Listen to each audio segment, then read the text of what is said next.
Okay, shall we start? Ladies and gentlemen, my name is Łucja Majher, and it's my pleasure to host this year's annual Youth Future Conference. This is already the 5th edition of YFC. However, this year's conference is different. We are in Metaprzestrzeń, which is a different location of YFC than it was in the previous years. We're very happy to welcome you all, in person and online participants. Now I will shortly introduce you to the structure of the conference. Here we will focus on 3 major themes: education, business, and technology. Okay. In the education part, we will focus on how you as the high school students can develop in the area of education in the future and what are the obstacles you can meet on the path of your career. In the business part, we will talk about how to adjust to the economic world best to achieve success and many more. Last but not least, the technology part. We will show you the dynamics of technological reality and the areas of development there.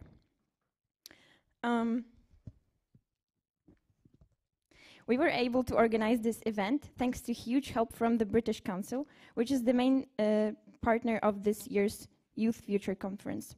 British Council is an institute representing the UK and North Ireland in terms of cultural and educational cooperation. Its main focus is teaching the English language worldwide. We also cooperate with the foundation of Nazareth Sisters School in Warsaw. Now I would like to officially introduce you to today's event organizers. Wiktoria Wójtowicz, who is our leader and main organizer. Zosia Sapryk. Basia Rozbiewska. Hania Lubecka. And Laura Matusiak. There's also one more which will join us later, Julia Stachurska. In case of any questions or problems, you can come up and ask them about anything. Also, please remember about no drinking or eating inside in the conference room. Okay. Now having all technical stuff out of the way, shall we start? Okay, so first up, we will talk about education. As I said earlier, now we will hear about the ways you can develop in the area of education. Choosing university is not an easy topic, not even mentioning deciding about your career path. Those, among others, will be the subjects our speakers will talk about in the following parts. The speaker to open our conference will be Krzysztof Daniewski, a managing director from Ivy Poland. Krzysztof Daniewski, as one of the first Poles ever, received an MBA title at the Harvard Business School. He is an educational and professional mentor of hundreds of Polish students of the best universities abroad. He popularizes studying abroad. For years, he has held meetings in schools and Polish universities, encouraging thousands of young people to study abroad. Today, Mr. Daniewski will talk about whether getting into the best universities is difficult. Now, please give a warm welcome to our first speaker, Krzysztof Daniewski. Thank you so much. Thank you for this kind introduction. Please forgive me my voice. I should be in bed today, but it's funny because I was about to call. Can you hear me well? Because I'm not an expert in holding the mic. Sometimes it goes too well, so I'll try to do my best. But ladies called me yesterday and said, well, one of our speakers cannot make it today. Could you help us find replacement? And that was like 5 minutes before I was going to call them to tell them that I'm sick. But then I said, no, I gotta come in. So forgive me my voice. Again, thank you so much for having me here today. As I said, initially I was supposed to have 15 minutes to answer the question, is it difficult to get to top universities? Yes, it is. Thank you for your attention. Okay, but then I thought that we could look at this. What does it mean, a top school, a top university? Do you have any ideas? Just give me a few examples of top university. Anybody, seriously, anybody, raise your hand. Any idea? Go ahead. Fine. Okay, anybody else? Okay. Yale. Okay. 4 obvious, wonderful institutions. I'm not sure about Yale. Well, I'm just kidding. Typically, Harvard, Yale compete with one another, but obviously, if my son makes it to Yale, I'll be very happy as well. So I'm not trying to put them down or anything. But has who is interested in computer science? Tell me, anybody of you wants to study computer science? Come on, at least one person should be, no? Nobody likes everybody wants to be a politician here? Okay, let's assume there is someone who wants to study computer science. Well, there is a school, there is a university called Carnegie Mellon. Has anybody ever heard of Carnegie Mellon? Raise your hand. Carnegie Mellon. Fine. One of the top 3 universities in the United States. Well, the top 10 universities in the United States, and often number 1 teaching, beating MIT and Stanford in teaching computer science. That's something not many people know. And well, one of the reasons probably is that Carnegie Mellon doesn't offer financial aid for foreign students, so not many Poles apply there. But it's a wonderful school, wonderful university. So what I'm trying to say is that depending what you're trying to study, what you plan to study, figure out what are your dream schools, but never, ever focus only on top schools. This is often what parents come to my office, because I do educational consulting at Ivy Poland Academy, together with my 200 mentors, and they say, well, me and my husband, we haven't decided if our daughter should go to Harvard or Stanford. Could you help us? I'll just, conversations like that, I'd like to end like immediately. First of all, well, there's probably chances of getting in is 2%. It's completely unhealthy, in my opinion, to think about Harvard, Stanford, Yale, Oxford, Cambridge, and nothing else. You can simply get quickly, you can get burnout, and that's not the right approach. So you probably in your school selection process, you should have you should have 10, 12, 20, depending where you're applying, universities. Some of them should be your dream schools. Some of them are middle or some safety, and obviously a few safety schools that you have in your portfolio. That's how you should organize yourself when applying to universities. Now, well, dream schools. If we really have bad grades, if we're like bottom student, I mean, does it make sense to apply to Harvard or Yale?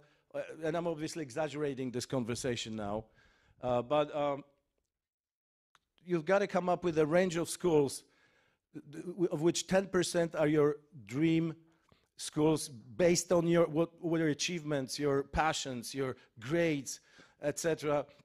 So your number 1 should not be Harvard, and it does not have to be Harvard, okay? Sorry, I'm just basically dwelling, I don't have much time really, you're gonna kick me out in like 10 minutes probably, but I could talk about it for hours. So thinking, what is the top school? What makes it a top school is extremely, extremely important, and please do your homework and be realistic about your chances. I spent years encouraging Poles to apply to top universities, of course. Is it difficult? It's very difficult. Okay? I can see professors here, so I'm not going to use any other words, but it's very, very difficult. But keeping that in mind, that the brands that we call the best are difficult, what we have to do, the sooner we think about it, the bigger our chances of success. Now, with England, let me compare England to the United States, because that's something that generally Europe and England, you pretty much have to focus on. Again, it's exaggeration, but focus on your academic achievements. The fact that you've got a black belt in karate, that you are a top dancer, spending 12 years practicing that, it completely doesn't matter. What matters is that that your grades in physics and math, history, literature, and all that stuff, this is important. Now, as you probably know, you need to write a personal statement. If your grades, predicted grades, are really high, because that's what you need to ask your teachers for, the predicted grades, something I've never had in my, in the 80s when I was going to high school. My predicted grades would be great, definitely, but not sure how they look at the end of the year. I wasn't really, in my 80s, nobody would believe that I would be educational consultant, let me just put it this way, and I'll end here.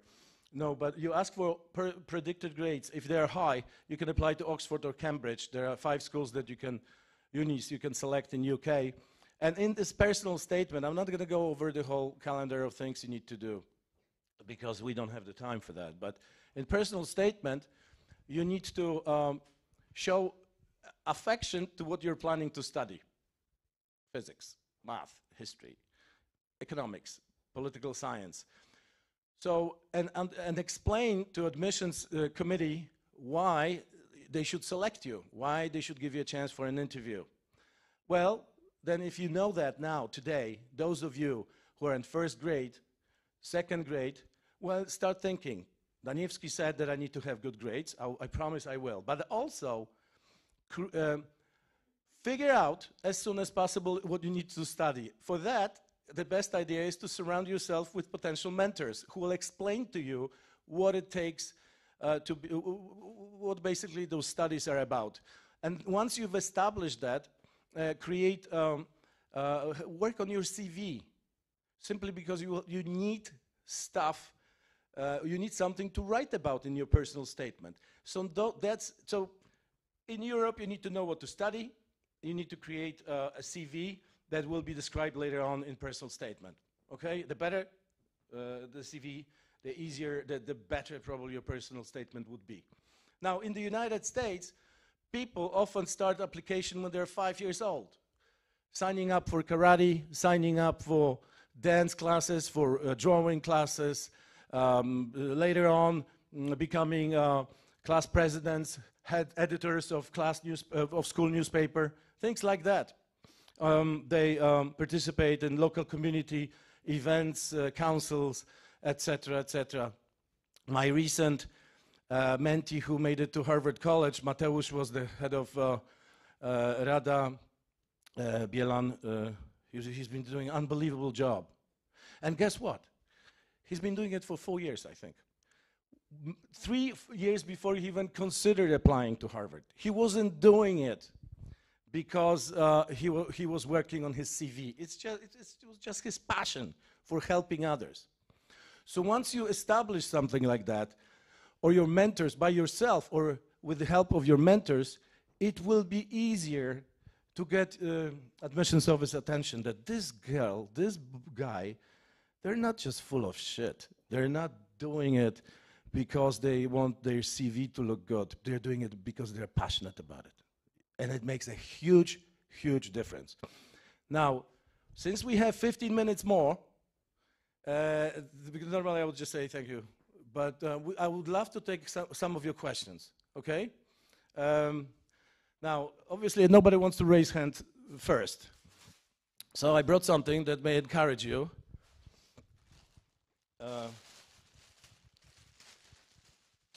To participate in the Q&A session. Okay. Those are 2 original Harvard hats. And I'm not going to give it to the smartest person, the most attractive, whatever, but 2 of you will receive that hat today. So I'm waiting for your questions. We have 14 minutes left, right, Victoria, ladies? How many minutes? 14, 10? Oh, even more. Are there any questions? Go ahead. What can we put in our CV, like, except for those social working, or what can we put in our CV except for those karate belts to be accepted? Because you said it doesn't matter in European and UK universities, right? Like that much. What are the sections of CV? Is that the question? Or what is that we can put? I mean, well, you put in your CV, I was a chair of Youth Future Conference. This was my role, and that's what I did. Sometimes so if you are like przewodniczący samorządu szkolnego, when someone comes to me and well, this is what I do. Fine. Describe all the projects you were involved in over the last 6 months. Well, I was the liaison between our class and pani wychowawczyni and stuff like that. I'm like, come on, kid. Is there anything you've done? Show your leadership. And this is how I often talk to my mentees. But anyway, so when you're building your CV, please do not forget that, yes, getting roles in events like this or even other activities, please be prepared to explain what your function, what your accomplishments were. This is also very important. But I think for lengthy CV discussion, we don't have the time at the moment. So, but it's extremely important question that you've asked. But obviously, it's sports, it's arts, it's social, local community, social responsibility, just various things that you the sport that you can do, the teenagers are interested in. Any other questions? Go ahead. Oh, I love your class participation. Question, because I'm in second class, and I would like to ask, what should we? Okay. Oh, thank you. What should we do to like start preparing to apply to some schools? Well, the timeline. Start preparing. As I've mentioned, the sooner you start, the better, right? You just understand where you want to study, in the UK or US.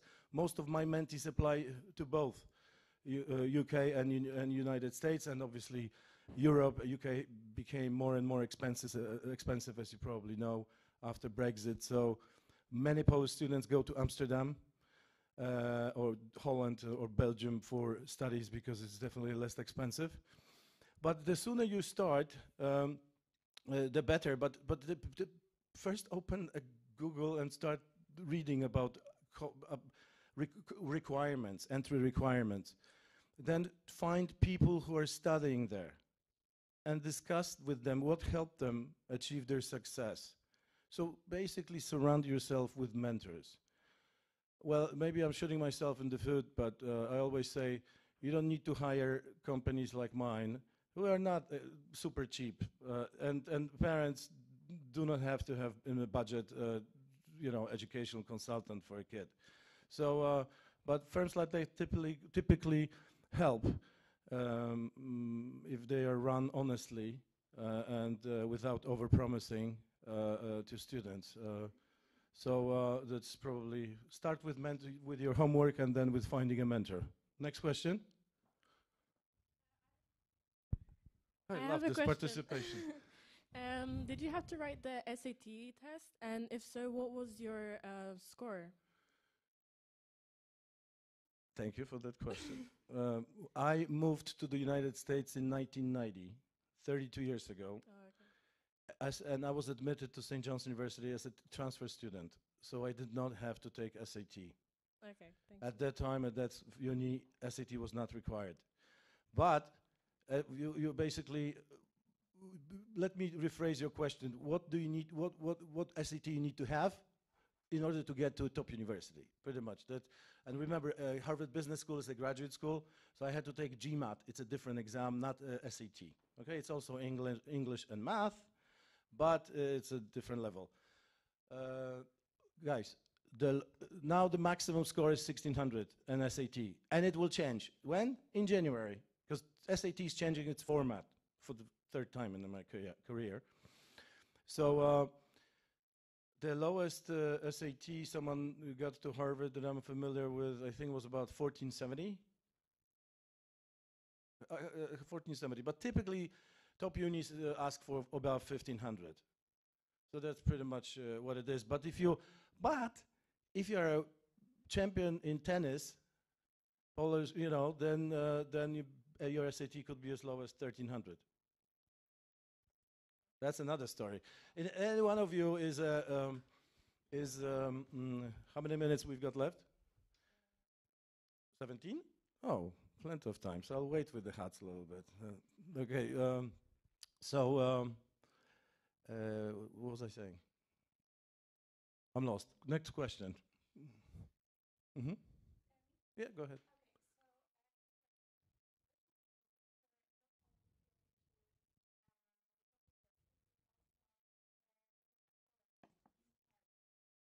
Extremely important question. Well, the top universities understood by rankings or many US top universities are very rich, and they have so-called need-blind policy. Regardless of the thickness of your parents' wallet, they will offer you full tuition and also living expenses. One of my first mentees, you can look him up if you like, Droga na Harvard competition that I created 12 years ago. Like the first mentoring program in Poland, I think, for kids who were interested in.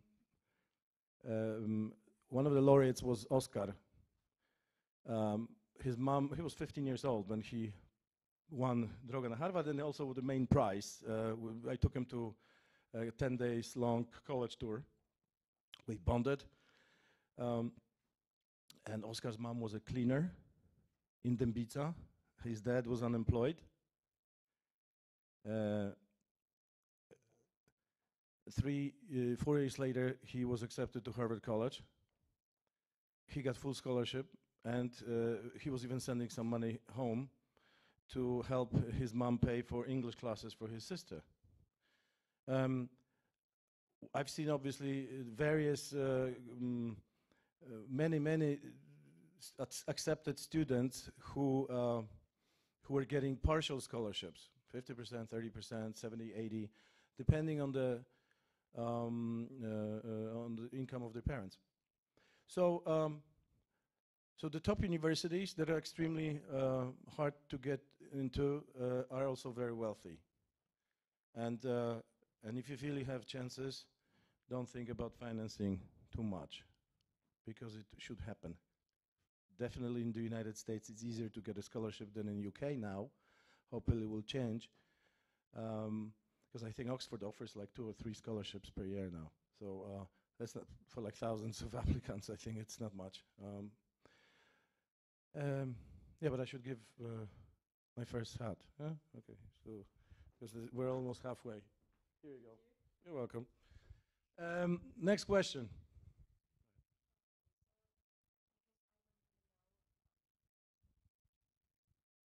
I still don't really know what do I want to study. So what is the most neutral thing to write on CV, which is, I would say, even crucial? Like, yeah, I don't know, because... and I'll tell you this. I think I understand your question. Don't focus on what to write on your CV, but not knowing what you want to study at the age of 16, 17, or 18 is absolutely okay. Don't think that everybody around you, oh, those girls have it all planned out. No, they don't. And it's often okay not to know what you want to study.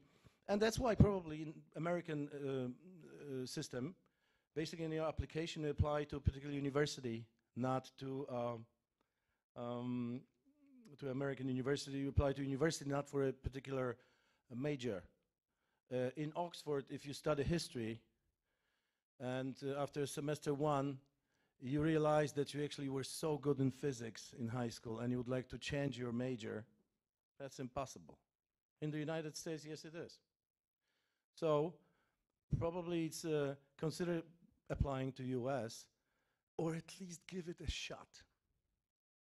Because going back to a financial aid question, there are many universities that actually do not offer like financial help for foreign students officially, but unofficially, yes, they do. Well, not under the table, but they basically, once they look at fantastic CV of a student like you, they may say, shit, we want her on campus. She will make an impact on our students. So, so all of a sudden they can find $30,000, for example, from a mysterious donor who basically has a huge heart for that particular university, and he likes sponsoring students from time to time. Yeah, that's America, that happens. Next question. I'm curious about what's better in context of getting into university, of course. Is it being focused and really good at one thing? For example, being champion at some sports, or being focused on doing art? Or maybe is it as good as it doing things in many topics and subjects, but really making something, but not only in one specific thing way? Excellent question. Yeah. Excellent question. You know, I sometimes present it slightly differently. You know what? Both strategies work. Both strategies work. The strategy of collecting points and building your CV like a Christmas tree, lightning 15 different, to me it's crap. You just really should do what you're passionate about. And if it happens that you've got 4 strong passions, then just include them in your CV. But if you are in a Polish national team, track and field sports, woman, and it basically takes 90% of your time, and in addition, you've got great, super grades. I mean, if you are champion, my mentee was like the champion of Polish champion in golf. Well, she trained so hard, she could never be a class president. No way. So it very much depends. But for your own benefit, focus on things that you enjoy. Okay, you've got to be also street smart, so you be engaged in things that you know admission officers like. But don't overdo it, because it stinks, and everybody knows. Like in America, when you have, unfortunately, from time to time, you heard about hurricanes in this fall, in autumn, in Haiti, places like that. So all of a sudden, after events like this, half of applicants from Upper East Side, they go to help rebuild Haiti, okay? And everybody knows, like, oh yeah, rich daddy paid for his flight, he went there, took a couple of pictures, and he rebuilt houses in Haiti, okay? Everybody knows it's, or some of people who came to me said that they were asked to go to, they were basically told to go to Asia and help kids learn English or things like that. It stinks. It's better to focus on your local community. Fix something around you. Be engaged, and it will look equally well on your CV. You don't have to, you know what I mean? Okay. Next question. From the back. About what?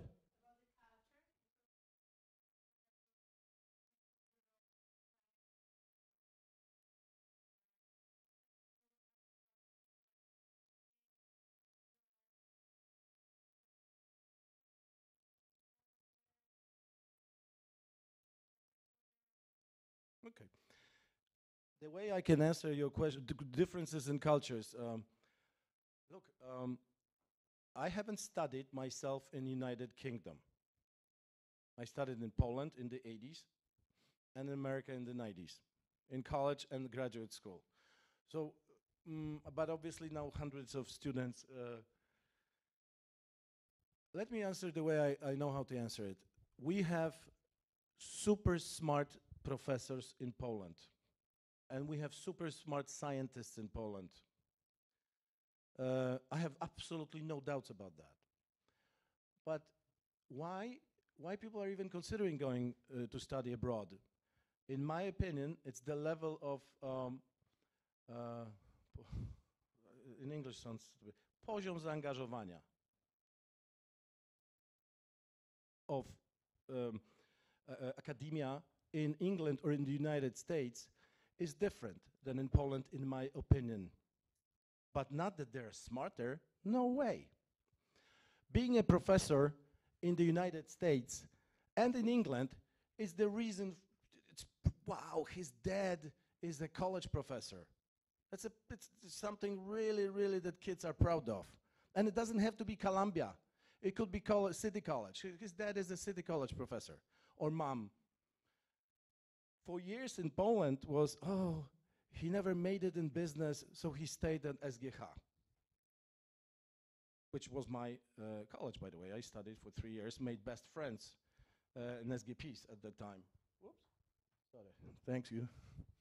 So, so people go abroad. The cultures, the differences between Poland and obviously with notable exceptions. I mean, we have fantastic professors here as well, but who manage to really spend time with kids, spend time giving their own time, coffee hours and things like that. But I think on general, on average, that part differs significantly from Poland. That in the United States or UK, professors are more zaangażowani. I don't want to say engaged, but that's I don't know. I'm sure it's not the answer to your question, but I answered the best way I could. Any other questions?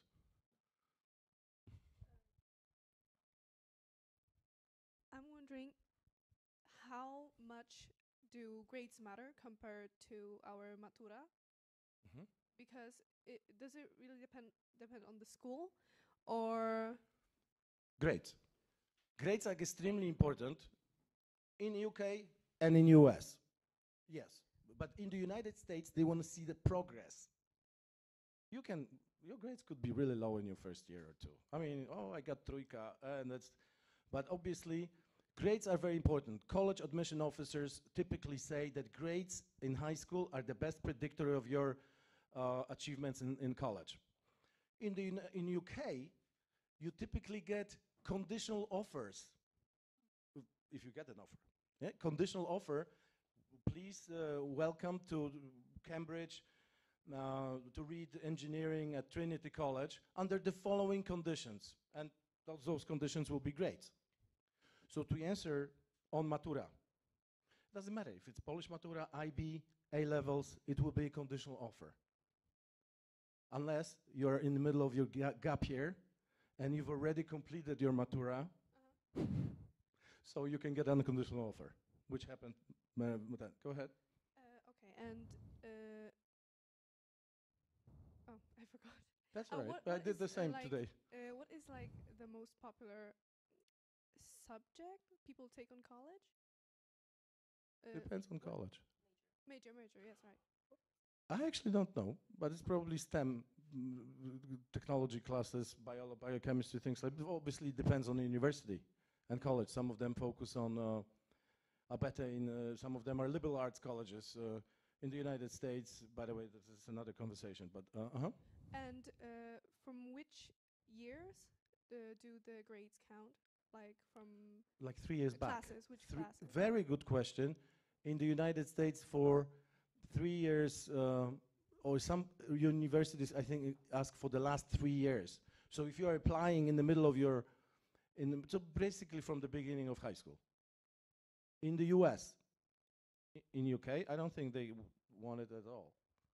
They probably want your predicted grades. Maybe they need your transcript and then diploma and stuff like that. Maybe they want your grades from your previous year. I will have to speak to my consultants. I don't remember. We do Europe, England, States sometimes. Asia we did once or twice, but this is not a huge popular destination from Poland, as you probably know, like everybody else. Other questions, maybe from the back, because nobody... No, come on, 4 in a row. Give it people. Go ahead. I would like to ask about your past. So how it happened that you choose that kind of career? Maybe you met someone or something happened. And also I would like ask about your beginning. Beginning? At which point? When I was... Look, we're almost out of time. And talking about me, you can read a little bit. I don't want to show off too much about me. Everybody loves talking about himself or herself, you know, and probably I could share loads of experiences. But the one thing I'll tell you, I had a dream in the 80s that one day I'll be studying in the United States. And that dream came true. And I was not the best student, trust me. But somehow I developed into a reasonably good student. So if you have a dream and if you find, oh yeah, it's a fairy tale story, you know, then I think good things happen. But then I left banking because banking, which I loved at 22, is boring comparing to working in education. People don't get it. They get it when they're 40 years old, or something like that, or sometimes earlier. But making impact on kids, on young people's lives, or not only young. I have mentees who are 30 years old as well. But it's much more fun than selling structured products to your clients. That's what I think. How many questions? Last question? Wrap up. Okay, well, so the last question will get a hat. Okay, here you go. Thank you so much. And all the best. Good luck with your efforts, okay? Hopefully I'll meet you someday, and if you're interested in talking to me, have your parents call me Akademia IV Poland, okay? Good luck, thanks, bye.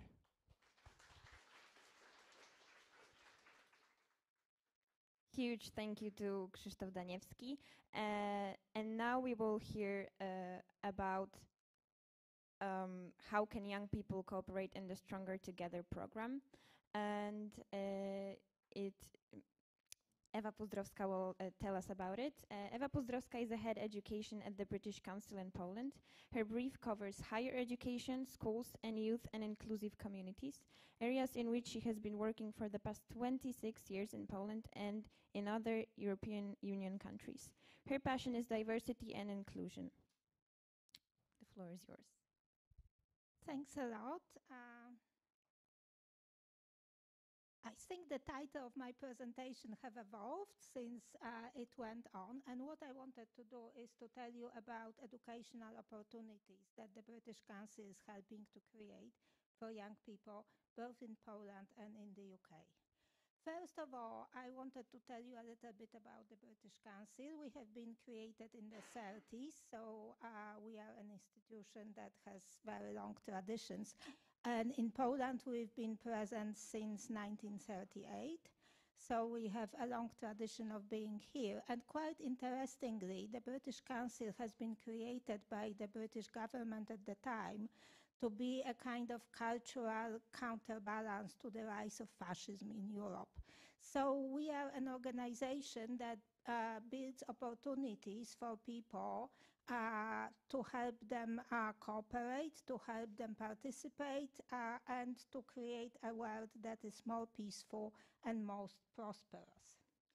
Today, I have chosen two aspects of our work that are directly related to you. First one is our work supporting young people globally. And if you look at the screen, you will find lots of goals that we have for young people we work with, and I will be talking about it in a moment. And then I also wanted to mention that we are an organization that supports young people globally in realizing their ambition to study in the UK. So we do quite a lot of work to help different bodies to enable young people to go to the UK to study. But first of all, Stronger Together for Social Cohesion is the program that we are implementing here in Poland. It's free of charge. It's implemented in collaboration with local youth NGOs.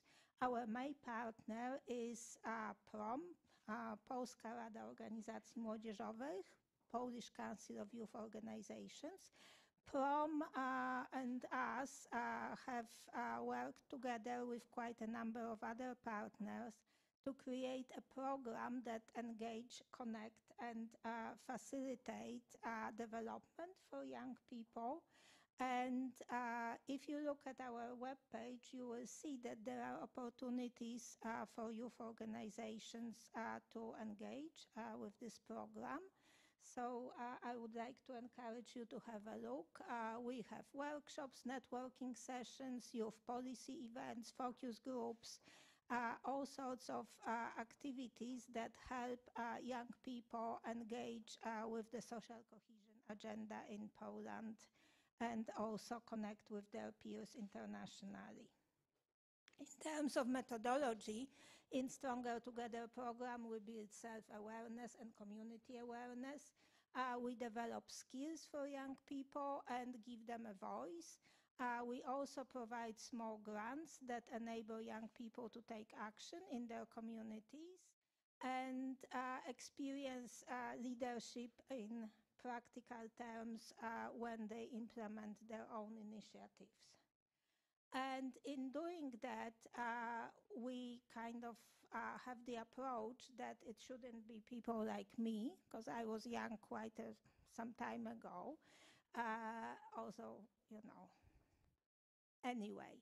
So what we want to do is really to engage young people. So when we were planning the Polish version of Stronger Together program, we have been working for 6-7 months, working with various Polish NGOs, having focus groups, having workshops, having discussions, trying to find out what it is that it's really needed and important for young people. And as a result, we have built these training programs which help young people understand not only, understand themselves, but also try to build this skill of looking beyond what their immediate environment is, and in their future work, be it some kind of social activism, be it educational effort, be it their career choices, to be more inclusive and more mindful of what their communities are built of. So this is something, by the way, which certainly can be put on your CV when you are planning to apply to some elite institutions. So the second topic that I wanted to cover is related to studying in the UK. First of all, on our British Council.pl webpage, we have gathered huge amount of information. It's available in English, but also in Polish if you wanted to encourage your family members who may not be speaking English to look at this information. There are links there to all the up-to-date information sources about studying in the UK. So if you are interested, I would strongly encourage you to have a look. Why choosing the UK? First of all, UK is kind of a very special cultural experience. Despite being a fairly small country, the UK has huge influence on culture globally.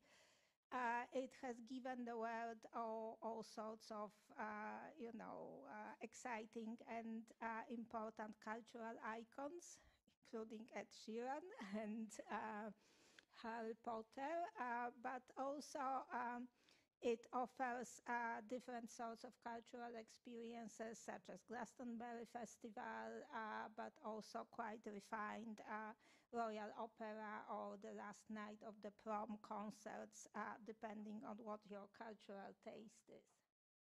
But most importantly, the best country for science research and innovation is the UK. This is the place where many world-changing events in terms of science, such as Industrial Revolution or invention of World Wide Web, happened. And it hosts the Russell Group universities, which are the universities that conduct world-leading research. So if your career interests are related to science, research, and innovation, this is the area which Britain is leading in. But also it's important to remember that UK has 2 out of the top 3 leading universities globally.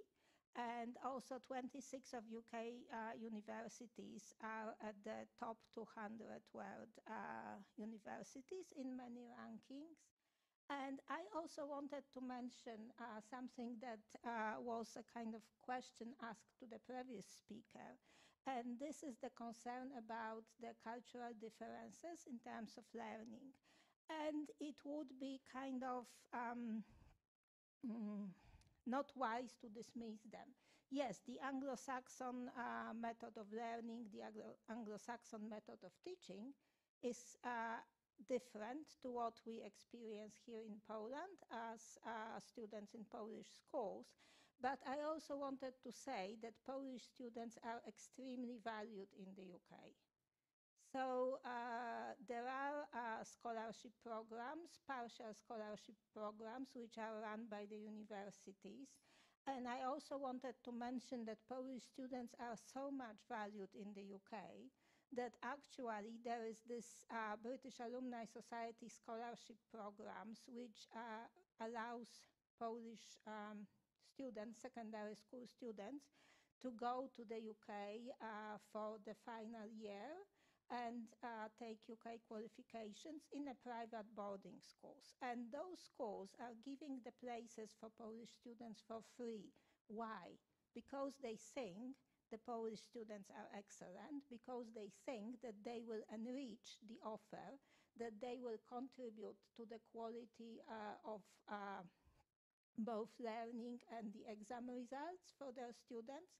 So, you know, yes, studying in the UK will be different to studying in Poland, but I don't think we should feel as Polish young people that it's something that it's too difficult for us, that it's something we are not prepared for. Yes, we are, and we are known in the UK for being talented nation, a nation that sends young people who usually have excellent results and contribute to the both scientific and educational achievements of the university. So please remember that and don't feel that as Polish students you have maybe smaller chances or that it will be more difficult for you. It's also worth remembering that when you studied abroad and then you come back to resume your career, either in Poland or anywhere else in the world, you will be standing out from your peers because you will have this international experience. The UK puts specific attention to have the kind of, you know, mixed international and intercultural groups at their university. So you will have the opportunity not only to learn, but also to network, to meet people from very many different countries, the contacts that will be very useful for you in your future careers and which are valued by future employers. So, you know, this understanding of multicultural, multi-ethnic world will be a great asset to you alongside a diploma from a great institution. And you also have to remember that UK universities have very close links to industry, so they offer opportunities for internships. They also, when they design their programs of study, they put a lot of effort to make sure that they are relevant to what specific industries want. So, for example, when I was chairing an event speaking related to the subject of studying psychology in the UK, all of the universities which were presenting their programs had some links to British Psychological Association. They had links also to other smaller and bigger institutions that really help them not only provide you with the knowledge, but also with the skills that will be needed in your chosen profession. And finally, I'm not sure if this is known, but you can still stay in the UK after the graduation. There is this new feature called the graduate route. It enables students to work in the UK for 2 or 3 years without being sponsored by the employer. So it's really an opportunity not only to increase your educational attainment through studying in the UK, but also build your CV with work at the well-known British companies. And finally, this is of increasing importance to everyone, but young people specifically have a great commitment to the topic of climate change. So it's important to remember that the UK has also the commitment to counteracting climate change. It has the largest wind shore farms globally, and it is taking a lot of initiatives, including huge funding globally for initiatives that help the countries, developing countries, to build the skills and capacity to counteract climate change in their countries. Do you have any questions? Yes?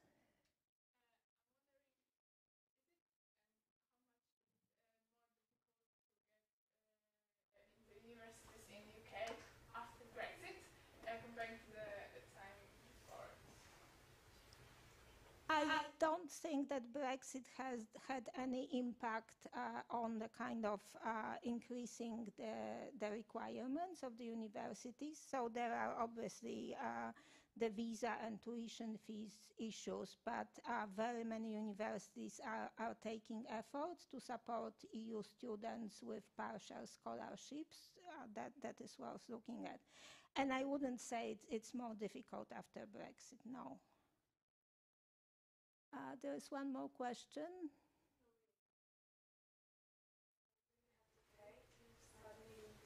Sorry? Yes, there are tuition fees similarly to the US. Well, this is really dependent. So the government sets the top, how much university can charge. But within the university offer, there are, as I said, partial scholarships, and also universities decide to value their courses differently. So it's really difficult to say, because it will very much depend on the type of course and the university. I also wanted to mention that if you are interested in the qualifications that are needed to study in the UK, my colleague Aleksandra will be speaking in a moment, and she will give you more information about this specific topic. Thank you.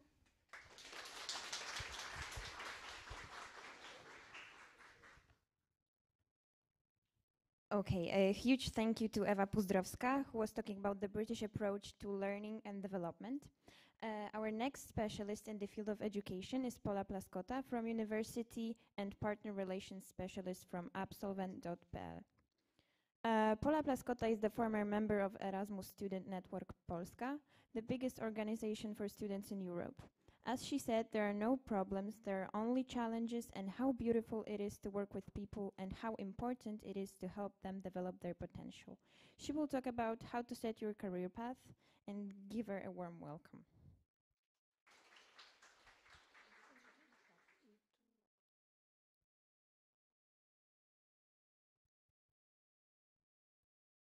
Hello everyone. It's super nice to see so many young faces here. And I'm also young, so it's quite strange for me to talk to you about your path in a career and all those big words.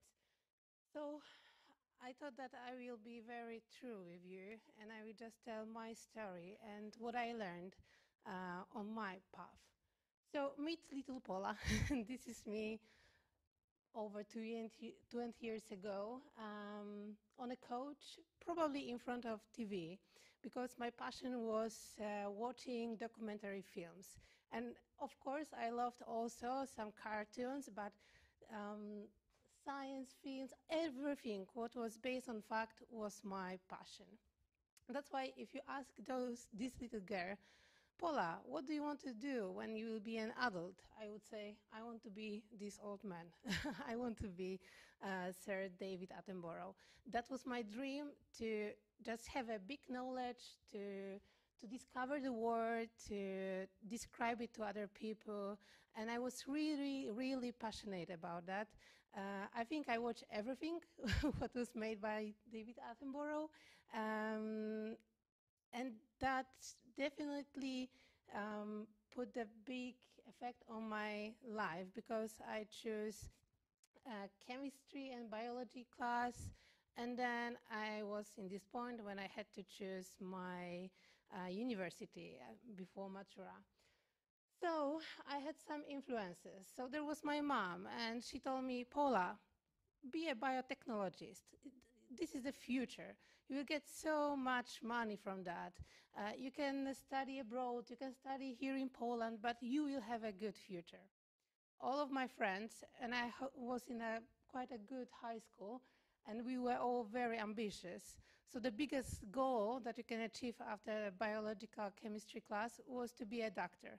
So all of my friends pushed me, yeah, let's go to the medical school. We will be doctors. It will be super cool. We are so intelligent.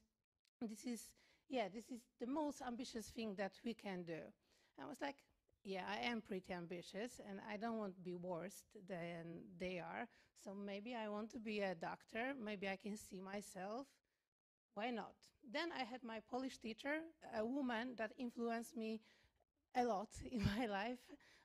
And she told me once that, Pola, you can be a psychiatrist.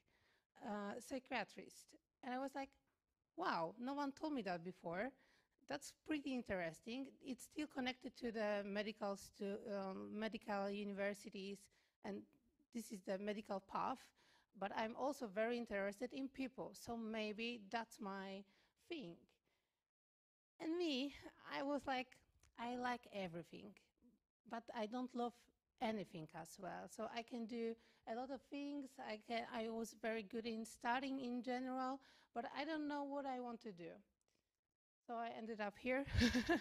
I listened to my mom, and I went for biotechnology. And the first year was amazing because, you know, at the university, you have this different style of learning. So you can learn because you want to learn. And I just mentioned, I like to learn. I like to discover the world.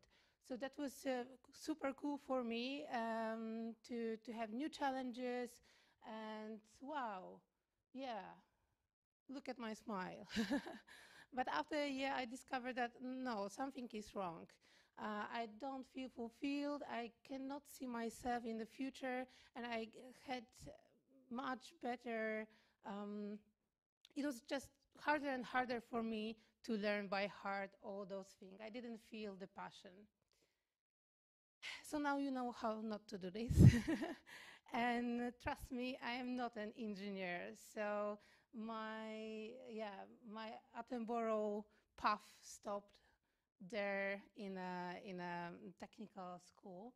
And at that point, I want to say you that little Pola just wanted to hear that you don't have to know what you want to do. But also, no one else knows better than you do. So it's about yourself and discovering yourself and learning what you're good at to settle up your path, and also not the career path, but also the educational path. I have the strong influence of my mom, father as well, of my friends, the teachers, but I didn't see myself in the things that that was surrounding me. And that's the point in which you have to get to know yourself. And we're not in the yoga class. I will not tell you to close your eyes, go into yourself and get to know yourself. No, just do things. And the previous speakers mentioned that as well. You have to do the things to get to know yourself, to build also your CV.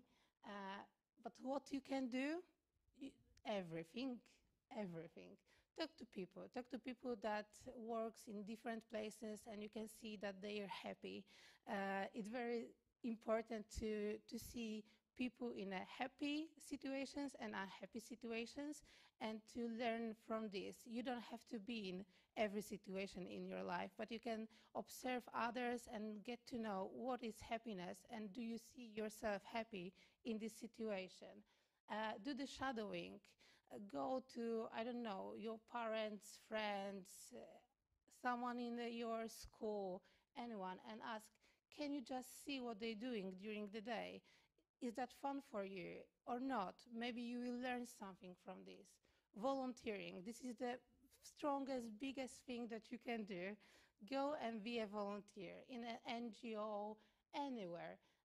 That's the way that you're getting the experience, and everyone will welcome you. Because, of course, if you want to go and work for Google, let's say, or for Meta, I should say here, maybe they don't want you without the huge experience. But with the volunteering, you want to help. Everyone will take you and will like say thank you for helping. And meanwhile, you're getting your experience. Go abroad. This is an amazing opportunity to see other people, to learn other cultures, and by this, learn more about yourself. You know, it's like looking in the mirror, looking into other cultures. What reflects on you? Join clubs. That's pretty easy. just find something that you're interested in, and meet other people who are passionate about this. Because maybe you will discover that it's not your passion. There are people who are more passionate. Maybe you're passionate about something else in this field. And last but not least, execute your own ideas. You are young people with their heads full of ideas, and I want to empower you to try to do those things, because you're learning by doing. And even if those ideas will not become the huge business in a few years, then you will learn, okay, I did those mistakes, now I have my experience, I can do better next time. So, from this to this, what happened? I joined ESM Poland, and it's not the promotion of this organization, but I really recommend Erasmus Student Network Poland. But I just want to encourage you to look for yourself. And for me, joining the student organization was the moment when I discovered, okay, I had laboratories. I can be very good in a laboratory, but it's not emphasizing what's good in me. In ESN, I joined a lot of different fields. So, for example, I was doing the recruitment, I was doing the HR, I was a leader, I was doing the partnerships, I was doing some marketing, even fundraising. So, like, totally different things. And you would say, whoa, girl, what the fuck? I was not good in all of those. But I just wanted to learn and explore and check, maybe that's something for me. So through my path and through my like unhappy studies in a biotechnology field, I learned that I have to try different things just to learn and to find what suits me. Then I have to be proactive, because proactivity is what brings you to the funniest, best things. It's just like gravitating you forward success. And what's being proactive? If you see that anything's happening, just go there, do this. If no one else wants to take some I don't know, some job, you take it and do this. You will learn, and maybe you don't like it. It's fine, you don't like it. Go take other thing. There are only challenges, no problems. And that's a very big lesson for me and a big change of the attitude. Because, you know, if you see only the problems in your life, then it's very hard and you are this sad people and, oh, I have this problem. No, look at this. This is your challenge. You have to like go and do something with this. Then it's more fun in your life if you have something to fight with in this positive way, and go out of your comfort zone. For me, standing here right now, it's not a comfort zone, totally not. And even yesterday I was thinking, maybe there is a little chance that I cannot be in here. But I thought to myself, okay, come on, I have this presentation and I have on it, go out of your comfort zone, and I don't want to go out of my comfort zone. No, it's not okay. It's an opportunity for me to do something new, to talk in front of you, to meet some of you. And yeah, that's something that brings me my experience. And it's okay not to be the best. Also a big lesson that I learned that was very hard for me. As a very ambitious kid, as I mentioned before, I didn't have many situations in my life when I lose something. In general, I have some successes in my life. It was okay. But then, yeah, for example, at the biotechnology, it was, I cannot do this. I'm not passing through the years. Even in the ESN, some fields were just too hard for me. And I just had to learn that it's okay. I don't have to be the best in everything. And it's even more important to know in which fields you don't feel okay. So, be realistic. Okay. Yeah, we're finishing. Be realistic. You're looking for a job, and your career is to give you money. It doesn't have to be your passion. No, it looks different. But your job doesn't have to be your passion. You have a lot of time in your life for a passion, but your job is just to give you money, for example, for this passion. And it's important for you to be happy in your work. But happy doesn't mean a passion. Your job should highlight the best qualities of you. So don't try to go to the work which doesn't suit you. Just find the things that are really good in you. And even if it's not being a doctor, not being a law student, a judge, I don't know, politician, maybe you're very good with the kids, and maybe that's your path. And then you will be happy. So take your time. You have plenty of time. Don't worry if you don't pass from the class to class. Don't worry if you have a gap year. You're still young. It's okay. And be confident. Always remember to sell yourself and to know what's your strong sides, because then people will want you and you will achieve your career goals. So thank you very much.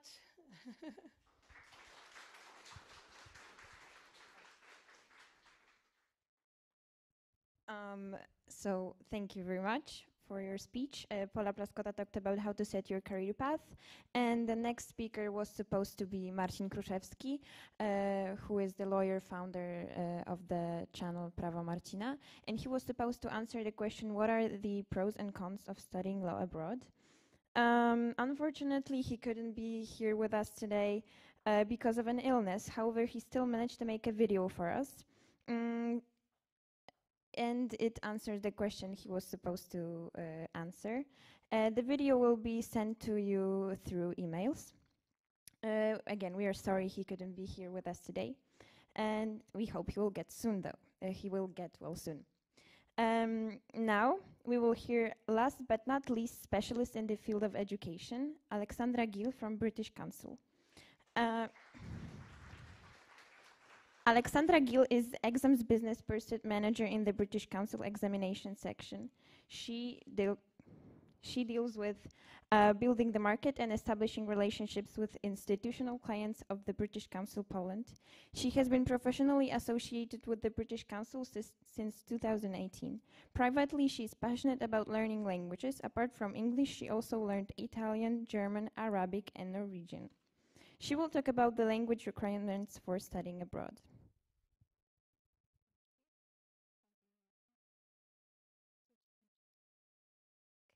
Okay, so hello, it's good to see you today.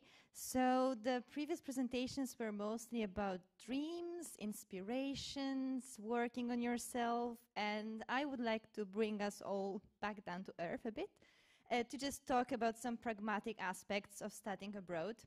I know that it's not just so you go somewhere and you say, yeah, I know everything, I know English, I know maths, that's okay. Some of you mentioned SATs, so you know that there are some entry exams, there are Cambridge admission testing exams, there are Oxford interviews, and there are also language tests, because I now know that you speak English and that you understand English, and you know that, but the universities don't know that.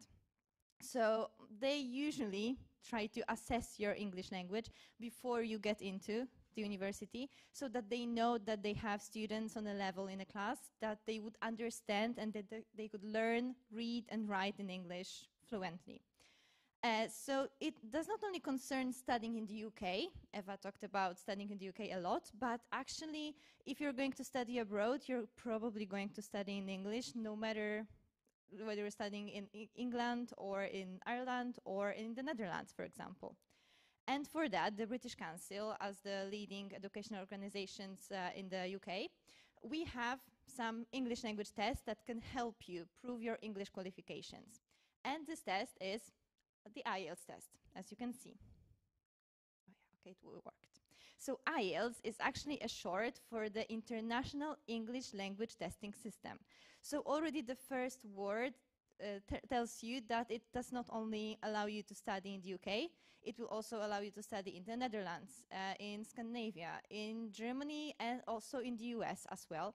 It's the most popular English language testing English language test actually in the world. So firstly, it means that it will be accepted all over the world, and it also means that it does not only have like British version of the English language, it will have some speakers in the listening part from Australia. It will have some text from American textbooks, so that you can experience and you can show that you understand different varieties of English, and you can also answer the questions in whatever variety of English you'd like. Just be consistent. Oh no. Okay, it works. So what does it mean that it is a test? Because this is not actually an exam, it's a test. What's the difference? I'm sure you know some of the English most popular exams like FCE, CAE, so like first, advanced. They are on specific levels of English. So FCE, also known as B2 first exam, is exactly on the B2 level. And advanced is on a C1 advanced level. And you can take the exam and you can either pass or fail. That's it. With the IELTS test, you actually take the test and then it shows you on what level you are on right now. So the levels in the IELTS test, you can get a grade from 0, and that is actually when you won't come to the test. So if you're coming to the test and if you write whatever, you will get 1. So that's already that. And the 9 is the fluent expert user of English language. You can also get halves. So you can get like 4.5, 5.5. You can see the levels here. And okay, how do they translate to the levels that we know, the Council of Europe reference levels? So B2 level is the first certificate, so first. And in the IELTS test, it's somewhere between 5 and 6.5. So this is usually the level that the universities require from you, like average.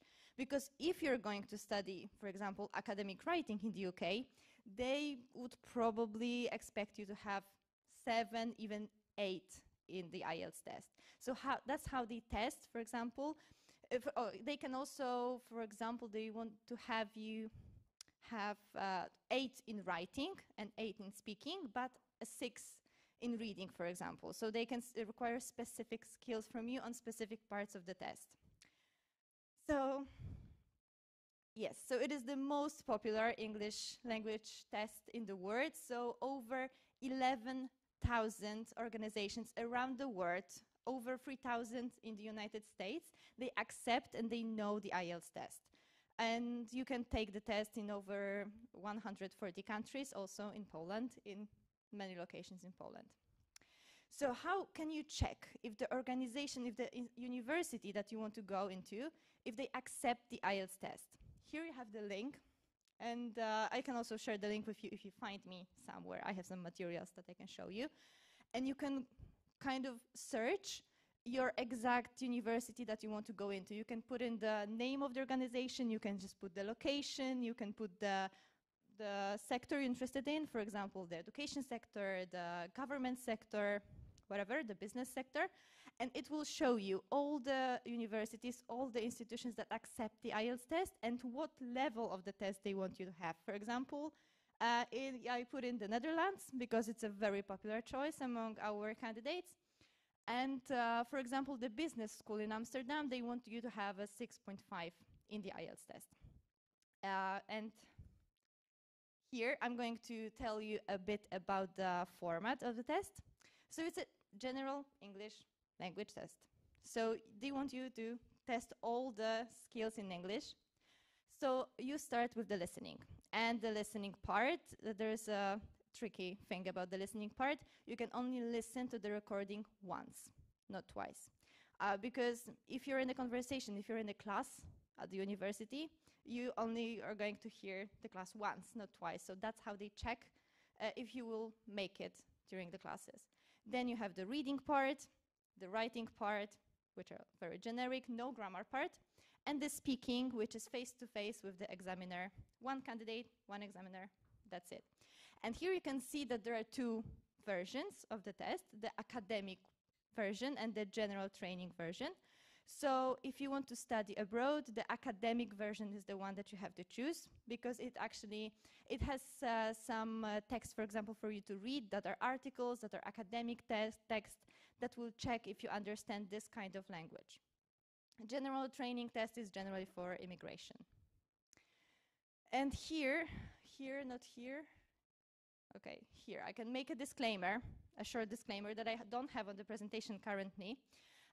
If you want to study in the UK, you can also see that some of the universities will require you to have IELTS for UKVI. That means IELTS for UK visas and immigration.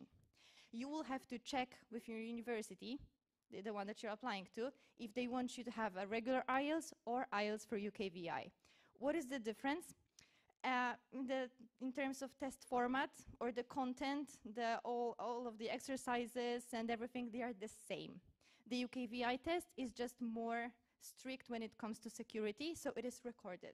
When you're in a classroom writing a test, it will be recorded on camera, the whole thing, so that the Home Office in the UK can be sure that you have taken your test on your own and that you are you and not somebody else.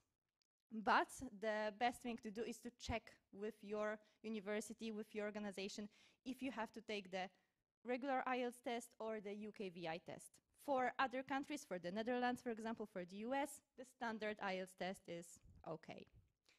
So if you want to take IELTS, the British Council has 9 official test center locations in Poland. In Warsaw, of course, we have the test, and we have it in the major cities in Poland. You can take it on paper or on computer. And when you take the test, in this price, you have the test, of course, the marking, so the certificate, but not only one certificate. You will actually get 6 certificates. One is going to be for you. And since we know that people take the IELTS test to study abroad, usually the 90% of people, we offer you to send your test results directly to the institution you're applying to. So one certificate you get and you tell us, I'm applying to Berkeley, I'm applying to, I don't know, London City College or something, and we will send it to them directly. You don't have to worry about that. So we do have this system. And we have an online preparation course as well, so that you can prepare for it. You can find everything on the British Council website. So I said that you have two versions of the test, on computer and on paper. There are some differences between them. The most important difference is the one on computer is on computer, but in the test center. So you have to come, we have computers, you take the test on the computer. The speaking part is always with the examiner. And for example, the IELTS on computer test has some advantages, not to mention the more dates, more test hours, but also a lot of our candidates say that they like to take the test on computer because they can use headphones for the listening. And also the writing part has a word counter, so you don't have to count the words. So the results from the IELTS test are actually very, very quick. After the IELTS on paper version, you have them on the 13th day after the test. And from the version on computer, you have it even 3 days after the test, the actual paper results. So that's what I said before. That's how the test report form looks. So you have all your data. You can't see if you have taken the test on computer or on paper. It doesn't say on the certificate. You can check the results online as well. And as for the dates, we have a lot of dates available, practically every week, a few dates every week. And also you can take that into account when you're planning to study abroad, because there is a conviction that IELTS test results are valid for 2 years, and after that they are not valid. It's not exactly true. So the test report form is valid forever. It doesn't have an expiration date, but a lot of universities want you to have a test from the last 2 years. Some of them want you to have a test report form from the last half a year. You have to check that with the university. But our recommendation is that when you're planning to study abroad, for example, from next September, let's say, it would be good to have your test already taken and that you already have the results. Because as you know, there are a lot of things to do when you're taking the Matura exam, when you're preparing. So it's good to have the test year before and just have the results.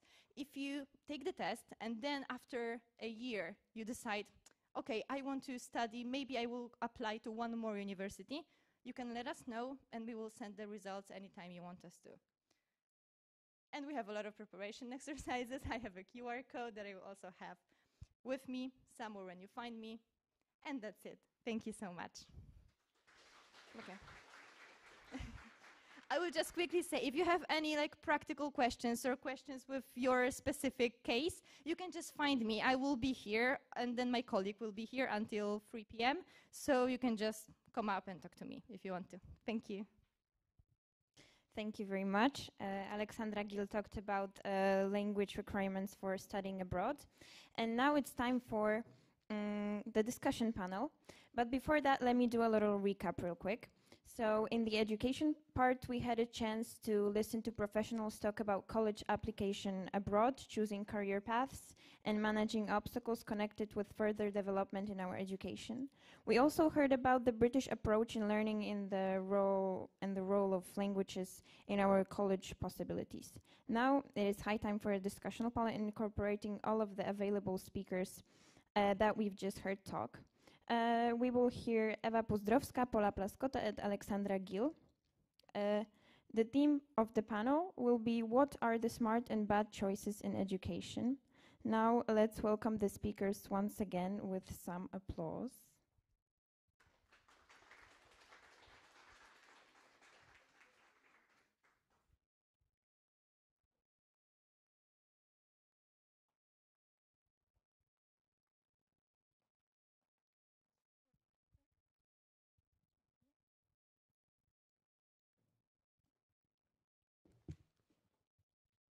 Ladies and gentlemen, the conference education section has come to the end.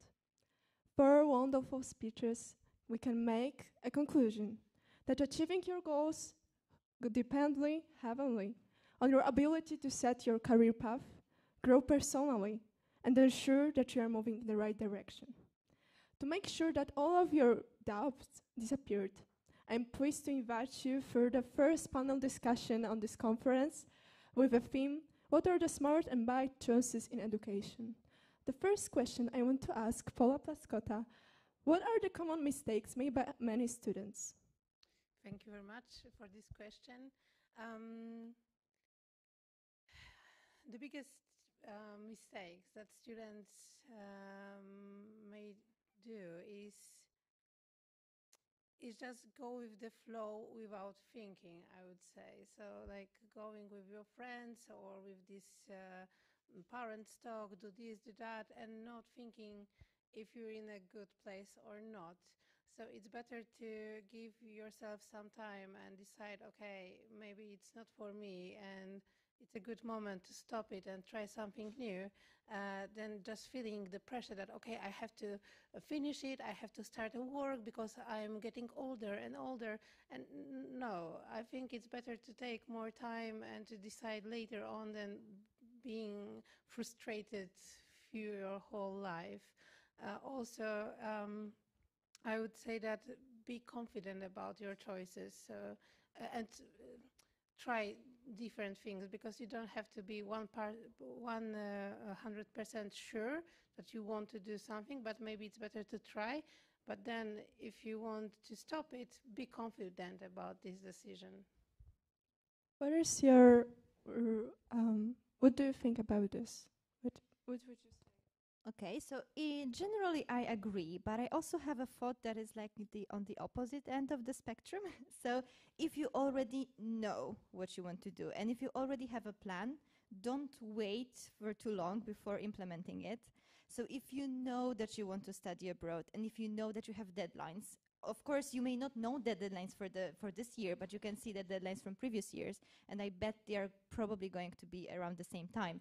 So, because we have so many times we see students that they have to take for example, take the IELTS test right now because they have the deadline in a week and they have to have the results in 5 days, and then they are nervous, we are nervous, and it's totally unnecessary. So if you know that you want to do something, and if you have a plan, just put it in your calendar, just stick to the date so that you avoid doing everything like on the last minute, because probably there is going to be more documentation to fill in and to put in the system that you think, because it always grows at the last minute. So that's my thought. Would you like to add something? Yes, I would totally agree with Aleksandra. I think you can really start thinking about your future when you are at the beginning of secondary school. And that doesn't mean that you are supposed to make a decision, but start gathering data.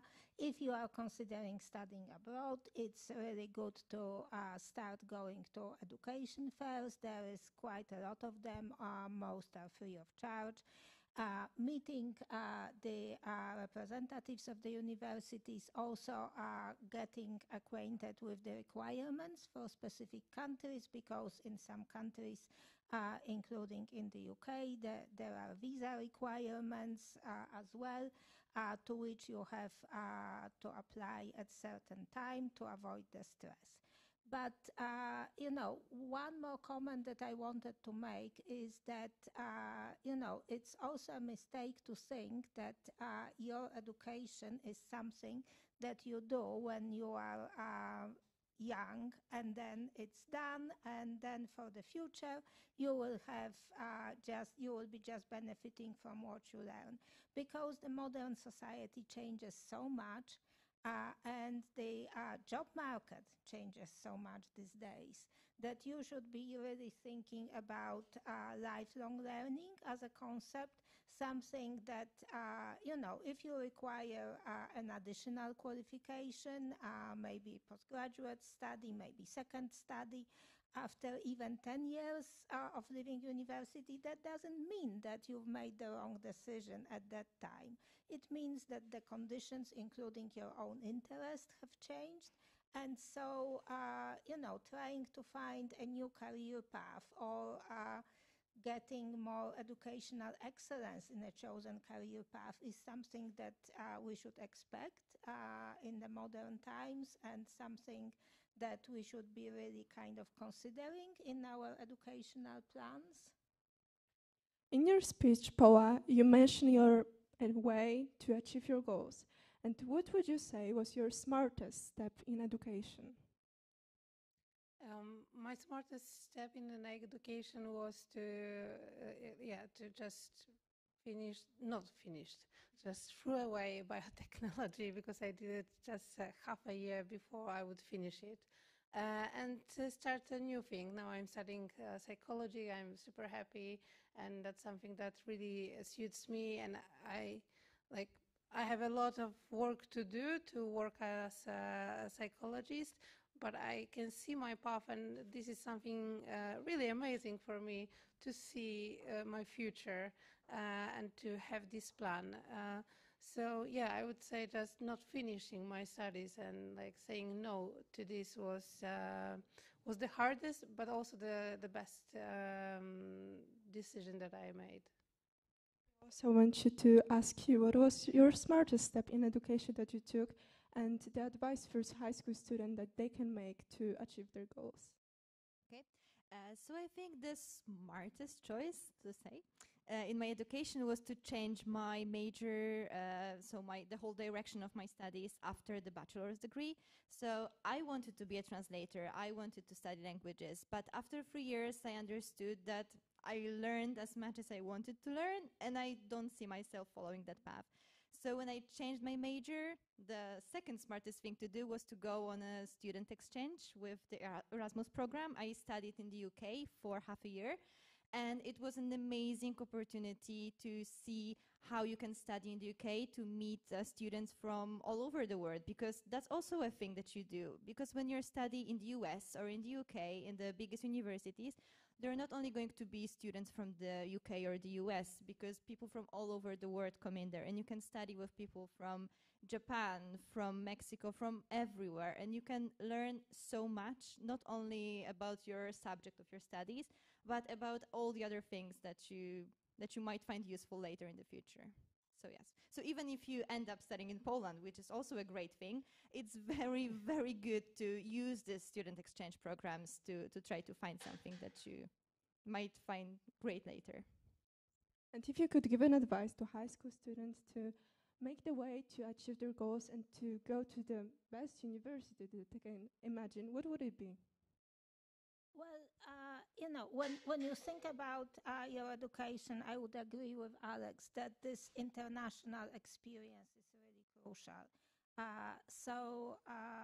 What you should be trying to achieve is, first of all, to learn languages from early stages of your career. And although English is a lingua franca, it's very often that the person who is in the Netherlands or in Germany studying in English, yes, they can have this great educational experience, but they cannot really participate in the cultural experience.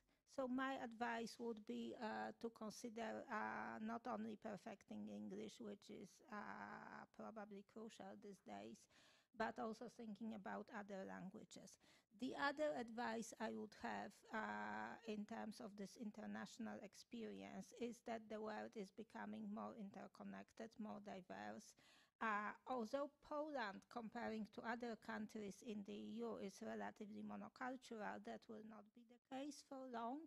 And therefore, gaining this intercultural communication skills, the ability to communicate with people, effectively communicate with people from different cultures, to work together with people that are different from you, and also to benefit from this work, to think how you can enrich yourself, enrich what you are achieving, be it your education and then your professional life through understanding people who are different. I think it's an extremely important skill these days.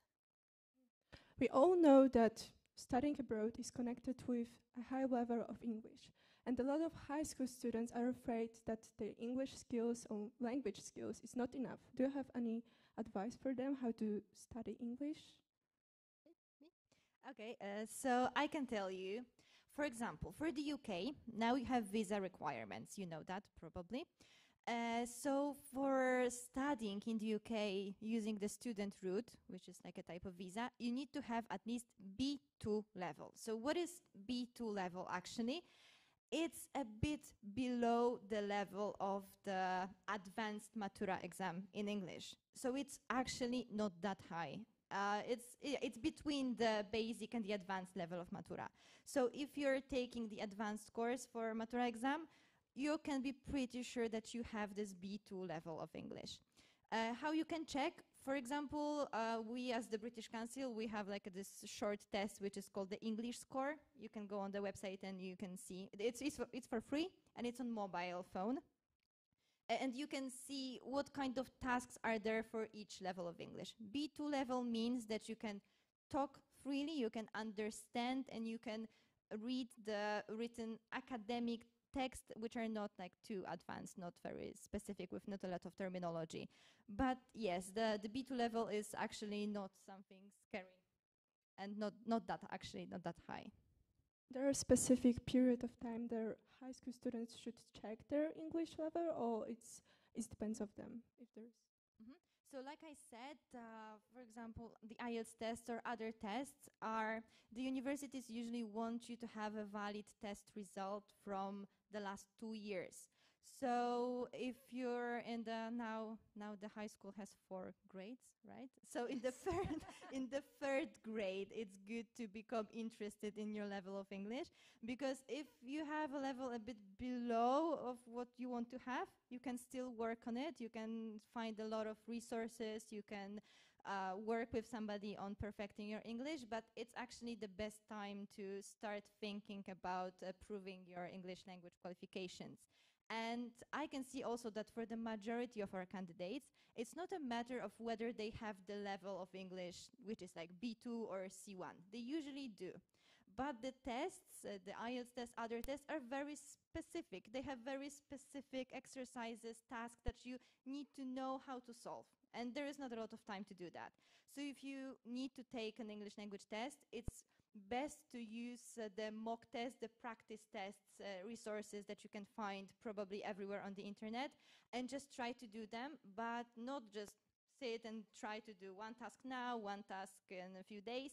Just actually set a timer, sit down and try to, for example, do the whole writing task in an hour, so that you can see what the task consists of, how much time do you need for planning, for writing, for rewriting if you want to do that.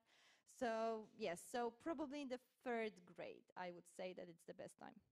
I also want to ask all of you if there is anything that you want to improve or change if you were in high school again. Interesting question. Do you have any thoughts on that? I would say maybe do more practical things, because I think in Poland we are all based on the books and learning by heart, and I think that learning by doing is the best way of learning. So I would say, yeah, maybe more activities and shadowing in the companies and looking for such possibilities might be a good thing for me back then. Now I think that maybe I could have taken a bit of pressure from myself that I put myself under in high school. Up until the end of the second grade, I was sure that I was going to study law, because that's what I was supposed to do. But then they changed the requirements right before my third grade of high school, when I couldn't change my majors or anything. So I had to change everything, and I thought that this was going to be the end of the world, and that is the most important decision that I'm going to take in my life.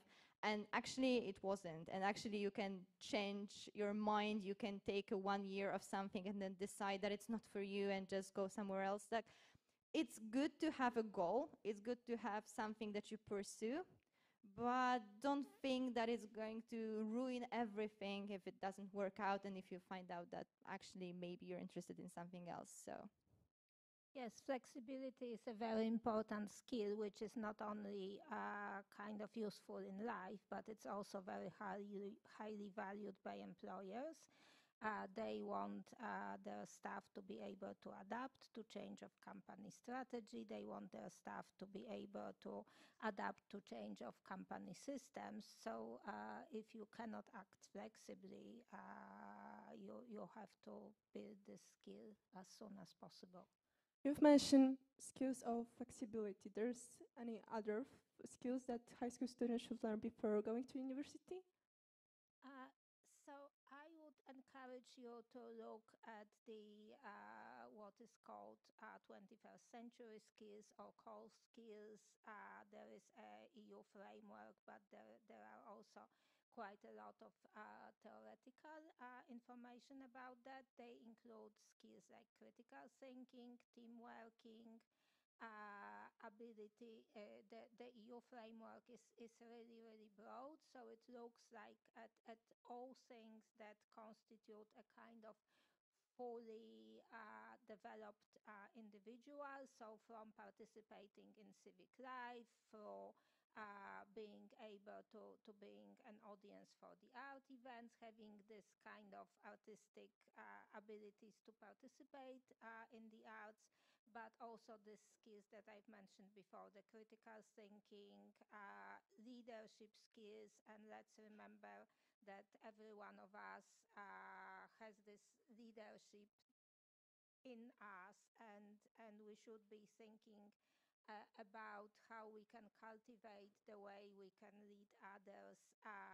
in congruence with who we are. So not everyone is, oh, hello, go with me.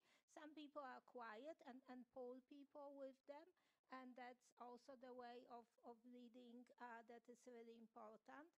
So, you know, if you only have the kind of the knowledge, and you don't have the skills that enable you to be a full person, it will kind of sooner or later backfire, in a sense that you will not be able to be flexible, you will not be able to build relationships at work, you will not be able to perform the tasks that require a variety of different skills to be deployed at the same time.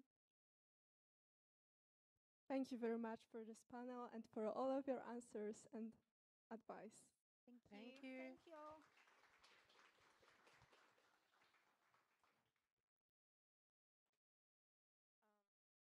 now we witnessed education discussion panel on the topic, what are the smart and bad choices in education? And now we can move on to the business part of our conference. And our speakers will be Konrad Ozdowy, Krzysztof Okuniewski, Krzysztof Kopeć, Konrad Sowa, Szymon Staśczak, and Bartosz Bębenista. The major themes are introduction into the business world, so perfect for young entrepreneurs if you think about business future. Reality after COVID in, of course, economic terms. Different possibilities to develop in the business area as to learn life lessons in the business world.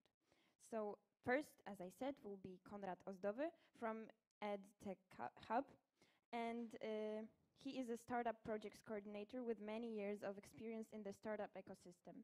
He successfully exited his startup and now supports young entrepreneurs on their way to success. He's highly skilled in fundraising, business consulting, team management, and organization of large events, as well as in the area of retail and e-commerce sales. He has been actively involved in business development for over 10 years, creative and analytical, proven negotiator and successful event organizer. The question that Konrad Ozdowy will answer is, what are startup success factors? So, floor is yours. Thank you very much for this introduction. Do you have the clickage? I know it's in English.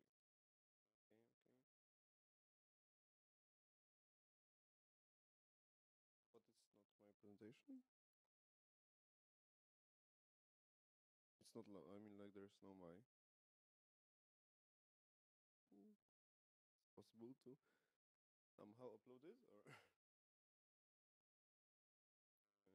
maybe it's later on, or sorry first. I know. Sorry. So.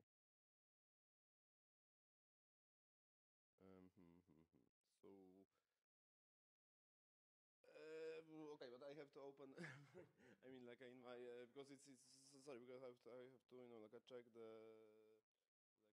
notes. But okay.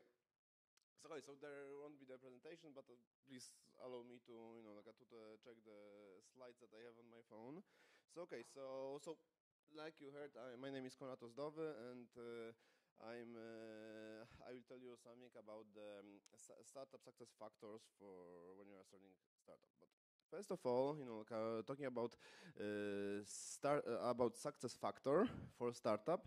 Let's start with what the startup is, because the startup word is a very popular word. Like almost every company right now is named as a startup. Yeah, but maybe it's but what's important, you have to understand that it's not like that every new company can be named a startup. Startup, according to the Wikipedia, startup is a young organization that existed in 5 years and all blah blah theoretical information, but there are two important words. First is innovation, and the second is growth dynamics. So it's what is most important for startups and what is like the specialization, let's name it, of startup is innovation. Innovation is understandable in two ways. First of all is process innovation, and the second way is product innovation. Product innovation is an exact new product that do not exist before. So this is easier to understand. But what is more popular in startup ecosystem, that is a process innovation. For example, to better understand what the process innovation is, we can use the example of Booksy. Yeah, Booksy is our Polish unicorn, which is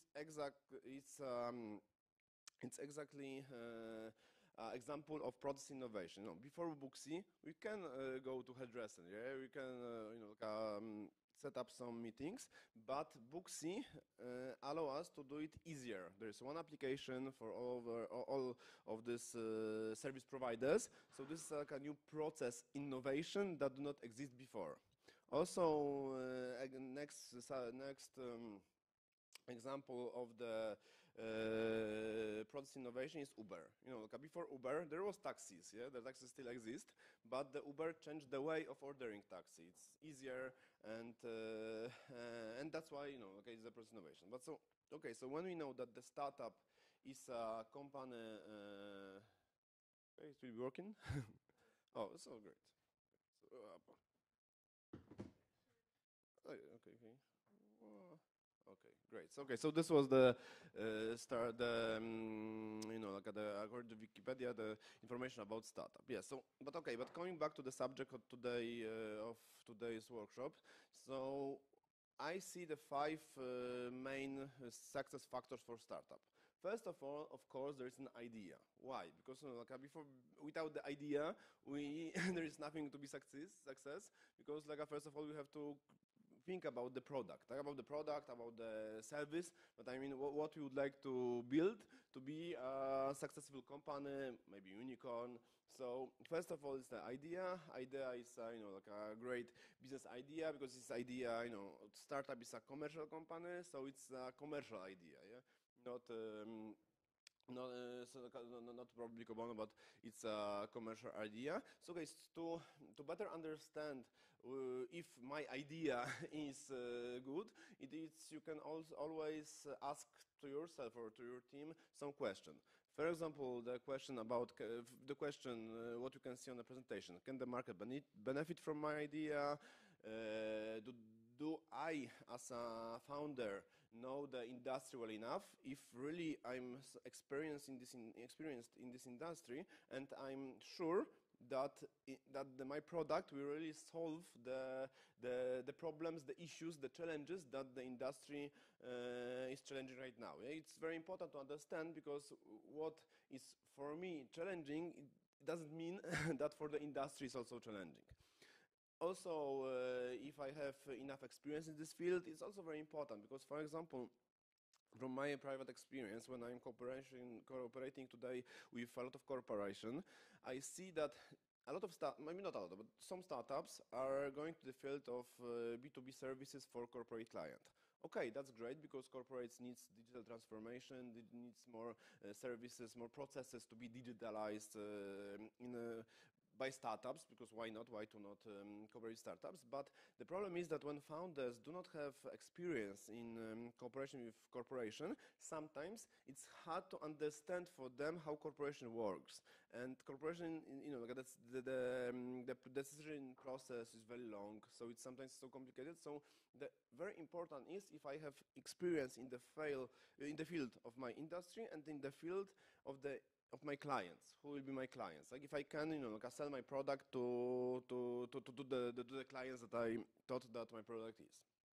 And also, what is important is if my product is not, it's flexible, or it's not too depend on outside factors. For example, we have a lot of examples of companies, startups, scale-ups that were dependent only on, for example, Facebook or on Google or on right now on TikToks. And when, for example, Facebook changed their mind and stop giving them data, finally the company collapsed because there was only the company was completely dependent on this partner, and when the partner don't want to continue the cooperation, the startup cannot exist anymore. That's okay. So next, factor, of course, because there is an idea. Yeah, we have to have an idea, but without a team, even the best idea cannot be, created, cannot be made, cannot be done. So the next very important factor is the team. Sometimes there's a discussion with the people from the startup ecosystems that maybe team is even important than idea. It's anybody can, in my opinion, first of all, it's idea, but I also can agree that sometimes in some circumstances the team is also very important. But coming back to the team. Team is a group of people with broad competences. What is very important when you are starting a business, when starting a startup is in an innovation field, your team should have broad competences, because if not, it's not a place, it's not a moment for specialistic people. Specialists and experts will be great for the next steps, maybe in scale up, maybe if you are getting next rounds. But on the start, because of a lot of circumstances, a lot of changes that you will have, it's very important to get the flexible team and the team with broad competences, which can help you, with solving the changes, the changes that the development of your company you will have. Next, also very important factor is timing. Why timing is very important? Because even the best idea and created by the best team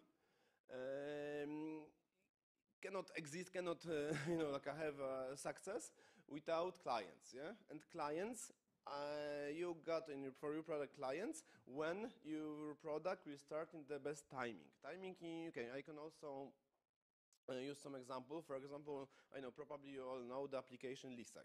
There is a Lisek application connected to Q-commerce. Yeah, so it's a food delivery application, but I mean like a grocery delivery application in 15 minutes. They started operation before COVID, and it was their collapse. There was no chance, no possibility, no real needs for it. But then COVID started, the shops were closed, people were afraid of doing groceries, doing everyday shopping, and then finally, there was a chance for this application, and they started again, and right now this is quite a big success. Yeah, so that's why the timing is very important, because timing is a connection between needs and needs right now and the technology, possibilities, like for example the development of, let's say, metaverse or this digitalization world. For example, why we knew the Second Life where it was 10 years ago or something like that, so it was something similar to metaverse, but the 3D services, the Oculus glasses and the other and the internet was very expensive, and now because every technology issues connected to this metaverse is cheaper, so it's possible to make it more popular, to make probably it's the way that it could be a success, area. Next, very important thing is market research. Market research is very important because it's something about knowing, being experienced in the industry. Because first of all, you have to know your client. You have to know how the client, think. For example, when I was startup 5 or 6 years ago, I got a fashion marketplace. I thought that my, marketplace clients of my marketplace are people from the Plac Zbawiciela, yeah, and abroad. So, okay, so nice people, fashion hipsters and blah blah. But finally, when we did the the analysis, our perfect clients was people from the small cities, like on the east side of Poland. Yeah, so because we do not make before the research, we just do it because we thought. So first years of of making campaigns and was could be more could be more than better. So that's why the market research is important when you are looking for your clients and you are thinking to who could be your client, to who you address your product. But also market research will show you if you really how many these clients you have, and also if really your even the best idea is really they need you, yeah, because the problem sometimes is that that you think that for you it's very it's changing the world, it's changing the way how you are providing a business, but it's not only product for you, but to be a successful startupper, you have to to understand if the market is bigger than only you. Also look at the last, but of course not least factor from my 5 factors selected is business model. Business model is important because, like I told you, the startup is a company for profit. It's not a non-profit organization. It's for profit. So the business model should be, connected to the changing world. Yeah. So the fast-growing world, fast-changing world. And also, it has to be connected, to our idea, to our product, our services. Because when we are finally doing, when we are doing some SaaS application, we have to.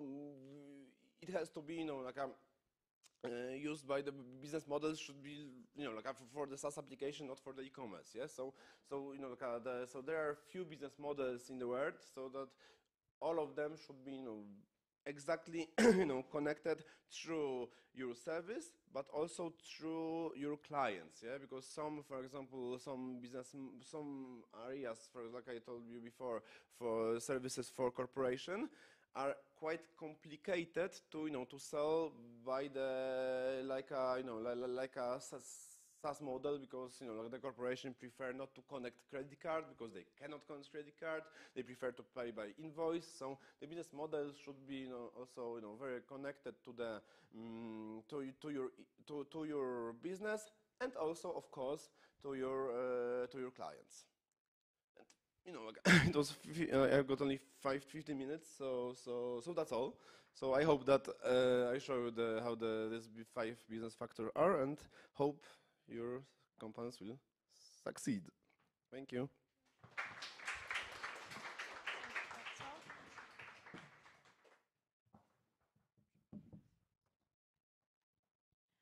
Okay, thank you very much. Konrad Ozdowy talked about what are the startup success factors.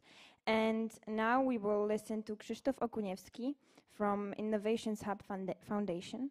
Krzysztof Okuniewski is an active student. He always tries to change the world around him for the better, as befits a scout, because he's a scout. So far, he has been a president of a college organization, Team Scout, and set up a foundation supporting youth. His passion is organization of events, loves working on its development, and observing how they materialize give him great pleasure. So far, he has organized over 30 events, charity, social, college, and other types of events, all concerning different themes, from e-sport through startup fairs to even charity concerts. When organizing events, he also takes care of the marketing. Then he finds people who can benefit from the project the most and show them why he thinks of his project as valuable. Krzysztof Okuniewski will answer the question, when to start investments. Okay, thank you very much for this brief introduction. Sorry for being so official, but I'm straight from the office from the business meeting. So yeah, I'm Krzysztof, head of international expansion. Thank you for the clicker. And also operations coordinator at Lime, the e-scooters company. You may know it. So today we're going to talk a little bit about when to start investments. Before that, I would like to ask you to raise your hand if you're thinking right now, or maybe not decided, but have it somewhere in your mind to set up your own business in the future. Okay, I could say it's like 1/3. That's cool. I'm interested how many of you will think the same at the end of this presentation.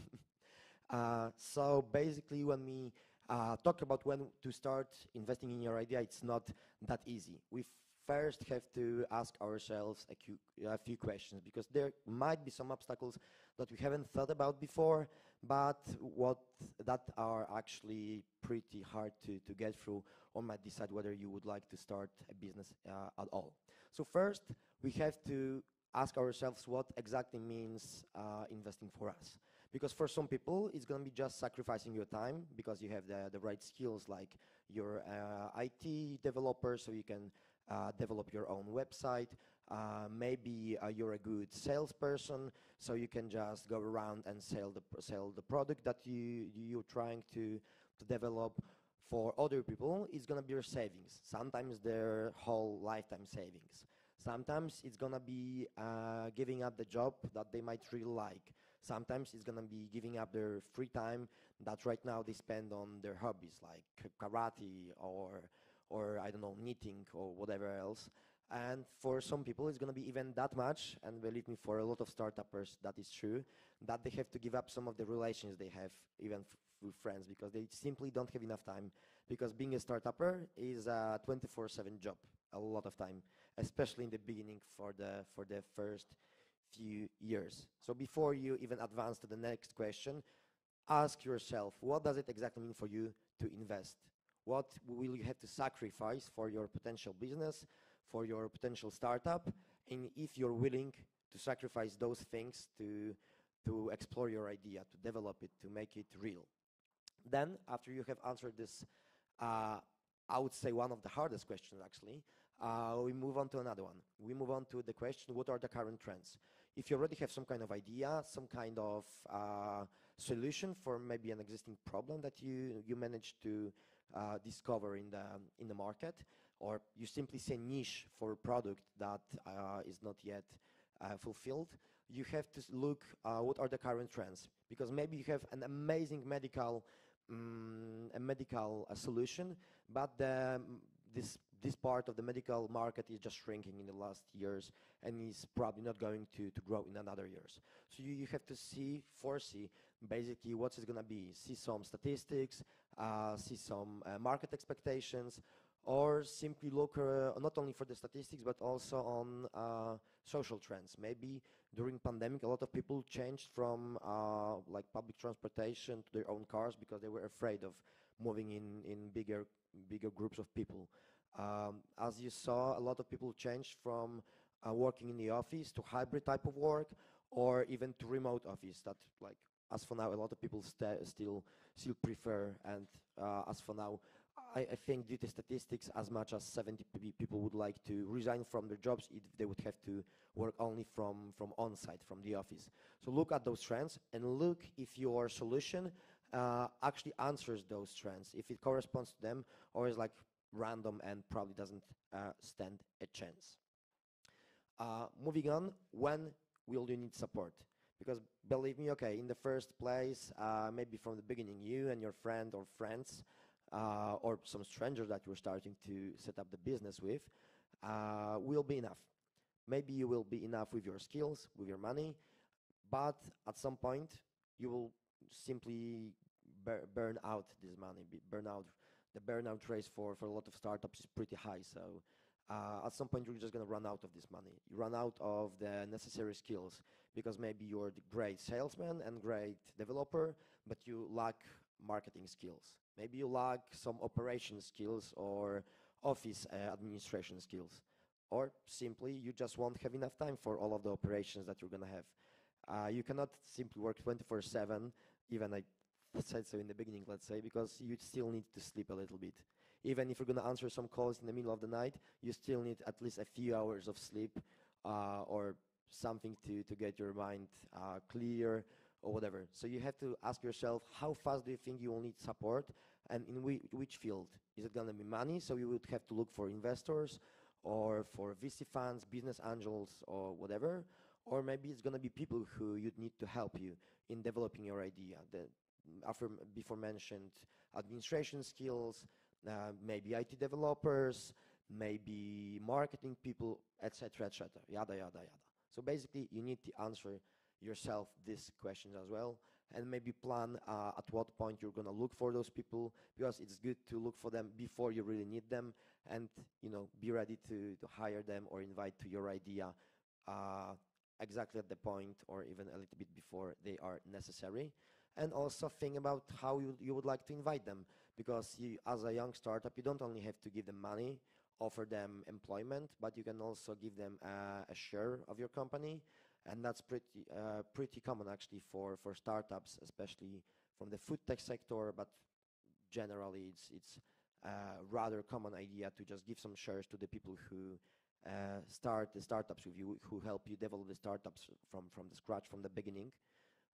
So think about it. How do you like to reward those people for helping you with your idea, for joining you in this effort? Because they are going to risk it just as you do. So neither you nor them are sure that this idea is going to be successful, that you're going to earn from that in the long term. Then you have to ask yourself, how much do you actually care for this idea? It's a little bit correspondent to the first question that I asked you to ask yourself. And actually, you have to ask yourself, is this startup a dream of yours? Maybe that it's some kind of solution that you always dreamed of for you, maybe for your children, for your friends, or for some kind of people that you just always looked up to, or you just thought that they always needed help. So ask yourself how much you care for this idea, because depending on this answer, you'll be able to answer even more how much you can sacrifice for this idea, how much effort can you put, how fast you can leave your current job or things that you already do to look after this business and put your 150% into that. So yeah. And then basically one of the last ideas that you have to ask yourself, have you already done a POC? So proof of concept, MVP, whatever you call it. Have you checked your idea or not yet? Because if you have just an idea for the product, or even develop like an app, a material product or whatever, but you haven't checked it with the market, you haven't interviewed people, you haven't interviewed your friends, family, people who are supposed to be your clients, your target, then maybe stop with the investing yet. First, try to iterate it several times. Prepare the MVP, prepare the pod, then show it to some people, ask them about their opinions, improve it, and do it several times before you actually go and invest in it even more. Because believe me, a lot of us, when we start up, when we build our ideas, think that yes, our idea is the best, it's amazing, it has to work, it answers actually all questions, all problems, but it turns out that it only sometimes answers our questions, our problems, or not even ours. But we are just so excited about the idea that we don't see the flaws in it. So make this POC, make the MVP, and reiterate it, improve it, improve it, improve it. And really don't be afraid of sharing your idea with other people. Because I feel like on the market there is like this feeling that, okay, if I'm going to tell my idea to someone, they're going to steal it. I need an NDA, so like non-disclosure agreement before I share my idea to people. No, that's not true. Remember that one of the most important parts in the startups, in ideas, are the teams. You can have the best idea, the best product, the best solution, but without the right team, it's going to be worth nothing. So don't be afraid of sharing your idea, because without it, your idea is just going to fail at some point, sooner or later, but it's going to probably fail. And yeah, after you answered at least those questions, think it through. Write down all pros, all cons, what you have to sacrifice, how much do you care, and basically think if you're ready to invest. If you're ready to look for those investments, or you're ready to sacrifice your own time, your own money, your own relations, because it's going to cost you much more than you expect. Probably multiply the efforts that you wrote down you need to put in the idea, and decide if you're ready for that, or maybe if you're not ready now, when you're going to be ready. Maybe it's going to be in 5 years.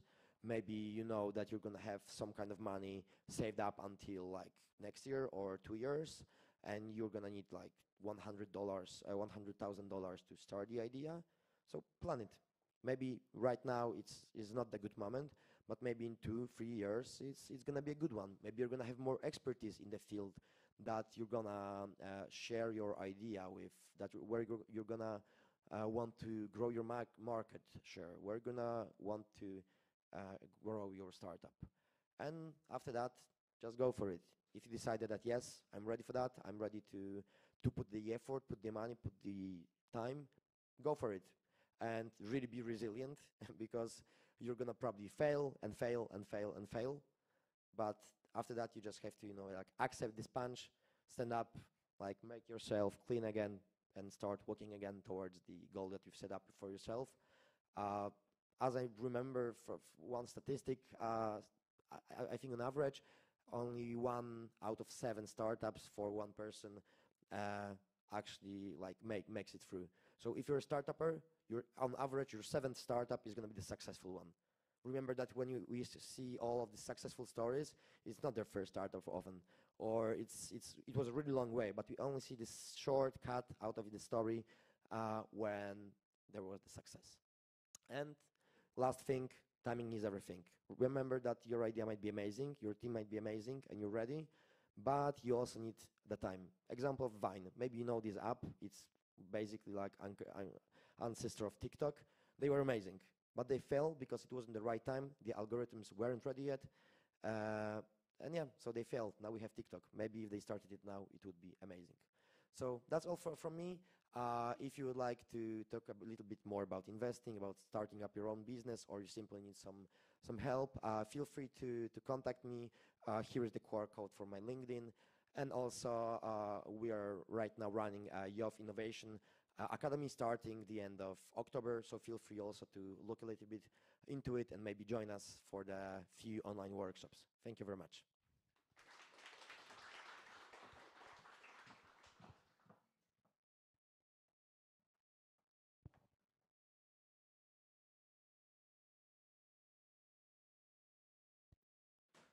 Okay, now thank you for Krzysztof Kopeć was talking about how pharmaceutical business is Krzysztof Okuniewski was talking about how when to start investments.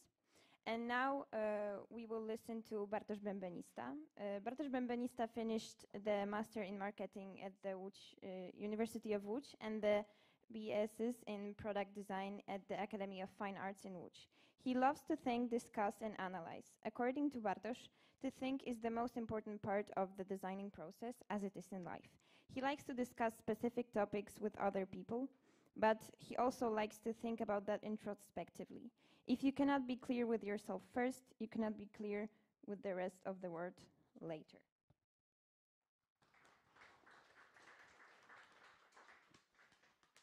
Okay, Bartosz Bębenista will talk about creativity as a core of everything and how business becomes a part of art. Thank you. Cześć wszystkim. Hi everyone. So I was wondering how to start this presentation because, I'm going to speak about very important topic, which is creativity. So I decided to introduce you the new way of thinking, maybe kind of new way, but I would like to awake something inside every one of you. It's difficult because I don't have third hand, so maybe I will put it here. Okay, so as a creative director in 100% Polish company who producing the cosmetics, it's a Verona Products Professional, I have responsible about the creative process. As one of the first cosmetic company in Poland, we started collaborate with internet creators. We decided to share our knowledge with the internet creators to show more about the cosmetic process. It's very important to make the customers closer to all product. 2 years ago, over 2 years ago, we started to showing absolutely new way to connect with the customers. So we started to collaborate with internet creators, which is usually we saying influencers. So one of our projects was, which we start was the project with influencer Fagata. Then we did project with Timix, and at this year we also did a project with Lex Chaplin, which was very extra important for us experience, because also by this way we started to be closer to the customers, because usually the rest of the companies, our competitors, did the advertising, they did this process to showing product, but they didn't show how the products is developed in, for example, in Poland. We started to showing our knowledge, sharing this knowledge to the influencers. So then they can show, to be honest, they can show how the cosmetics are did in Poland. So very important part for us was to showing this process. So in some of the movies of the influencers, which is available to watch on the YouTube, they show the process of packaging, of production, and all the process of research and develop, which was very important for us. Okay, so at last time, everyone is creative. Creative is very important. Every app on the market, it's creative. Every action, movie, music, video project, architectural design, everything is creative. Also, everything is now smart and modern. But it's only a part of everything. Everything more, because everything is start on the topic, on creativity of us. So, in this creativity is a lot of true. However, creativity. So this is kind of trend now, but it's important that this trend, it's connected with people since beginning of exist. So in my job, the creativity is very important, because we have to always searching for the solution, the best solution how to serve the product. So the creativity, it's starting in the marketing, on advertising, on the social media, which our company show it to you. But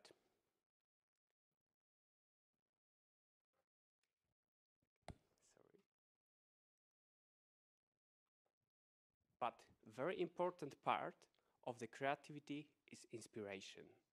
You have to looking for the inspiration in every part of your life. It's very important because sometimes when you have any idea and you're looking for the inspiration, sometimes you can discard some option, like, for example, you want to, I don't know, design the cup, and you have to looking in absolutely new fields where this inspiration is not that easy to find. For example, today when I was sitting here, I was looking by the window, and there I saw this orange sculpture. It also can be very inspired for every one of you. So never stop on basic thing. Always search for something more than others. So for example, here I add some pictures what can be inspired for you, for me. For example, here we have amazing pattern. Here is the picture of the Museum of Art. Here is the extra color. Here is a dog. Here is tomatoes, architecture, or the picture of the weddings where you can see amazing gradients of the colors. You never know which of these things you can use in your project or in your life. You never know what can inspire you.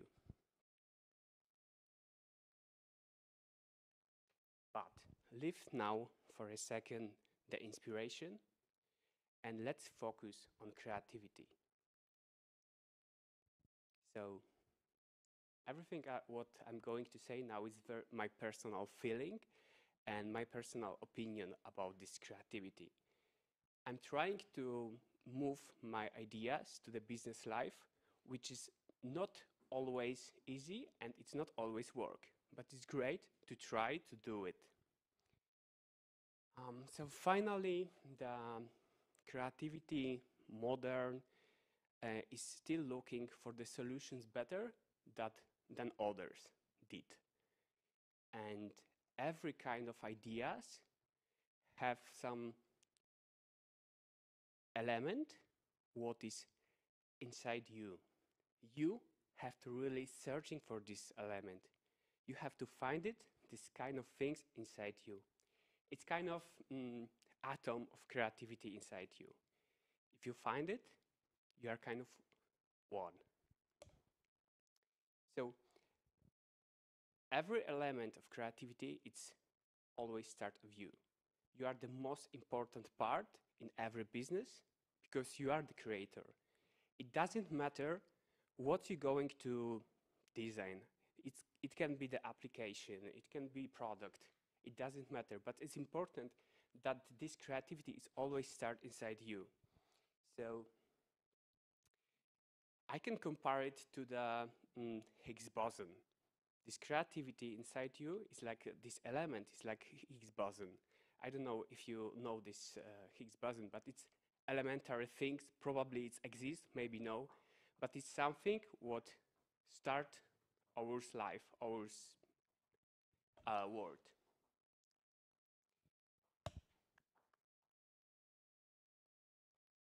So, how to start thinking creative? Let's live everything.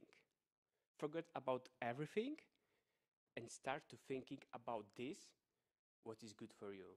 It can be, for example, good breakfast on the beginning of the day, because it gives you the power for all rest of the day. But let's focus on this, what give you the biggest satisfier. Let's focus on this, what motivate you. Let's focus on this, what give you the pleasure. Let's focus on this, what is nice for you. You have to thinking about these things. What define you? This is very important. What is good for you? And what do you like? If you know the answer for any of these questions, you probably find the element which you have to take and start to saying through it. This element show you something more in your creativity. I don't know what can be your element. I know what is my element, what's giving me the motivation to searching for the creative solutions. So let's say like you have this thing what giving you the pleasure, what giving you the fascination about something. When you starting to looking by this element, you're starting to see much more. It's kind of prism for your creativity. Then when you see some inspiration, when you have some inspiration, you have to look by this element and you see much more. Probably then you will see a lot of solutions for a lot of problems. Now I will say quick about the solution, about the problem and creativity. So, for example, here, this is example from yesterday. One of the Polish company introduced to the Polish market Pralkomat, which is washing machine. And this washing machine, they put in every gasoline station. And this is absolutely creative way to thinking, because I don't know who of you was thinking about put the washing machine in the gasoline station. It's at first moment, it's kind of not logic, but in the same moment, we have a lot of travel people, truckers who driving the trucks, and they can use this kind of things. This is very creative solution, in my opinion. Probably this project is going to grow, but we will see. This is absolutely new product. So, in my base of my past, I was most of life I spent with art. Then I started to working. I started to be in a business. So in this moment, when I take my art experience, and I was trying to, use my experience in art in a business was really difficult, because sometimes I have huge artistic ideas, what was impossible to start introduce to the business. So then I started to looking at the business by my prism of this what I really like. And in result, the business started to be not that much bored like previous. And I think this is important also for you to find something what's really inspire you or what's giving you the pleasure, and looking by this to the business what you want to make in your life.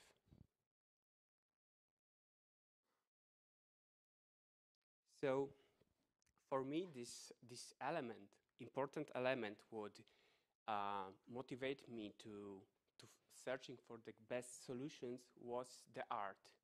My prism is art.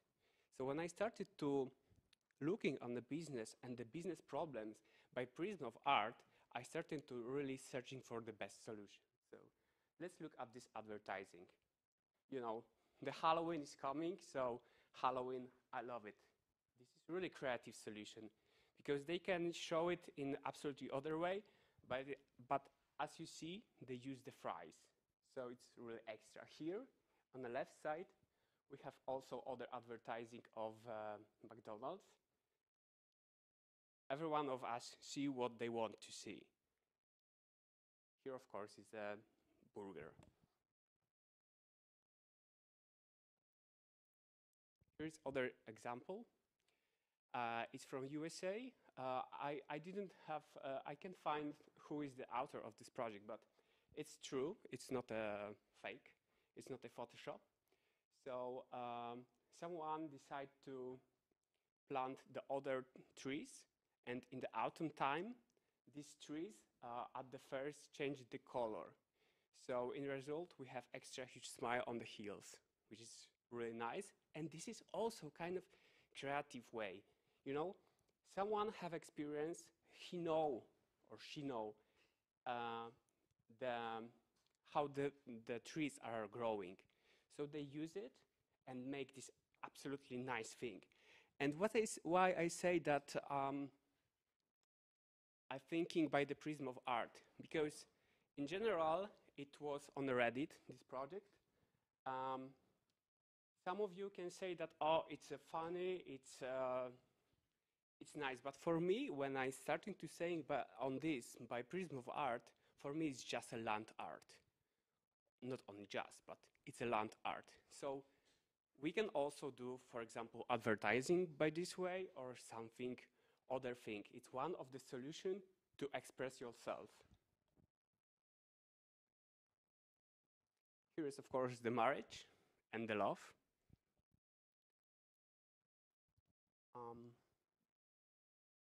Here is the celebration of 55 years of Adidas, and it's only 281 calories. Here's the advertising of the Samsung. And also it's a very creative way to make you closer to their product. So you see, we know every one of us know the flip phones, but smartphones are not typical in this way. So now Samsung show that they discover new products, absolutely new products. And in the end, I would like to say that for me, this prism of art, this absolutely extra element, this Higgs boson, it's art. I don't know what can be this element for you, but I'm sure of one of the thing. If you find this element, probably you will create new world. If you will create this new world, I will join to you. Thank you so much.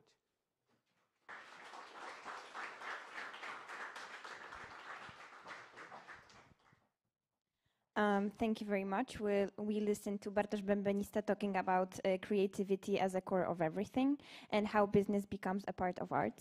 As you may have noticed, there was a slight change in the agenda because one of our speakers couldn't be here on time, but now he will talk, and it's Krzysztof Kopeć, the country manager of PZPPF. And PZPPF is an organization that unites the biggest country pharmaceutical companies, assuring the pharmaceutical safety of Poland and economic growth of the country. He is an expert in the area of pharmaceuticals, drug reimbursement, and pharmacy, as well as law in this field. He was a member of Komisja Ekonomiczna, Economic Commission, next to Health Minister, and performed the functions of Governor of Wydział Refundacji in Ministry of Health. He also worked in Główny Inspektorat Sanitarny, where he took care of law and regulating aspects of the market of diet supplements. Krzysztof Kopeć today will talk about how pharmaceutical business is changing after COVID-19. Thank you.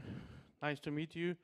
Nice to spend few time with you and with the aspects which I know from the years, but I think it's could be interest for you and of course for all patients in Poland. How pharmaceutical business is changing after COVID? Maybe it's the short view, but pharmaceutical sector was changed from 20 years, and COVID shows exactly what has happened on our market. I represent PZPPF. We also used Medicine for Poland, the name, because we are the part of European organization which called Medicine for Europe. That's why we also use the name Medicine for Poland. Our members, there is the biggest Polish pharmaceutical companies like Pharma, Adamet, Biofarm, but also we have companies which produce in Poland, and there will be the global companies like Sandoz, Teva, Mylan. Today the name of Mylan is Viatris. Also we have the last national pharmaceutical companies like Polfa, Tarchomin is also our members. We are the leading organization which collect these companies, and we our drugs, our medicines is on any pharmacy in Polish. 30% of any pharmaceutical product in pharmacy in Poland was from our companies. As you see, the COVID have created a lot of weakness and dimension about the drug supply system. That's the clue, because we just show that all of the chains of supply, there is a lot of weakness. Lockdown, borders, closures, and transport description have brought the looming prospect of drug shortages over whole Europe and the whole world. What will happen? We just think about how to deal with that. If you see what is the issue, that you see that the almost 80%, over 80% of active pharmaceutical ingredients, that mean the substance which is in any medicine which will create the health for you, is from the other countries like Europe and USA, and over 80% of this substance is from the China and other countries, mostly from India. That's what will happen 20 years ago. This started and create the situation when 90% of what API today is out of Europe. In the early 90s, 19% we was produced in Europe, in USA. That's what is the changes from early 90s to today. What we have to do, we have to discuss how to deal with that and how to heal the situation and how to create the secure system for European and Polish patients. Because similar changes taking place into Poland. Why did it happen? I think that's most important is the price pressure from the National Health Fund. Also in other countries in Europe, the situation is similar. But we know that the chain which we have supply from, there is a lot of weakness, which we correctly show on the problems with nature, volcanic eruption, on earthquakes, and also with the situation when pandemic is closed. A lot of countries, also Polish borders, also borders from India and China, which is mostly influence on the whole world, on the medicine all over the world. What is the pharmaceutical industry? Why is the pharmaceutical industry national strategic to the security of the country and continent? If Poland were to run of medicine, the lives of 3 billion diabetics would be at risk. Also, the people which have other hypertension or other illness, we have to risk with them, and they don't heal this situation. This is why the foundation of the EU medicine strategy is to become independent of import from Asian markets and support the European pharmaceutical industry. Also, Poland and also the European governments see the situation what the COVID shows, and not also the COVID, also the relocation of the production from Europe to the Asia, and we just think with our European colleagues how to do the relocation from Asia to the Europe, because of the strategic point of security in Europe is to produce active pharmaceutical ingredients and also a lot of medicine, because that is the key point of security system. We just think about what will happen if the China attacks the Taiwan. Maybe there is a situation where we have no deal with any Chinese firm. That means that we create the barrier to get a medicine from Asia, and we risk a lot of lives in Polish patients.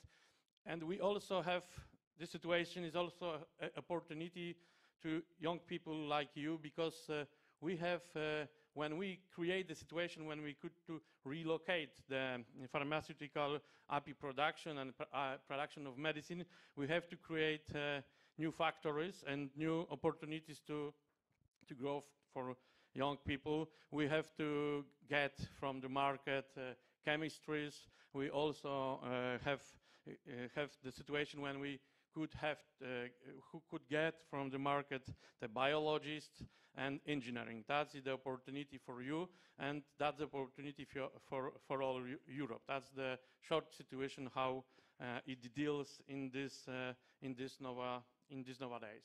That's the short storage. What is happened after the COVID, and what is the challenges and opportunities for young people in Europe? Because in pharmaceutical sector there is a lot places to work, and this is a well-paid place to work, a well-paid place, and place when you could to grow in the area with you interest. As I said, the most important engineering, biologics, and chemistry. That's the short story with the dangers and opportunities.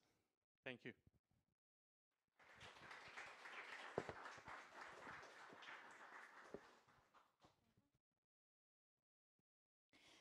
Thank you very much. Krzysztof Kopeć was talking about how pharmaceutical business is changing after COVID-19. And now we will,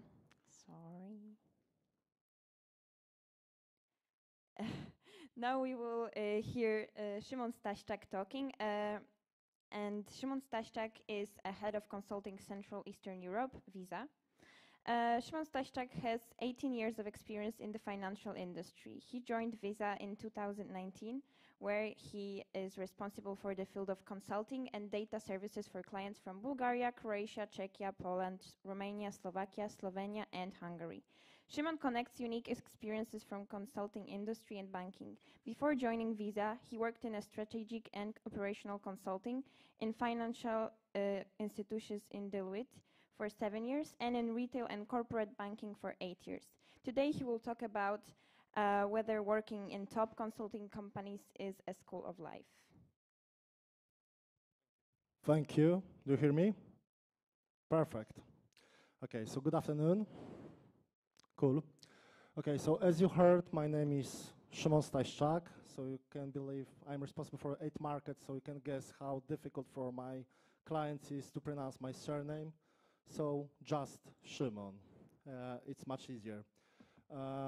Okay, so as it was, so my proposition for today's discussion, because the topic is working in top consulting companies a school of life, I was thinking to split this presentation into 3 parts. First of all, I will tell you a few words about myself to give you some overview what's behind, first thing. Second, I'm sure that you know what consulting is, so if not, I will give you a few words about that. And after that, part number 3, I will try to answer this difficult question. Okay, so something about myself. I studied Warsaw School of Economics. I spent there 5 years in qualitative methods.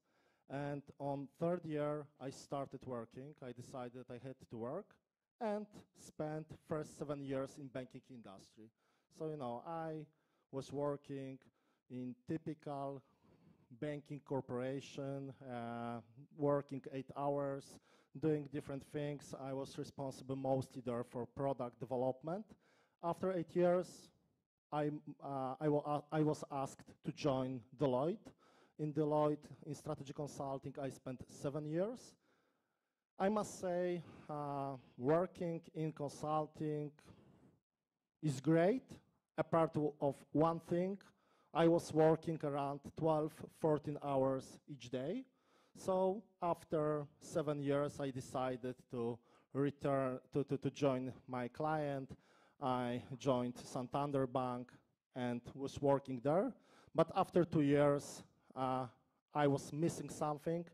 The work in corporation wasn't so sexy that it used to be. I must say that I was missing something from consulting, and then Visa asked me to join. I joined Visa 3 years ago. I know Visa, you know what it is. You've got some cards, you know, your credit payment cards, and there is Visa or MasterCard. So I'm working in Visa.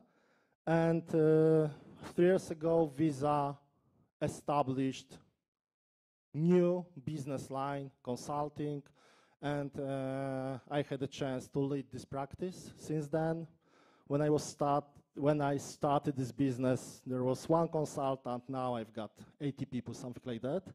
And we are, And within the last 3 years, we are delivering consulting as a part of Visa, simply leveraging our relationship with clients, especially banks. So in general, I am blend. I spent majority of, 50% of my life working in banks, and maybe not 50, and 60% in consulting, 7 years in Big Four, and now Visa. So this is what I have done so far regarding my career, and maybe now what consulting is. I'm pretty sure you know. Do you know what consulting, top consulting, doesn't matter whether it's top. Business consulting. Do you know what business consulting is doing? Any examples? I'm waiting. I'm still got 10 minutes, so no worries. I will wait. So, whoa, yeah, it sounds good. I have to add it to my bio. Okay. Anything else? Okay. So, in general, consulting is the industry who supports clients, in general, delivering some projects. It's in general. There are three types of projects that consultants are doing. First of all, we're delivering projects when clients, so banks, retailers, whatever, when such clients simply do not have any capabilities in this area. So we're doing something new, something innovative. They don't have people in this space. They don't have expertise. And then they hire external consultants to support them. Why? Because our job is exactly this, to follow some trends, benchmarks, initiatives, whatever. So first thing, consultants simply provide projects in some new innovative areas. This is first area. Second area, very often clients ask consulting to do something because to do something that may be announced that it was done by external independent company. Yeah, so sometimes there are such difficult topics like firing people, like changing strategy, like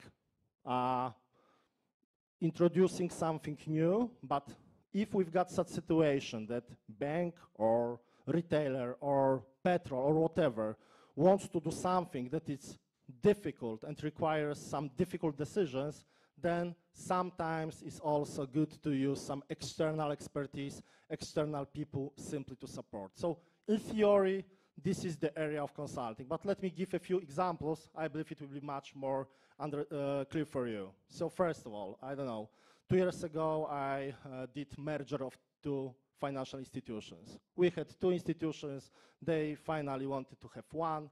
They announced merger, and they asked us to design and support them in execution of entire merger.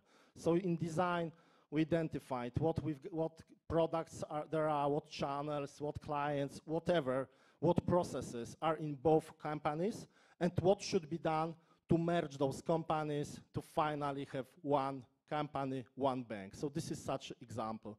Another example, as you know, probably, each company should have some sort of strategy. Yeah? So they should have some paper, thoughts, what they should do or what they're planning to do within the next 3, 4, 5 years. So this is typical topic where consultants are hired, because we're talking here about definition of some goals, objectives for organization. Of course, board members of each organization have some ideas, concepts, but they do not have time to prepare everything. So they hire external suppliers who bring knowledge, who bring experience, who simply, in collaboration with them, define how company should develop itself, what's the direction of development, what they should do. So we're doing such projects. Another project, if you want to buy bicycle, there is some process, yes? You have to, if you want to buy bicycle through Allegro, first of all, you have to log in, you have to pick the product, you have to negotiate pricing, finally pay. There is some process behind, there are some solutions behind. Very often, those processes, those ideas, concepts are also designed by external consultants, people who simply did such processes in 10, 11 other companies, and then they are hired by new company simply to set up such new process. Why? Because for consultants, because consultants have done such job 10 times, and Allegro did it once, so they do not have experience, so they hire external consultants. So this is what consultants doing. They really, really support clients in defining some innovative business opportunities, products, solutions, something that is new for them, and external support is needed. So this is what consultants doing in general. What it requires? It requires analytical skills, definitely, because consultants spend a lot of time analyzing numbers, analyzing facts, having some discussions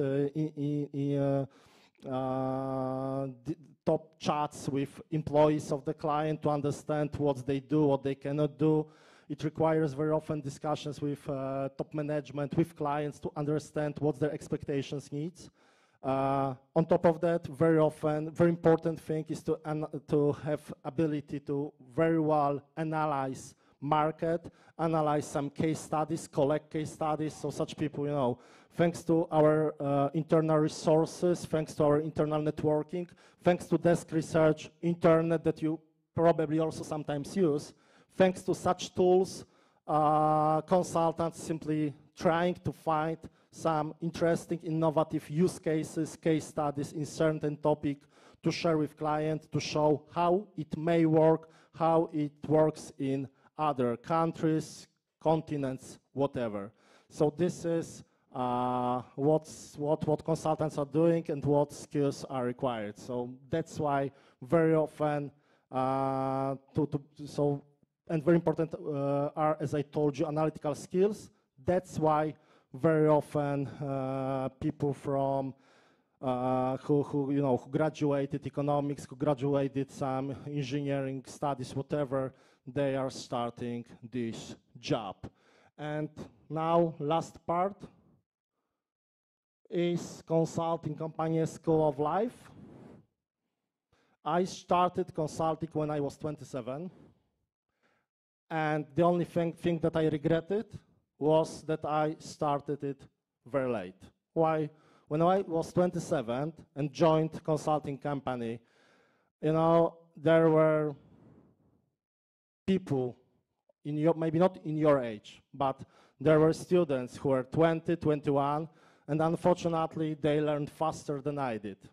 They had better skills than I had. Of course, I had some experience from industry, I had some experience from live banking, whatever, but regarding learning consulting skills, I was very old. I was very old starting this path. So first of all, definitely it's very good school of life, because in consulting you have to learn very fast.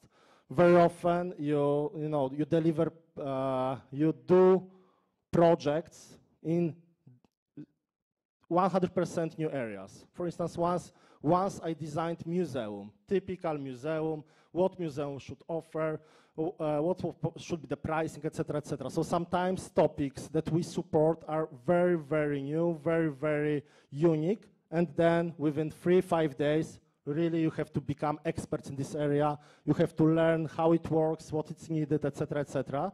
So first of all, thanks to such, thanks to being consultant, you, let's say, really learn very fast. Sometimes you learn faster than during high school studies. Simply you have to, you don't have any choice. You've got the time is you've got, a few days to do something, to learn something, and you don't have any choice, you have to do it. So simply, first of all, you have to be very efficient in this job. Secondly, your learning curve is very steep. And last but not least, you really learn very broad area of topics. Yes, for instance, if you support banks, you learn something from mobile banking, from processes, from people management, from IT. To be honest, you are engaged in all topics. So if you like something like that, if you like doing different things, if you like learning fast, this is perfect job for you. This is my personal opinion, because simply, I've got this in consulting. I didn't have it in bank, for instance, and as I told you, I definitely missed this. So definitely, if you believe that you like to learn, when you believe that you like to learn fast, do different things, different topics, it's a very good place. And last but not least, traveling. It depends on whether you like it or not, but majority of projects is done on site. So 3 months you spend in Spain, 3 months you spend in Germany, 3 months you spend in Africa, etc., etc., etc. So you really travel a lot, because you earn really okay. I didn't mention it, but in this job, really earn very good money. So there are benefits of this work. So definitely interesting job, definitely traveling and meeting different people, working in different cultures. As I told you, well-paid job. These are definitely advantages from my perspective. The only disadvantage is when you are traveling, you are spending, for instance, entire week abroad. Yeah, so it has a lot of advantages, but also you don't have so much time to spend with your family. And that's why I told you that I was regret that I started this job when I was 27, not 21, because when I was 21, it was pleasure for me to spend 3-4 years traveling, visiting entire world, earning money and having fun. Because, you know, the key credo in consulting is work hard, play harder. Yes? So really, really, it's important in this job that you not only work, but you also celebrate what you did. That's all what I want to tell you. Thank you. Any questions? Please, one. Otherwise, I will think that you didn't listen me. So you didn't listen me. Thank you. Thank you very much. That was Szymon Staśczak talking about is working in top consulting companies, a school of life. And now we move on to the business discussion panel. But before, I will shortly recap what we talked about. So in the business part, we have heard about what are the startup success factors, when to start investments as for introducing youth to the business world. Then we had a chance to listen to how the economic reality has changed after COVID in the pharmaceutical industry. After that, we heard about an interesting perspective stating that everything in business is art in a way. It's all about creativity. Last but not least, we've heard about the experience in the consulting company. Now, just like at the end of the previous part, like I said earlier, we have the business discussion panel. And it will incorporate all of the speakers speaking previously. So Konrad Ozdowy, Krzysztof Okuniewski, Krzysztof Kopeć, Konrad Sowa, Szymon Staśczak, and Bartosz Bębenista. This theme of this panel will be: what is a better option, starting my own business or working in a large international company?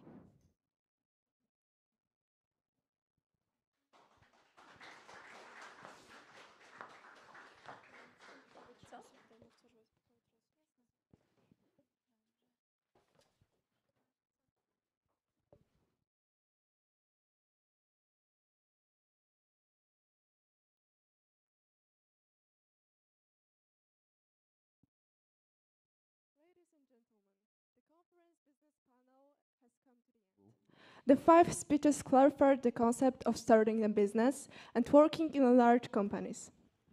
Speakers presented different ways of understanding the aim of success in business. The question that you are probably curious about is: what is a better option, starting my own business or working in the large international company? A lot of young people are currently thinking about their future. They might have doubts about what is right and what is not an appropriate choice. My first question is, if you could give an advice to high school students while setting their career path, what would it be? Working in a large international company or starting your own business?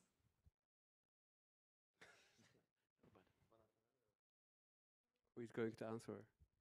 You can discuss. Okay, so guys, I can start. So, you know, like I think because you know, it's a large question. So you know, like I think not for everybody, you know, working in own business is the way of life, and also not for everybody the international large corporations are. So you know, like giving advice, I can start with, for example, from my perspective, it's good to before starting own company to try to work in big company, for example, international, you know, corporations, something like that, to maybe better understand how processes work, to get to know how the work looks like, Because, for example, from my experience, I started my own company as a first job, and it was quite complicated for me because I didn't know how the procedures works, how the work works, and I had to, like by my own understand. So I think, from my perspective, it's nice to have some experience in a large company, but also I see the possibility that for some people working in such a big institution can be, let's name it, harmful, or like to complicate due to the procedures and things like that. What's your opinion, my colleagues? But in same moment, you can always say that it's better to decide something, in doing the mistakes, because it's quite normal, and learn on these mistakes. Because if you start doing something, you have your perspective for other things. So I will start with it. So let's start to do something. Don't wait for nothing, because with the time, you are more afraid about something. Sometimes it's better to start to don't know something and learn on your own mistakes. Yeah, that's true. I think you have to think about what's your profile, what's your choices in the life, and what's your hard and weakness sides of your personality, because that's also is important how you start. And there is a lot of challenges also in if you have your own business, and also there is a lot of challenges and opportunities in the organization. In the pharmaceutical sector, there is a lot of startups. If you start and you create a new company, you just create a lot of fails, but you could create new things. And also there is companies which operate in Poland and also based in Poland, and you could start in the companies and have learning from this, and go away to your own business and stay in the companies. But in the starts of this, you could, of course, try one or two ways, or think about what's your profile, what's the opportunities is good for you. But because you have to start, and if you start, you just taste in real life, but you have ask yourself what's your personality, what's your sides of your profile, and that's how to do in the future. I would agree with some parts, with some I wouldn't. I would for sure agree that some people are suited more to the corporate jobs, some for the startups. And for sure with that we shouldn't be worried about making mistakes, because that's totally cool, especially for a high schooler when they still don't know how the working startup works or neither in corporation. So my advice would be just to try for themselves and look in one startup, in a corporation. Even between the corporations, it looks totally different. I work at Lime.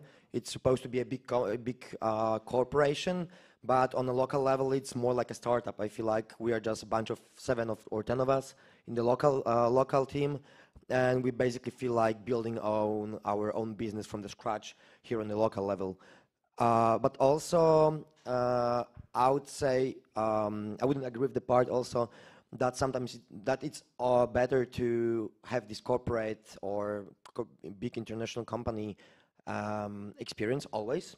For sure, it's helpful for building it's bigger and maybe more efficient, but it's also cool to do some mistakes, and actually maybe it's good also for you, more beneficial, because you're not constrained by any schemes, any templates, let's say, so you can build the business by your own, maybe in a way that someone didn't before, or the corporation that would taught you some special ways of doing the business, you wouldn't have it, so you can build by your own what suits you the more, or maybe in a more efficient way in the long term. I must say, I remember such research done by Kantar. Kantar is biggest global player in researches. What they did, they interviewed dozens of people from high schools, and they simply checked what they need, what's the expectations, etc., etc. I remember conclusion. First of all, people in high schools now are much more entrepreneurial than they were 10, 20 years ago. So definitely, conclusion was that simply people in your, not our, but in your age are more happy to run own business, are more happy to do on your own. And I remember that there was also analysis or question, what's your dream job? And majority of people in high school answered obvious thing, to be trendsetter in social media. Yeah? So this was dream job for people from high school. And you know, I believe that this is exactly like that. So first of all, it's difficult for us to, difficult definitely for me to tell you whether it's better to be in international company or run your own business, because I believe that my generation and your generation is totally different. So this is my first or third thought.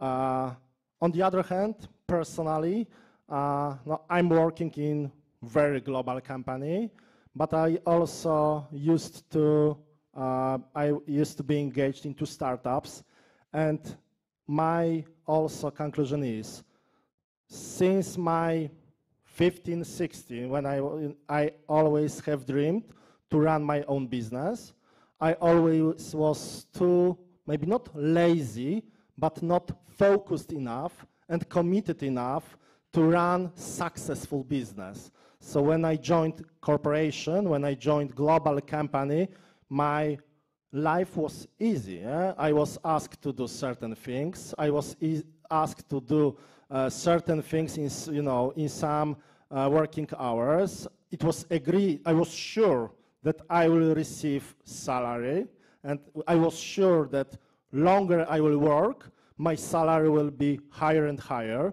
So it was comfort zone for me. And my last conclusion is, I'm not sure whether I totally agree with you, because as I told you, I started 2 startups within last 5 years, but they failed. Why? I wasn't focused, I wasn't committed, because in parallel, I was working in global company, I earned money, so simply I wasn't incentivized to run my business. So from my perspective, if we want to make success in running our own business, we have to be committed, we have to be focused, we have to engage 100 or even 130% of our time to run this business, to be engaged, to network with people, to do whatever is needed. And that's why I believe that if you want to start your own business, I wouldn't wait long. I simply wouldn't wait long. Definitely, I believe that if you want to be successful, I suggest to start this business as soon as possible. If you fail, then you fail. You always may enter some global company. You know, on the world, we've got thousands of global companies, so it's always will be such momentum, then you may enter this world. With running own business, I'm not sure whether each time is perfect one. So this is my opinion. Do you think that there is a specific age that the young people should have already set their career path and everything that they want to do in their life? Maybe we can start with Konrad Ozdowy. So, you know, I'm not sure if there is a perfect age. I think it's also... It's perfect. The perfect is what colleague said. That you know the idea is to start. Yeah. So this is most important. So if you are ready, you know, like even in high school, it's okay. If you are ready, you know, like after 10 or even more years in a big corporation, it's still okay. So, but of course, I totally agree with you that you have to be 100 focused. Yeah. So it's not like you cannot work in this big company and only partially, you know, create your own business. You know, you can, but I think it could be more complicated than when you know, like a level than for you when you know, like we will focus 100% because okay, you are quitting your job, then starting a new area, and then you can focus 100% because you can and you have you have to. So for sure this is important, but I think it's not about the age. We can theoretically say that when you're older it could be harder, but I'm not sure if it's true. I think it's totally, because when you will be older, probably you will start a little bit different job, different firm, different company. Then you are younger because you have other experience. But it doesn't mean that it will be better or worse. Yeah, so that's my say. Yeah, I'd agree actually. I have even a friend, maybe some of you have heard of him. His name is Pianowski. He's right now, I think, 20 years old, but he started his own software house when he was 17, I believe, or 16, something like this.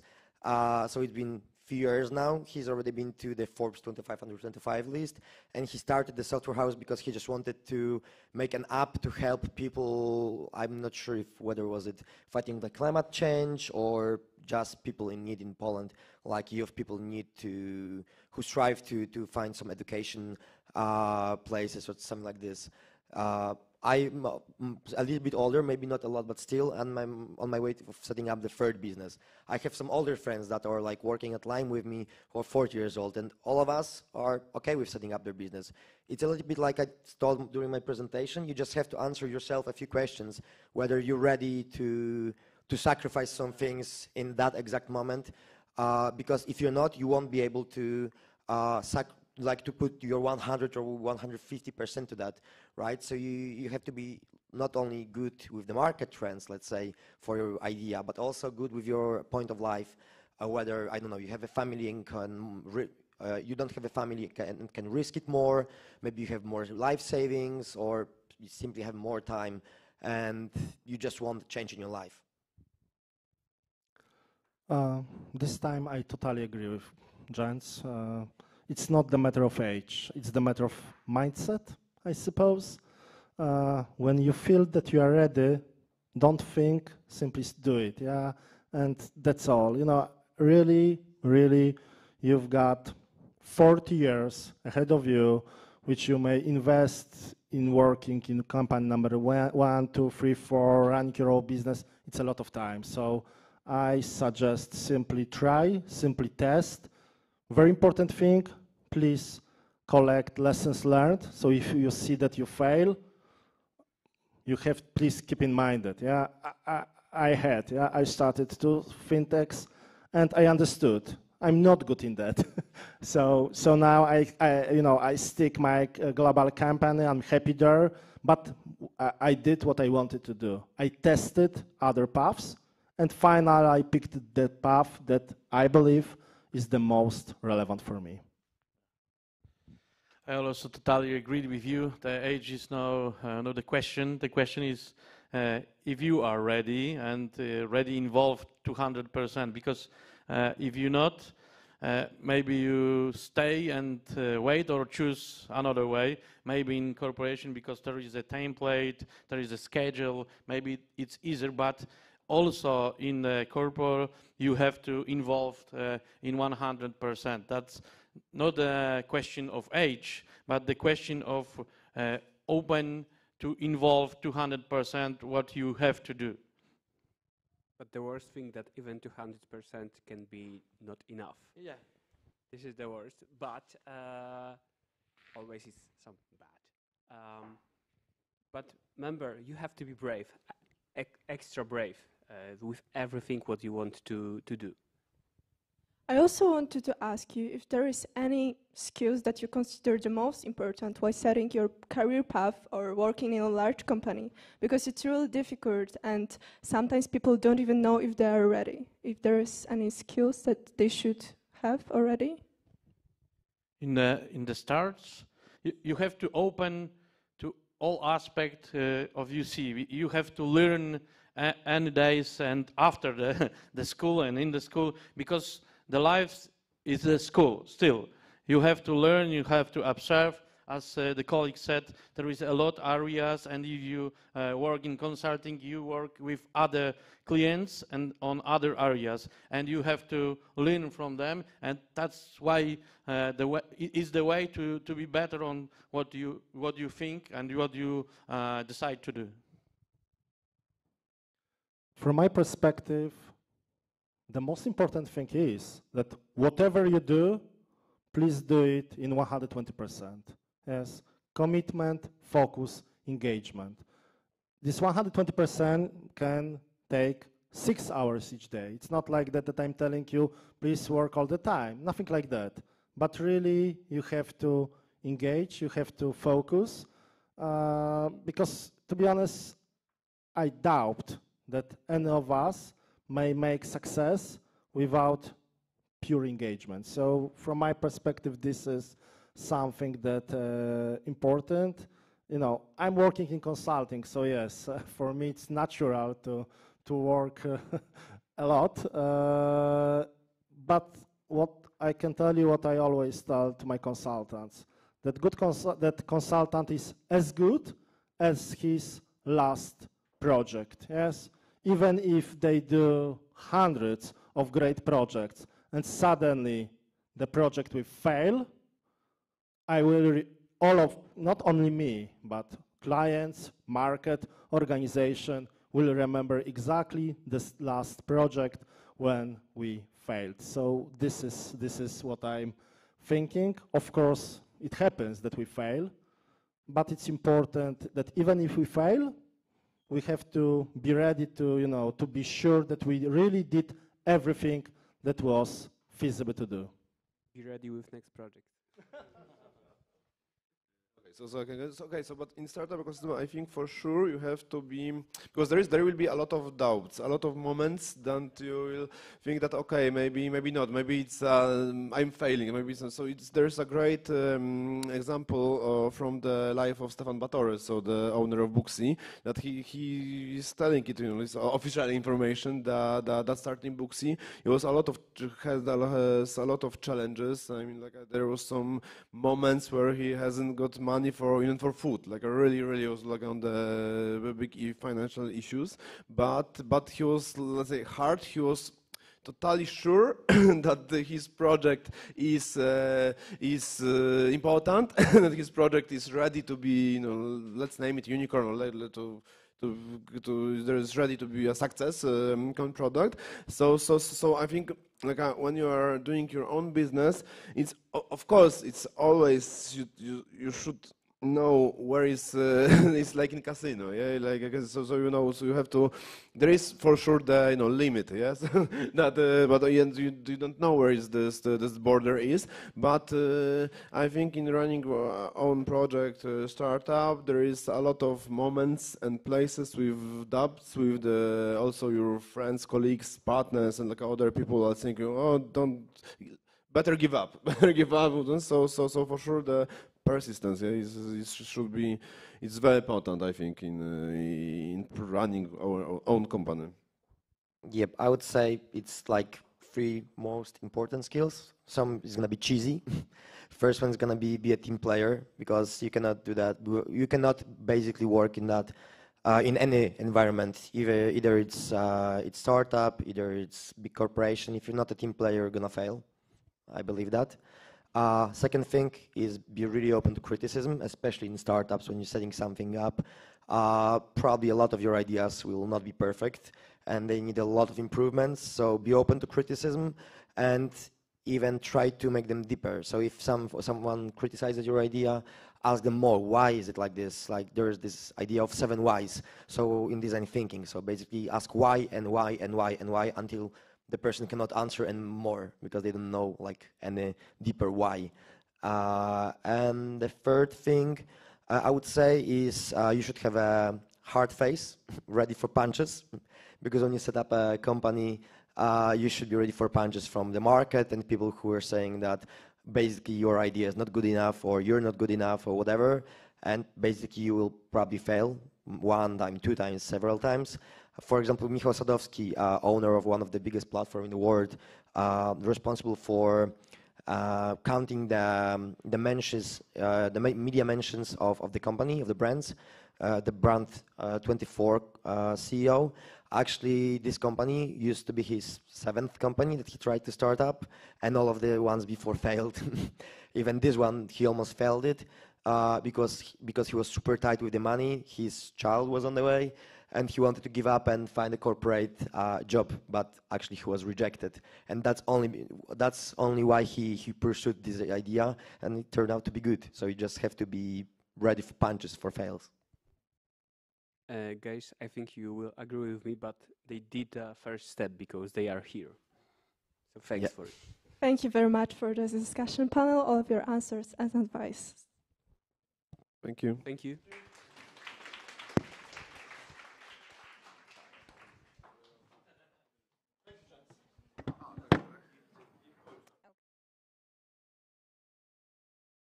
Part ahead of us is technology, last but not least.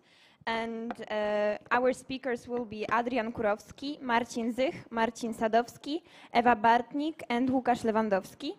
The major themes are science behind technology in our daily lives, technology changing the perception of different phenomena, and improvements in the environment caused by improvements in technology. So the first speaker is Adrian Kurowski. He's the country manager of Visa. And Adrian Kurowski is a Visa country manager in Poland with over 10 years of experience in organization since 2011. On a daily basis, he's responsible for the Polish market and shapes relations with Visa card issuers, banks and fintechs, as well as with settlement agents who cooperate with companies accepting card payments. Previously at the KPMG consulting company and at Polbank EFG. He is a graduate of the University of Insurance and Banking in Warsaw, currently the Vistula Academy of Finance and Business. And he will talk about how the payments are transforming. Thank you. Hi, everybody. How are you today? Enjoyable? Great. I need to hear you. I need to feel your energy. Otherwise, we'll just bored here. So, once again, welcome. Are you with me? Yes. That's great. Great to hear it. So, guys, I was asked to come to you to tell you a little bit more about Visa, but not necessarily Visa as a global organization, but how we work at Visa. And I thought, you know, it's evolution. And for you guys, you are quite young. I'm very jealous about you that you have such great events. So, you know, organizers are doing a pretty good job in order to give you that ability that you will be meeting such condensed manner, so many people who will be telling you how the life looks like. And the life looks like, you know, differently depending on how you look at this. For me, I really like, and life for me is very enjoyable, but I thought I will tell you a story. Kind of story about, you know, how the evolution of Visa did and what we see in the future.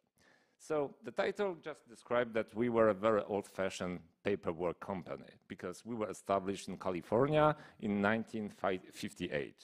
So you might think about Visa as something which you recognize on a daily basis, but being most of you probably Polish, you might think that, you know, for instance, there are other incumbers like Blik that might oversee Visa, hopefully not very fast. I'm here just to protect you because I truly believe that we should use something more reliable and scalable, like for instance Visa payment credentials, which you can use worldwide, rather than something typically Polish. And we were born in California, and our brand evolved. So here, just kind of indication that within this evolution, this is not only about the company, but it's also about branding. So the way how we see each other, the way how we position ourselves in front of our consumers. So here one information for you that Visa wasn't Visa from the very beginning. Visa was born in 1976 because someone internally said we need to go abroad.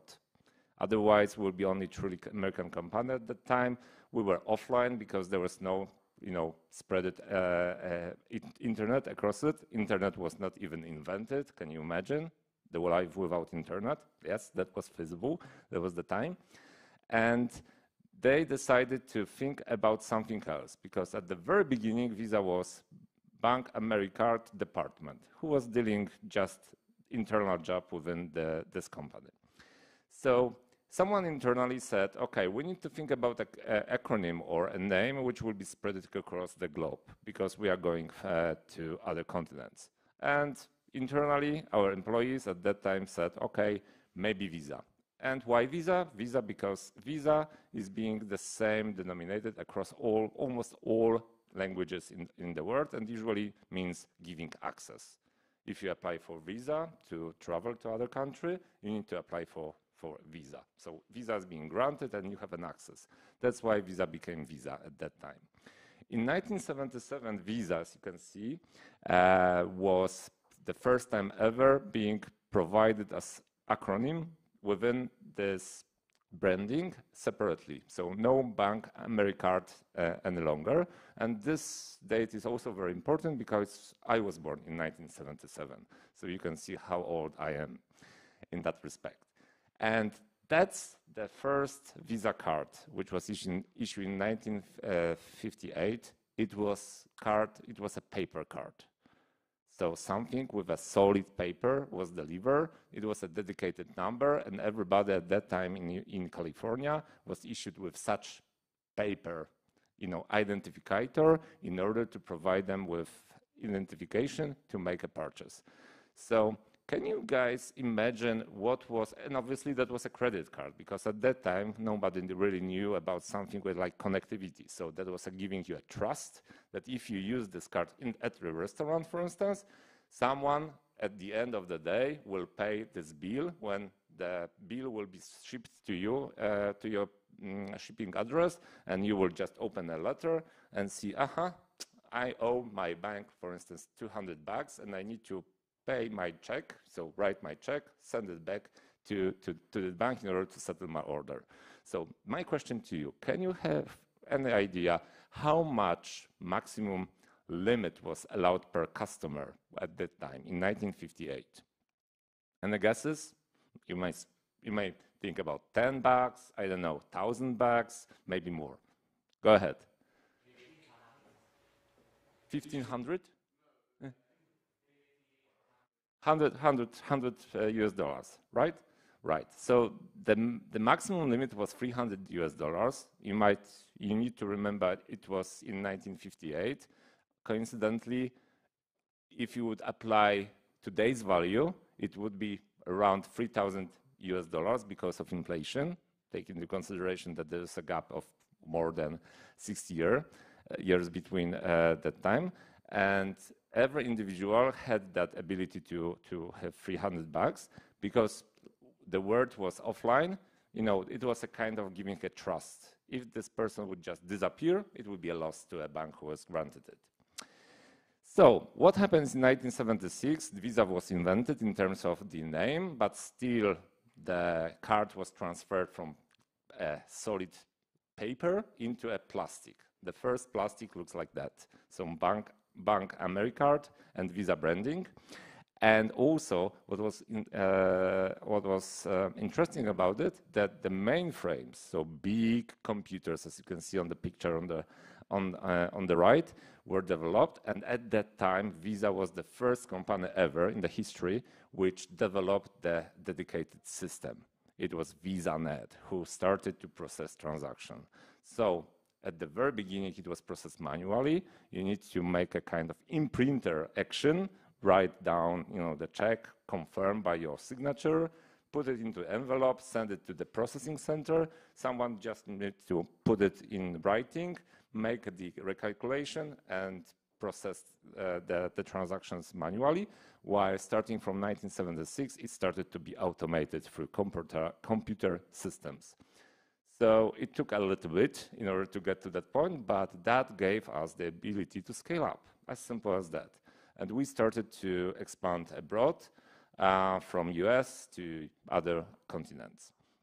And finally, that's how the card looks like. So my question to you, do you have, by accident, any card product? Do you use any card-related product? Not necessarily Visa. I can see Marcin, but you are excluded from this poll because you're a little bit older than a student.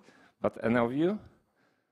I can see it. And do you use electronic transfers to settle your accounts? I don't know, if you go for, I don't know, drinks, or you buy some stuff with your friends or colleagues, you do it. And how do you do this? What way? Is it a mobile Apple Pay? Okay. P2P payments, kind of? No? Not such. Okay. Right. So nowadays, that's just how current decoding of a card looks like, but the beauty is hidden because I don't carry any wallet any longer. Why? Because everything what I have is in my wallet, virtual wallet or digital wallet. Why?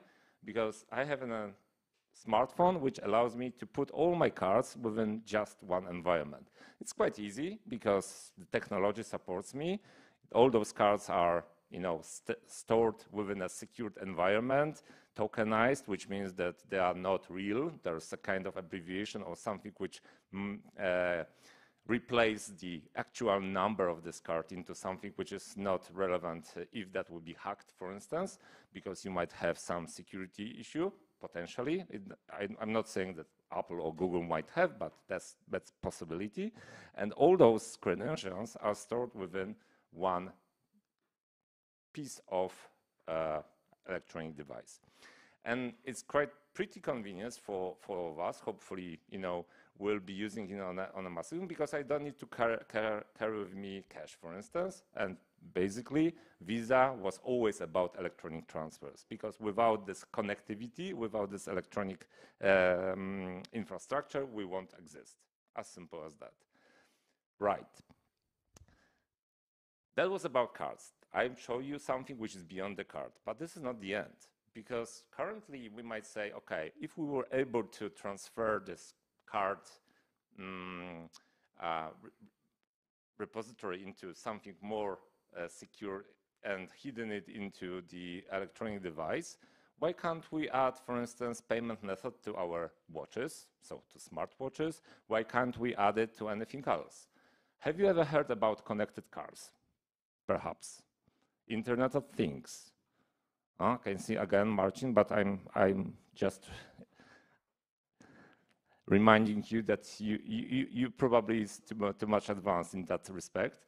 Right, so thanks to the technology which will allow us to be connected constantly, because all of us are using mobile internet, and we are just in front of the big era, big change, which probably Marcin will be tackled upon in pretty short way, because 5G is coming. We are in the position to be connected constantly.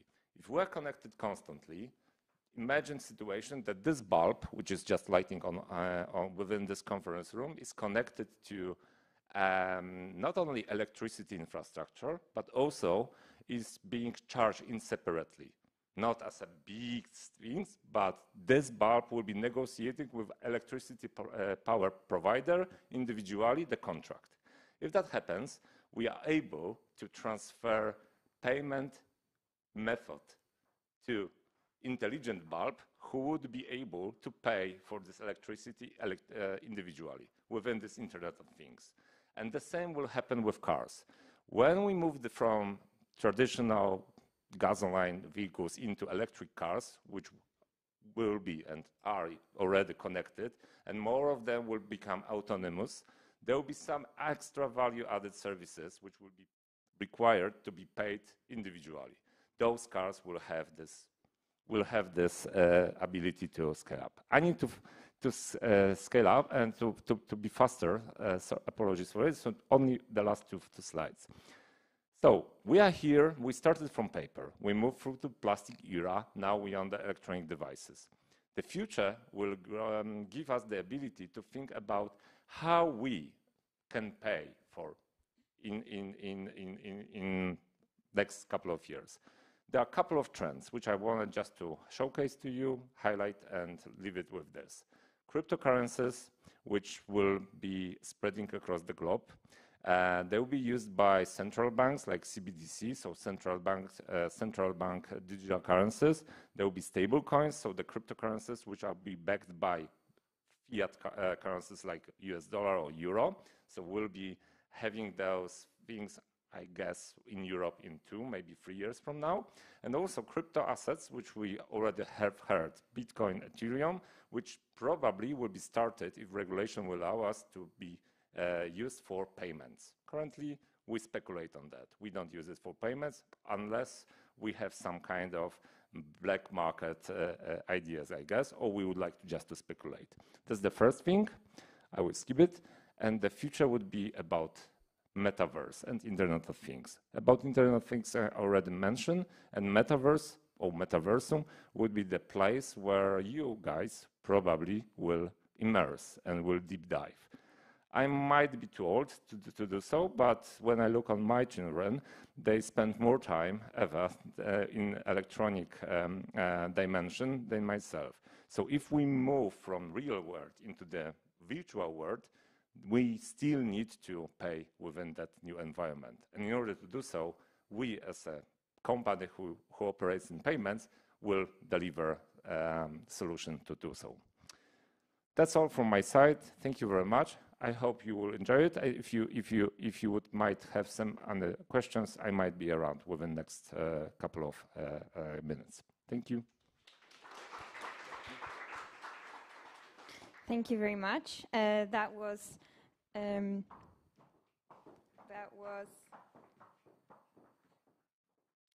Now we will listen to Marcin Zych, and he will talk about 5G and are we actually talking about the data transmission revolution? Marcin Zych is head of pre-sales networks and managed services, and he's from Ericsson. He has over 18 years of experience in the field of technology. He has worked as solution architect, solution team manager, senior consultant at mobile radio networks. He has also worked as a mobile access solution engineer at Ericsson and in sales departments in Alcatel Mobile and Sun Microsystems. Today, as I said, Marcin Zych will tell us about 5G and are we talking about the data transmission revolution. We have to wait a minute to connect the other computer. Okay. Are we ready? Okay.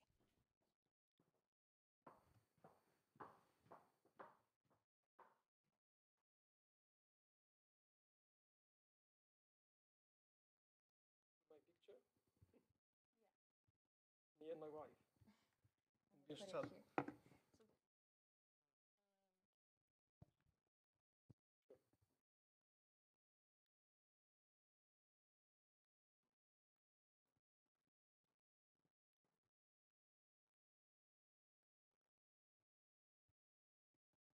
One moment, please.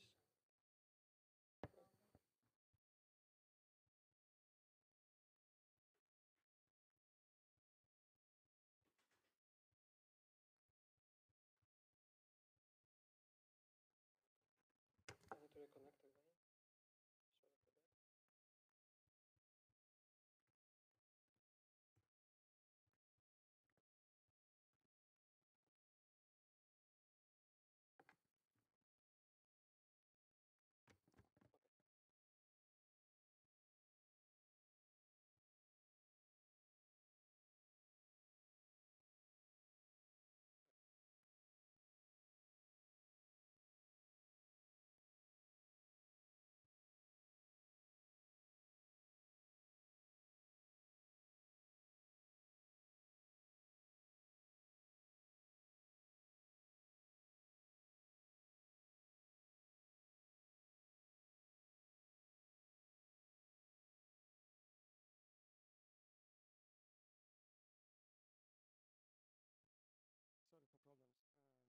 Sorry for that. And thank you, Adrian, if you are there, for a great introduction for my presentation, because I will be talking about mobile communication systems.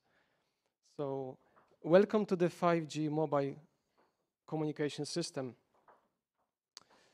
And this is about taking closer look about what really 5G is, what 5G means for you, for me, for us.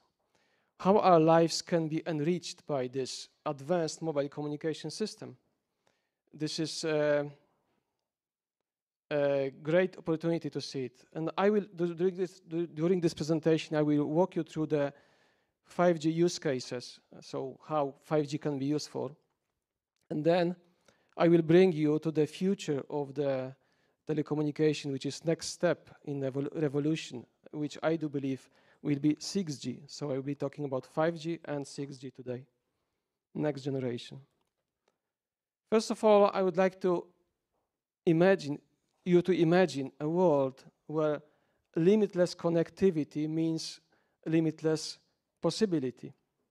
Can you do it? Let's try it together. Let's see what we can achieve. First subject, education, very close to you. In 2021, nearly 260 million children are not in a school at all. This pandemic situation and COVID-19 has affected education of nearly 1.5 billion young users, young students. And consequences, over the lifetime, this generation could lose a lot of opportunities. And sadly, the access limitations still remain for younger and older generation to reskill.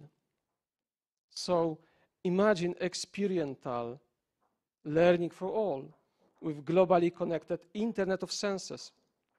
You've seen just before Internet of Things, I'm talking about Internet of Senses.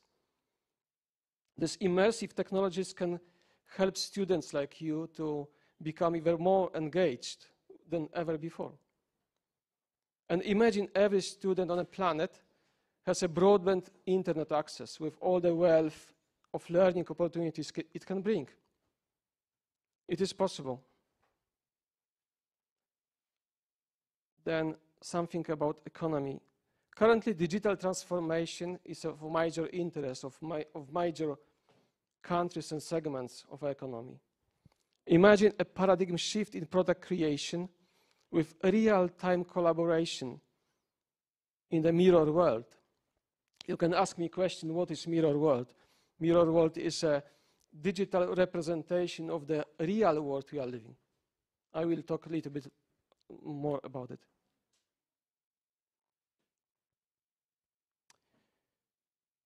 This opens up opportunities and efficiencies right across a value chain, which means that there is no longer limitations and bound, that expertise is not any longer bound by proximity to a site.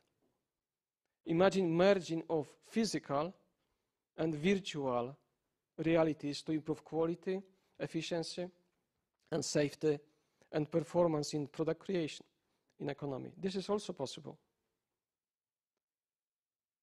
This is my favorite one. Imagine being there without being there through immersive virtual experience. It means an access to major events like sports events or locations made possible regardless of the user location, physical user location, and with a real sense of immediacy. So the feeling of being there becomes a reality. Imagine full sensory experiences that can be shared with others, like sights, smells, sounds, tactile feelings, beamed directly to your wearable devices, your smartphones, just transporting you to the heart of action. It is also possible. And something about environment and our planet. Today, mobile technologies are opening new possibilities to pioneer a sustainable future of our planet in all sectors of our society. Imagine driverless electric cars, increasing usage of renewable energy, like wind, for example, solar panels, or reduce energy consumption in manufacturing, so important today. With digitalization and partnership that maximizes effort to reduce carbon emission. This is also possible. In Ericsson, we believe that our purpose is to create connections that make the unimaginable possible. What does it mean? Combining creativity, expertise, and technology itself, like 5G or 6G soon. Who imagined the app economy? Few, if any. But we provided solutions and networks which made it possible. We created the networks which first connected people like you, me, and then soon we'll connect everything, like Internet of Things, presented on Visa presentation. We also connect in other ways, creating, forming partnerships, bringing key players together to drive innovation further and scale positive impact on the planet. You could say that we are delivering invisible fabric which connects and powerize digital world. Looking at the future, today 5G is happening. 5G is happening now, and we see all over the world increasing expectations from society, industries, end users, consumers, combined with emerging technology being developed now that will finally give a rise for challenges even beyond 5G can meet today. In 2030, the 5G will have been shaped by, society will have been shaped by 5G for 10 years already. So we think that this is gonna be right moment for introduction of next generation system, 6G.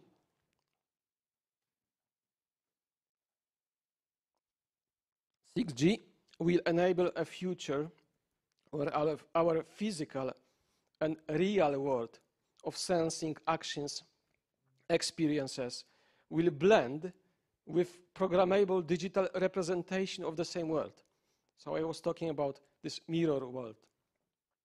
So digital representation of your physical world with all the uploads and activities online. In the Internet of Senses, we will be able to experience human sensory experiences conveyed over long distances. So your experience will be as you were there physically. Intelligence machines will cooperate with each other and interact in the digital world, but of course via physical, realistic digital connections. The 6G network platform will enable intelligence and full synchronization with this cyber-physical continuum where physical and virtual digital worlds blend, powered by limitless connectivity, network compute fabric, and cognitive network, and also trustworthy systems, so systems which are reliable fully. So I have prepared for you, this is of course visionary speech, I agree. I prepared for you a short movie which will visualize what can happen in 2030 with our daily lives, how modern technology can impact us. Do you want to watch it? Yes. Okay. Let me switch it on.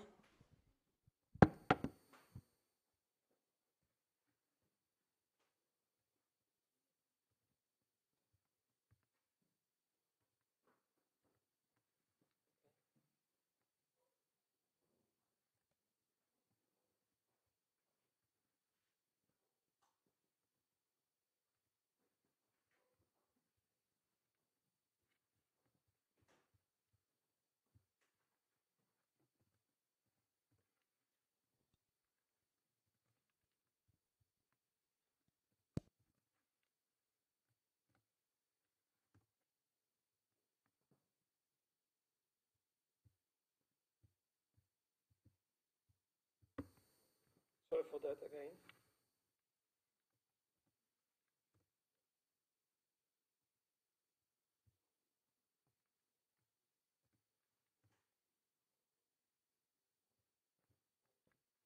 One moment.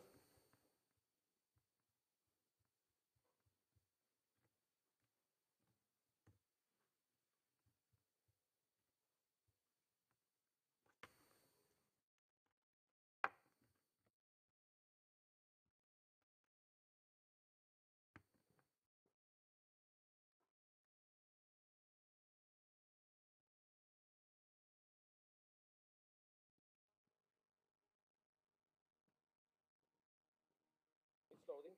Sorry for that.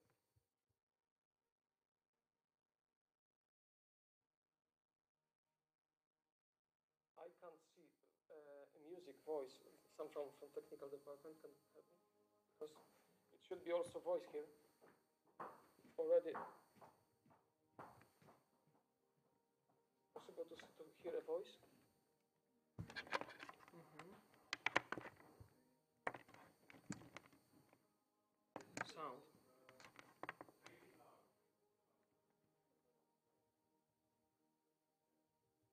It is now. It should be music right now. Already.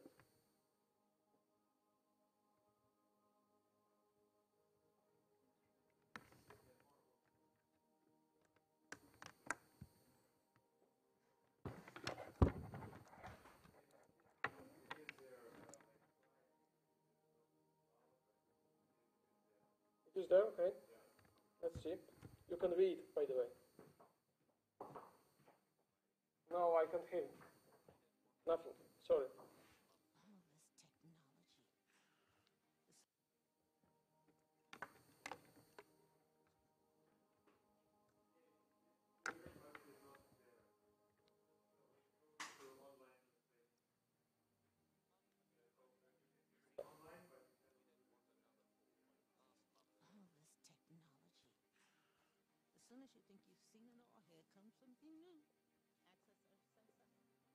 So let's watch it and read subtitles.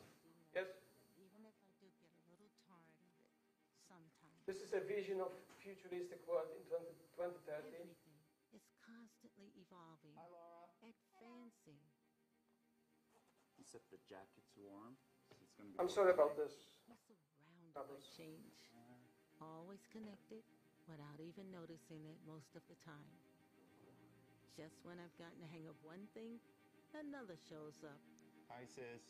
Just wanted to see how everything's going. Is there any news? I guess that's what happens when you get to be my age. Some worries still remain, of course. I think worrying is part of human nature.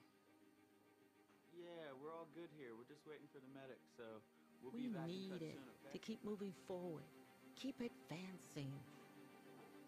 We'll be back in touch soon, okay? It does amaze me just how far we've come, how accessible everything is today. There's so much less worrying, less stressing, and with that comes more freedom. There's something magical about us all being connected to one another. It's like we're never alone anymore, Except. for better or for worse. Hi, Chris. Sorry for the interruption. Robot 43 is down. Did you locate when and where the problem occurred? Yeah, sure. We need to implement the fix. It brings us closer together, no matter where in the world we happen to be. Okay. And it makes us all equals. I do love that. Age, background, disabilities, it just doesn't matter as much anymore. There'll always be new problems to solve, new issues I should play piano like all the cinemas.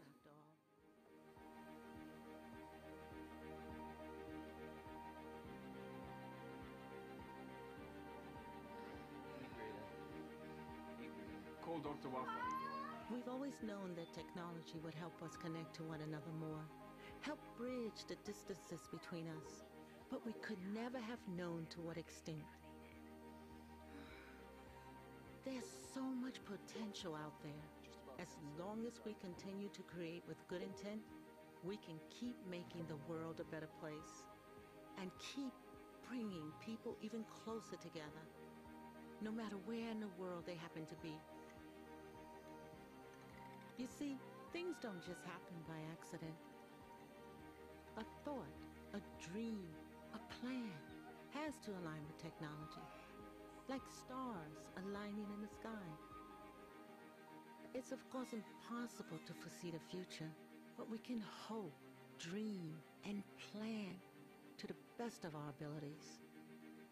That's how we, you, me, your little baby cousin, all of us can advance.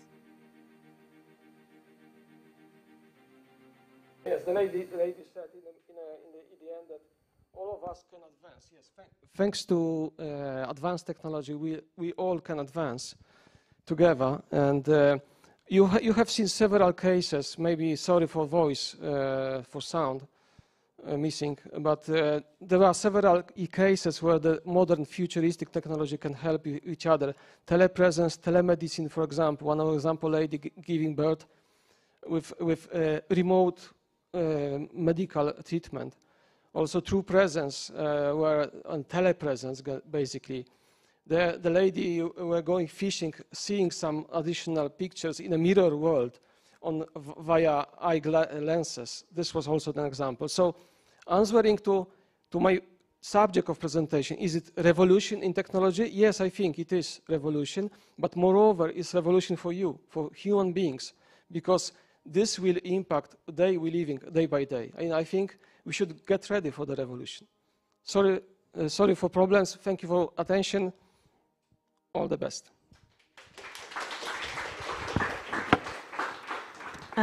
Thanks very much to Marcin Zych, who was talking about 5G, and Ari talking about the data transmission revolution. And now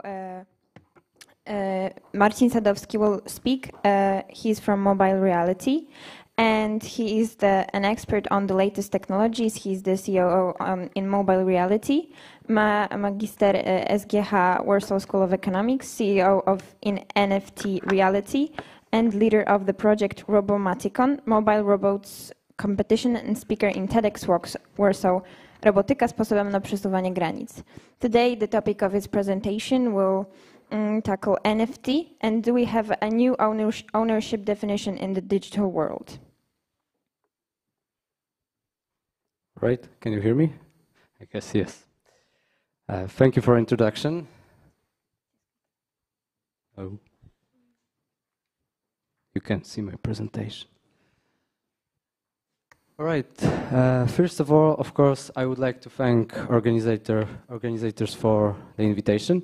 It's a pleasure for me to be a part of such a conference. Still nothing. And I guess, because this is my topic of my presentation, so mainly the question, do we have a new ownership definition in digital world? My short answer is yes. However, I would like to defend it in next 15 minutes. Do we have it?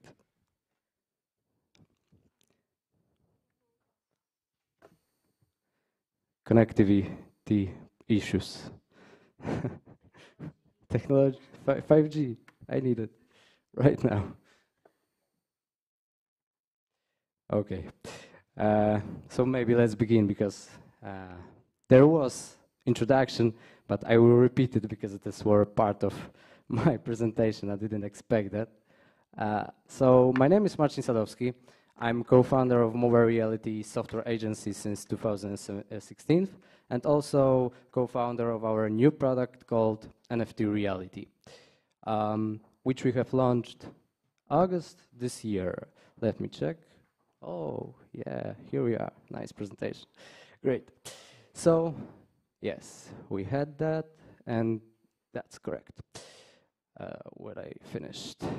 Yes, so co-founder of NFT Reality. Our main goal is to sell NFTs as a benefits for various employees in every company in the whole world. For now, the noise about NFTs has fallen silent a little bit. However, we still believe that digital ownership is on the good track. Okay, so let's start with the basics. Let me ask you a question. Who knows about NFTs and blockchain, how it works? Oh, I can see. Oh, okay. No one, almost. That's great. I hope that you found something interesting in it. So let's start with the blockchain.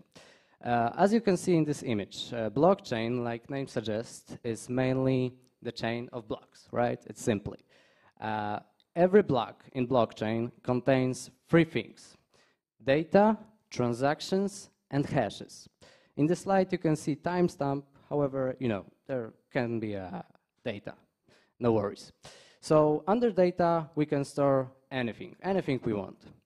The second part is transactions. Transactions are a kind of representation of people operations under blockchain. And every blockchain is a kind of representation of our crypto world, right? Okay, the last thing is hash. Every hash is unique and special. Why special? Because hash is encoded information about the whole block. So if you would like to change something in the block, for instance, in block number 1, then you need to change the whole hash. Okay, there's a special algorithm which creates those hashes. Okay, so every block contains own hash and the hash of its previous block. It's simple, and this is how we can have a blockchain, because we have a relation between the blocks. So you might notice that if you change something in the block number 1, for instance, then you need to change the hash, right? And if you change the hash, then you need to change the hash in the block number 2. So if you change it, then the whole blockchain can't remain valid. And that's why people like this solution, because it's secure. When people use it, they don't need to be worried about that someone malicious, for instance, bad group of people, or maybe something bigger like institutions or big corporation, change something afterwards. And that's why people like it. And of course, the second reason is that every blockchain is publicly available. So anyone, anytime, can just scan blockchains and find what they want. Okay, so we had it, and of course, what's the usage of this solution?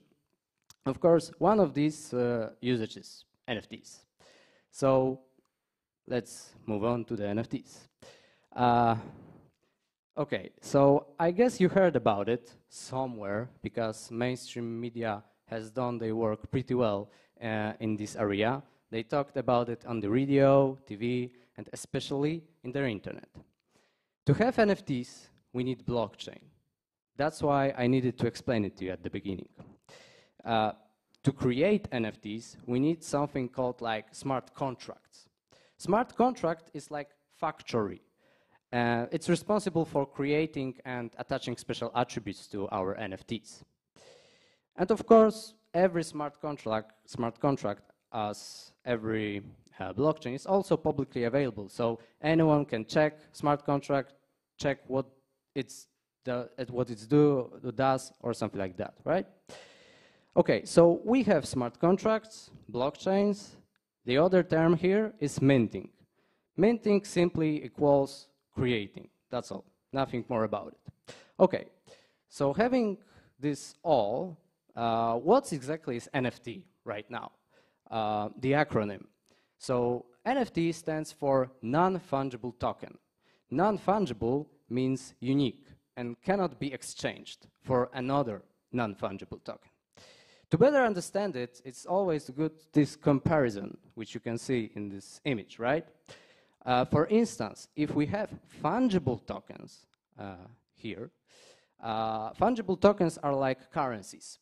So, for instance, if you have 2 zloty, then you can exchange it into another 2 zlotys, because 2 zlotys and other 2 zlotys are the same. It's exchangeable. With NFTs, you can't do this, because every NFT is unique.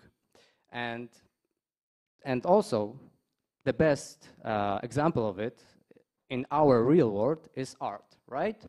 You can have several copies of Picasso's painting, right? But there's only one in the world original with the idea, brush size, and something else. I'm not a painter, but you get the point. So this is how it works with NFTs. The same concept. NFTs gives us possibility to save something unique. Blockchain gives us unchangeable records, right? Okay, so if we have it right now, let's ask the important question, which is it a scam for our businesses in future, or is it a real opportunity? Let's talk about obstacles and trust issues related to these technologies. I will put it down. So I have made this screenshot a couple days ago. On this screenshot, you can see the current situation of NFT market. As you can see, we are far away from the best situation which we had a couple months ago. Of course, the reason related to that is the global crisis, which we have right now. But this is not the only issue, though. You see, at the beginning, media has been talking about very, very expensive transactions, where people were selling and buying hilarious NFTs, such as photos of someone famous or screenshots of first tweet in the Twitter, or even screenshots of these screenshots. NFTs started their ride with the label that anyone can just earn some money by simply paint anything in Paint, minted it as an NFT, and sell it for $1 million. That's why cryptocurrencies and NFTs are still described as a place where a group of people, bad people, can just steal your money. So we can see that there is a very big issue with a trust to this technology, and also in the past speech with the visas, right? I guess at the beginning, Visa had the same issue with trust. The other trust issue which we have is just the design of this technology. You see, every crypto thing is designed to be decentralized. And simply, it just doesn't help with trust in this technology, because people associate it with uncontrolled area where just there's no law, no rules, you know, everyone can just do whatever they want, and of course, everyone are simply anonymous because, you know, we have only some strange address somewhere and we can have multiple of them. So that's real issues with a trust. Okay, so what can we do about it, right? So what can be done in the area of trust to maybe speed it up, for instance? So there's a time for a small story. Last year, we attended a conference in London, and one day we had more time, so we went to the British Museum. How surprised I was when in the center of this museum, I saw advertisement about buying and selling NFTs. Yes, about NFTs, NFTs of arts, of course, in the center of the museum. The platform was called La Collection, and this platform is certified by the British Museum. And yes, and this is something incredible. You may ask why, it's just another NFT platform, right? And I would answer yes. However, it's certified by the greatest museum in the UK. And this is something, because you see, institutions, big brands, big corporations have our trust, simply as it is. And their involvement helps this technology to be in use for majority of us, right? That's simple. And this is something what can be a kind of help for this technology. And as I said, it's still certified, this platform, even during a crisis. Yeah, as you can see on this newspapers, The Guardian, I guess. Yeah, if I remember correctly. So this is what can be done in terms of the trust, involvement of big corporations, big brands, institutions. There's also other obstacles, not related to the trust. It's related to cryptocurrencies itself. You see, to buy NFTs, it's kind of complex process, right?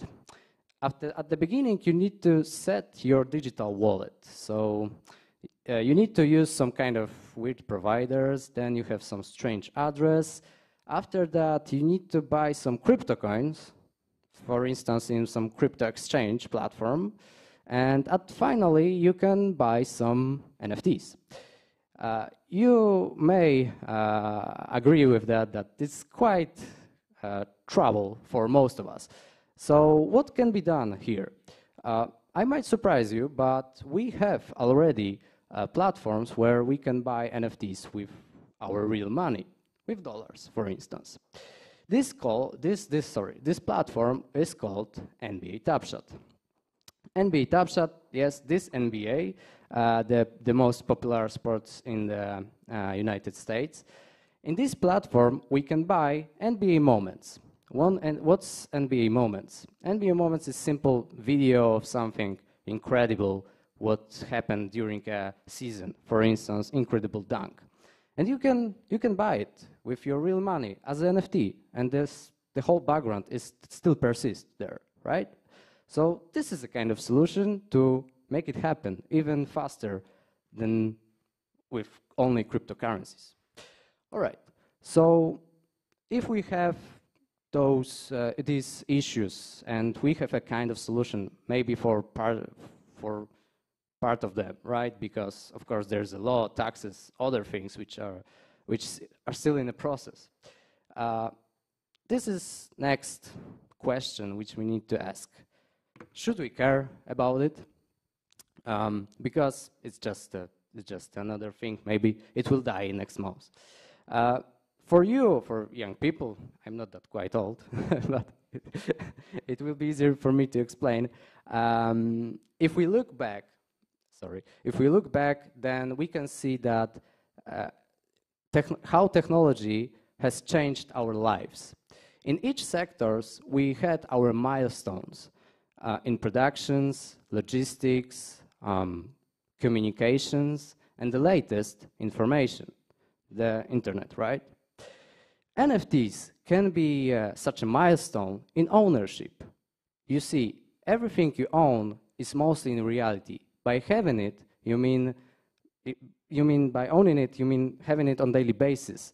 Simply, you just can feel it, grab it, see it, right? You can own apartments, cars, food, whatever, right? So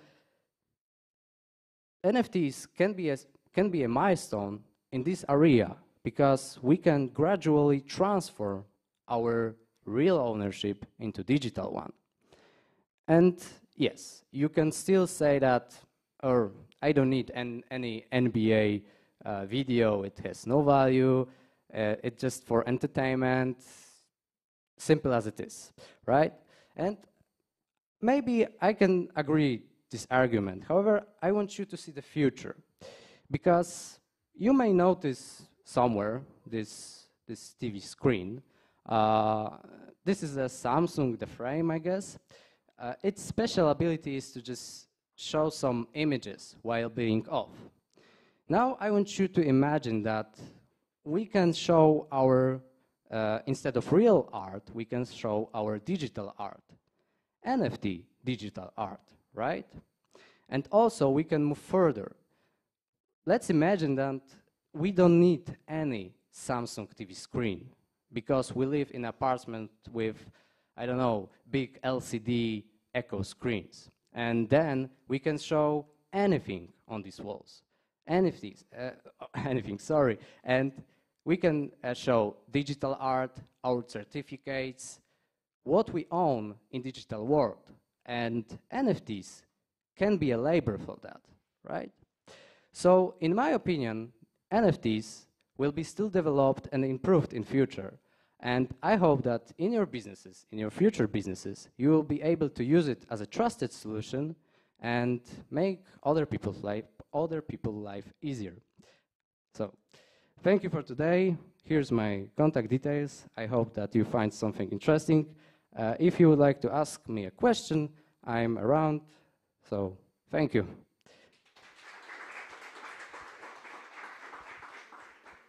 Thank you very much. That was Marcin Sadowski talking about NFT and do we have a new ownership definition in the digital world.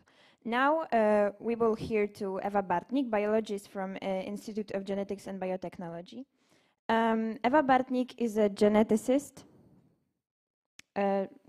professor in the Institute of Genetics and Biotechnology of the Biology Department in the University of Warsaw. She deals with research concerning mitochondrial diseases. Eva is popularizer of science and was awarded by Polish Association of Genetics and by Polish Association of Science Journalists. She was a scholarship holder of Foundation of Alexander von Humboldt in Cologne in 1986-1988. In 2006-2009, she was a member of science expert group PISA. Nowadays, she's a member of newly formed WHO Expert Advisory Committee on developing global standards for governance and oversight of human genome editing. Eva Bartnik is also an author of over 100 scientific publications. Today, she will talk about how are the medical technologies changing the world. Let's give her a warm welcome.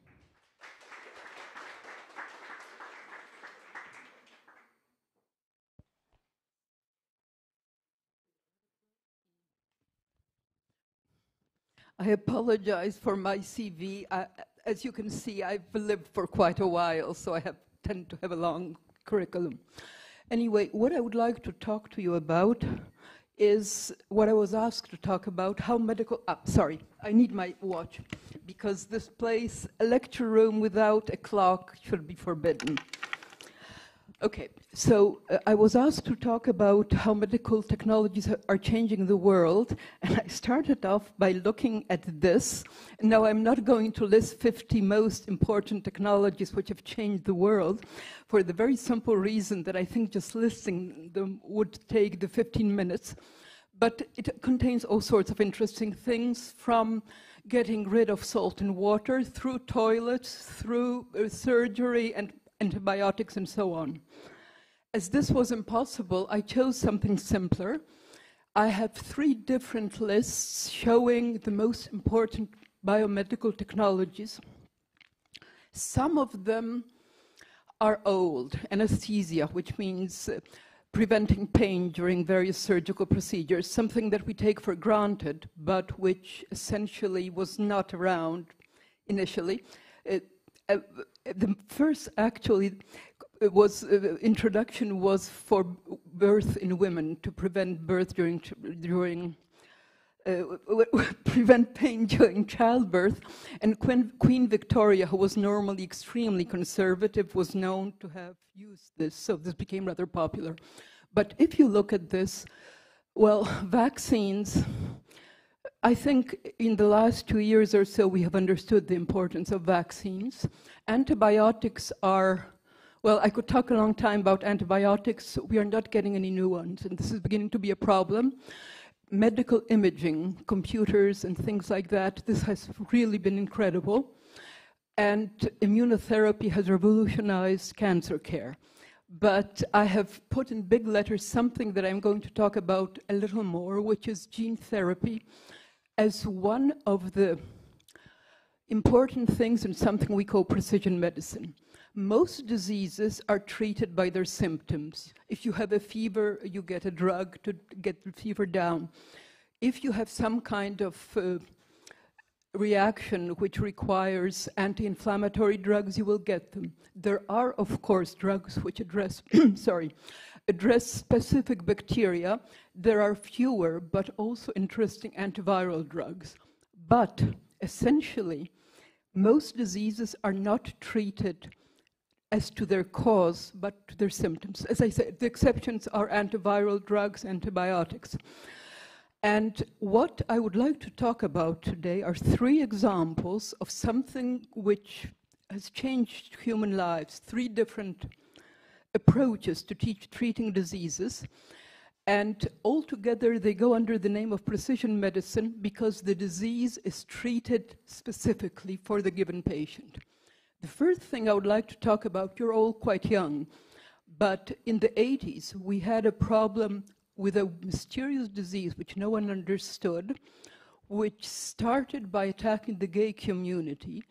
40 million people have died. As a comparison of COVID, a little over 6.5 million. Of course, AIDS was with us from the 1980s, whereas COVID has been with us for 2.5 years, but still the death toll was incredible. And initially, there was no way to treat it. People were simply dying because this virus has a way of making our immune system, it doesn't work. So you get all kinds of weird infections. You get cancers which no one else gets because normally our system is quite good at fighting cancer. So what happened was this one. Well, I'm going to do very little biology, and I apologize. And as a little sort of side thing, biology in school is hopelessly boring. Biology is absolutely fascinating. I've been working in the field for 50 years, and I still am extremely interested by it. Both biology and medicine have absolutely fascinating things in them. But what I would like to show you in this and the second example, I won't have time for the third one, is that to fight a disease, you have to understand what is going on there. And what was going on in this particular virus was very interesting. And I'm not going to go into the details of the life cycle of the HIV virus. Actually, the fact that the virus was discovered rather quickly, and that as it was discovered, its life cycle was analyzed and understood, and people started inventing drugs. First one drug, well, inventing. You don't really invent a drug. You think what could work for a given life stage of life of a virus. And so the first drug was called something, azidovidin. Again, I really don't want to go into biology too much. As I said, it's quite boring. The virus is a weird one. Its genetic material is RNA, not DNA, but it has a stage in its life where the RNA is synthesized into, well, DNA is made on the RNA, and then it is built into the DNA of the cell in which it is present. We don't have this type of situation in normal cells. So the first drug inhibited that process, then other drugs inhibited other processes, and in the end you had something called a highly active antiretroviral therapy, which is essentially available now at a reasonable price. It was very expensive initially, and people are not dying anymore from it, at least in countries which provide the therapy for the patients. And this was, the interesting thing is, perhaps, if you're interested in history in any way, that we got a very quick vaccine for COVID. We still don't have a vaccine for this virus because it changes too much. So with COVID, in a way, we are lucky. It changes, but not as fast as this particular virus. So this is a list of various antiretroviral drugs. I really don't think you have to know their names, but there are more and more of them now. The second thing, okay, sometimes you have to click more than once. The second thing I want to talk about is a disease, which is one of the about 8,000 genetic diseases, the ones that you learn about in school. You learn about the ones which are sort of in the textbooks. I mean, genetics in general is not liked by teachers, except for doing stupid things like what happens if you cross, I don't know, green peas with yellow peas. As that was done in the 19th century, it's not particularly interesting. In any case, this is one of the diseases which is caused by a mutation in a gene whose protein product, is necessary for proper maintenance of neurons. Neurons are nerve cells. This disease is not a common one. About 1 person in 10,000 in Europe. I'm not quite sure about the data in Asia and in Africa, because sometimes there are differences in various populations. But in Europe, it's 1 person in 10,000. And the disease is progressive and slow, but slow, well, it depends. It's faster for some forms, slower for other forms. Essentially, the best you can get is that you'll be able to sit. The worst you can get is you never really sit up as a baby and you die. And again, I apologize for the biology, but what happens with this particular disease is you have 2 very similar genes next to each other. One of these genes normally produces an active protein, but if you have the disease, it doesn't. The other gene has 1 small difference, just 1, and that difference makes it produce in normal people, in healthy people, a protein which is inactive.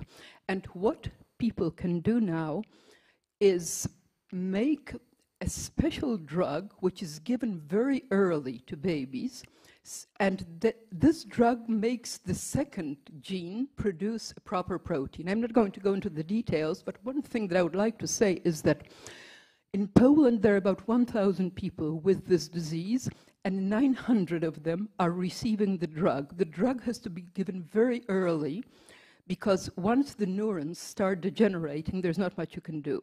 So what you have to do, you have to take babies, a few days old, diagnose them, and then you can give them the drug. And I must say that it was incredible work, especially by Professor Monika Goss from the Institute of Mother and Child, but also some other people. They managed within 1 year to set up the diagnosis for babies in all of Poland.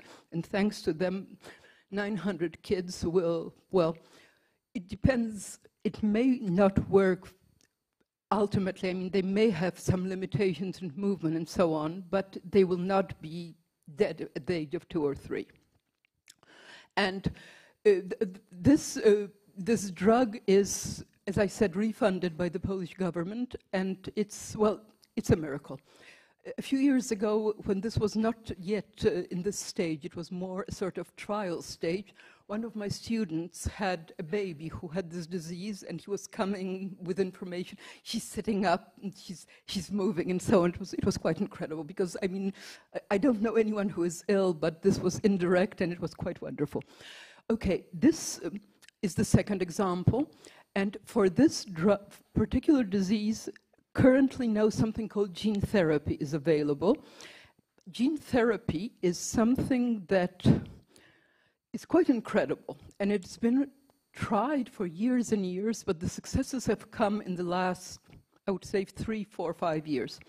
You have a disease. You have a person with a disease. A disease is an abstract thing. The disease happens because a gene is defective.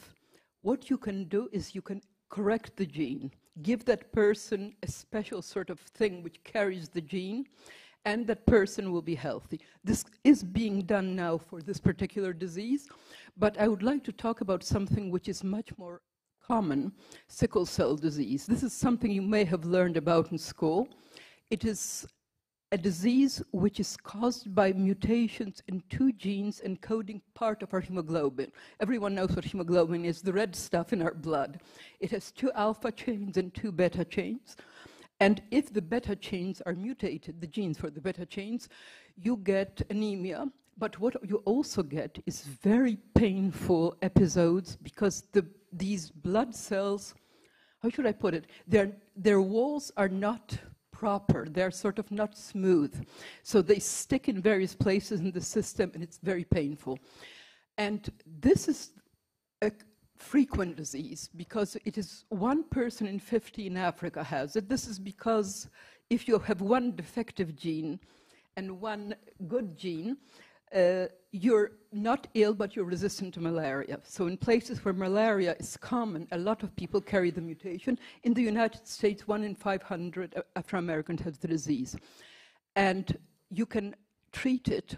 The cost of gene therapy, and this is the main problem with gene therapy, the drugs, the ones for AIDS, are becoming cheaper. The drug for spinal muscular atrophy called Spinraza is still expensive, but becoming cheaper. But there are just a few people who have had gene therapy for sickle cell anemia. It costs $2 million. This is a lady named Victoria Great who received the therapy. And just one thing I would like to say, that the future of medical technologies may go in various directions. It may go with gene therapy, but it will have to become cheaper. At this price, it cannot be afforded by most people. And this is my last slide. I would like to say 2 things. The first one, this is the cover of The Economist, which is a non-scientific British weekly, very good one. And it shows what kinds of things could be modified in the human being, as now we have a system for changing genes called CRISPR, which got the Nobel Prize. Well, Manuel Charpentier and Jennifer Doudna got the Nobel Prize a few years ago. And this was sort of what you could change. All these things from the genetics point of view don't make any sense. However, as I will not be here for the discussion, which is supposed to be how you're to prepare for the revolution in biotechnology, my feeling is that please like science, because science in school, I have never seen anyone teach chemistry properly. I have known some very good biology and physics teachers. Math, some people don't like it. I loved it. It was my final decision was whether I wanted to study biochemistry or math. But the future is not only for business. The future is also for medicine, for science, for people who analyze biological data. We are getting incredible amounts of data from analyzing human DNA, and not only new ones, also old ones. If you know, you probably have heard that the Nobel Prize was given to someone who managed to analyze Neanderthal DNA. So to prepare for the future, I think do some science. Thank you very much.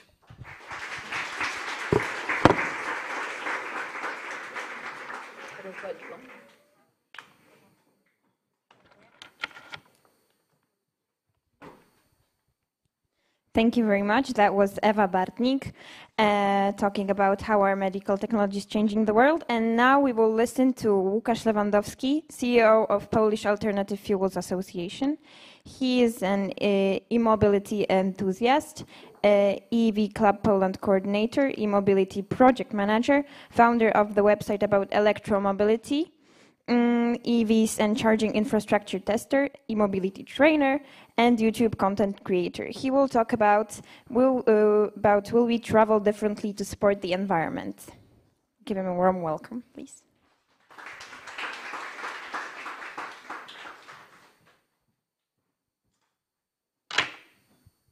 Thank you. Hi everyone, it's Łukasz Lewandowski. I'm not the CEO of the Polish Alternative Fuels Association, I'm sorry. Today I am, okay. I'm project manager in this association. Actually, I'm CEO of the EV Club Poland. EV Club Poland is association as well, but which is gathering EV drivers. But let's start with the presentation. So today I would like to say a few words about the transport sector, where we are right now and what we can expect in coming years. So will we travel differently to support environment? So that's the title of this presentation. So at the beginning, I would like to start that for over 150 years, we are extracting the raw materials, we are extracting coal, we are extracting oil and stuff like this to burn it, to get the electricity, to burn it in internal combustion engines. And thanks to that, we can move, we can drive our cars and etc. So because of that, the byproduct of the combustion process are emissions. And for example, we've got carbon dioxide, nitrogen oxides, sulfur oxides, and other particular matters. So because it affects to our health, to our planet, to the environment, so the transport must be changed. And right now we are moving and going to the electric mobility. So it means that those are the electric vehicles. Right now we are developing on our planet battery electric vehicles, but we don't know how the technology will develop, if it will be maybe hydrogen vehicles or battery electric ones, or maybe another technology will show up in coming years. We will see. Right now we are developing the battery electric vehicles. So those vehicles got the advantage because they are locally zero emissions. So they doesn't have they don't have the pipelines, the exhaust pipes, and so we don't have the fumes. There is not internal combustion engine, so we don't change the oil. There is no oil leaks or the fluid leaks, so we don't mess, for example, the world, the environment, the planet. Apart from that, electric vehicles are quieter than the combustion engine vehicles. So there is a noise reduction by up to 50%. And what is more, electric cars might be powered by renewable energy. So, for example, the wind power plants or solar power plants. So, as you can see, right now, or let's get back to 2010 or 2010 year. So it was globally only 17,000 electric vehicles. Right now, by the end of previous year, it was 16.5 million of electric vehicles, and the International Energy Agency is forecasting that in next coming years, by the 2030, we're gonna have 242.5 million electric vehicles. So the direction is that we are going to have more and more electric cars, more and more zero-emission cars. And on this graph, I would like to show you how, let's say, the market share in the total number of registration globally looks like. So when we look at the past decade, we can see that the electric vehicles was barely nothing. I mean, the market share, it was like nothing. And by the end of previous year, it was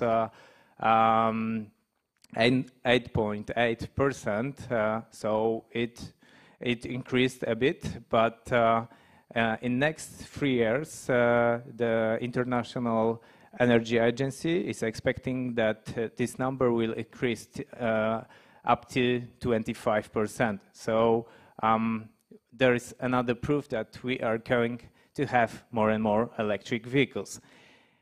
At this slide, there is incredible slide because it's real slide that's showing, or it's real graph that is showing the electromobility market share of electric cars in Norway. So right now in Norway is the leader of by selling electric vehicles, and you can see at the beginning of this chart that we can see that diesel engine vehicles has got almost 80% of new registration in Norway. And right now, there is around 4% only. And what happened with electric vehicles? From barely nothing 10 years ago, right now, it's they are, let's say, responsible for about 75% of market share of registration new vehicles in Norway. How electric mobility looks like in Poland. So on the left, you can see that we've got 54,000 EVs. It means that EVs means battery electric vehicle. So you can see it's about 27,000, and PHEVs. So it means that those are plug-in hybrid electric vehicles. Plug-in hybrid electric vehicles are the hybrids. So it's those are the vehicles with electric motor and internal combustion engine. And by the end of this year, we are forecasting that we will have 67,000 of that kind of electric vehicles. I mean, battery electric vehicles and plug-in hybrid ones. And what is forecast for Poland? So in next 3 years, by the end of the 2025, we are expecting to have about 430,000 electric vehicle. What drives the development of e-mobility? Yeah, so as I said at the beginning, so we are going to have to care more about our planet, about our health and stuff like this. So apart from that, we've got other policies which drive us into electric mobility. So there is European Union policy, national policy, and local policy. At the European Union policy level, we've got the Fit for 55 package, and it drives us, or the target is in this package that every country in European Union we have to reduce the new car emissions by 55% in passenger cars, and 50% in vans compared to 2021. And by the 2035, we have to reduce 100% of these emissions.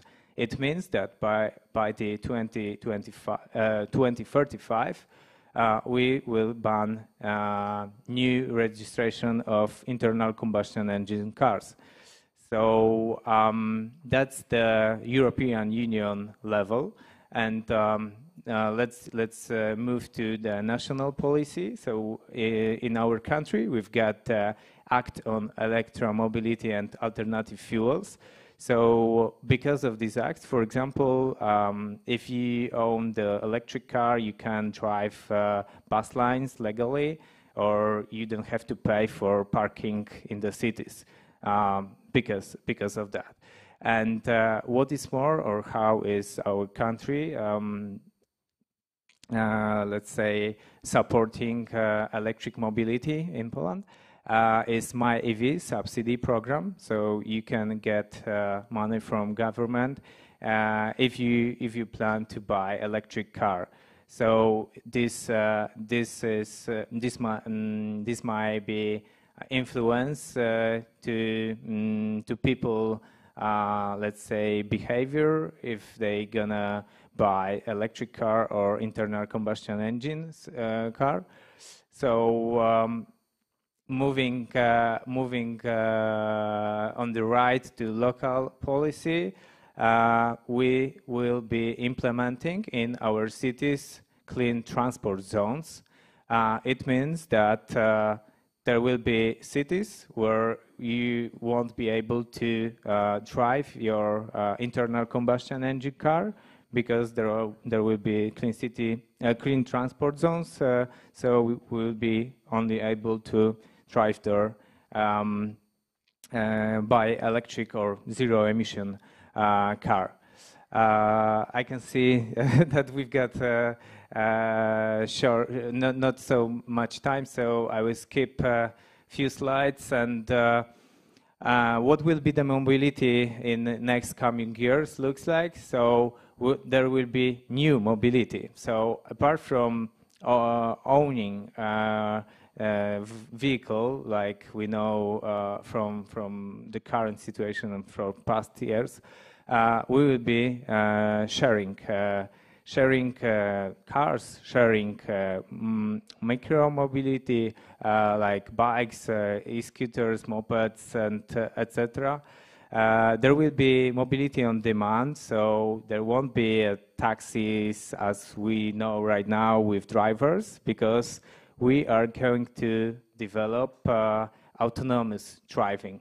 So the future of transport is automatization, and we are going to have autonomous cars.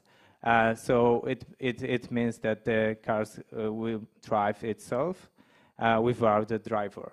So we'll be have safer roads. We'll be saving time because we'll be like only passengers of the car. And for example, when we will get into the car, we will be able to watch Netflix or read the books during our journey. There will be a reduction of transportation costs and road congestion reduction. And actually, we are going to have, of course, because it's innovation, so we will have new jobs as well. And there is one last slide about the autonomous driving levels. So right now we are on CAE 2, so partially automated driving, and we have few steps ahead of us that we will be cars that are driving itself. So to sum it up, by the 2035, most cars sold around the world will be electric, and shared mobility will be part of the city travel, and mostly most of cars will be autonomous. So thank you so much, And yeah. Thank you very much. Sorry for the rush. Can I have the clicker? So we have almost finished the technology part of our conference. However, there is still a discussion panel involving all of our speakers ahead of us. Before that, though, I will just shortly recap what we talked about. In the technology part, we had a chance to listen to the ways the payments are transforming, the data transmission of revolution, and the role of 5G in it, as well as about NFT and the way it transformed the definition of ownership in the digital world. We could also get to know how medical technologies change nowadays in the world, and is it possible to travel differently to support the environment. Now let me welcome our speakers once again, Adrian Kurowski, Marcin Zych, Marcin Sadowski, and Łukasz Lewandowski.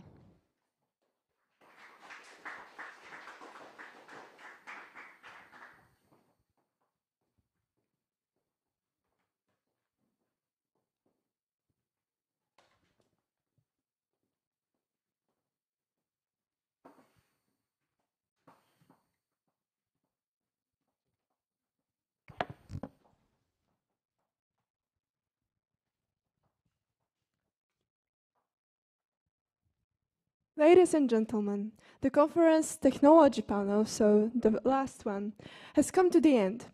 What was stated and clarified is the importance of the new technologies, especially for young people, such as you, high school students. Nowadays, the world is changing with blistering speed, and sometimes it is extremely hard to prepare for what can come.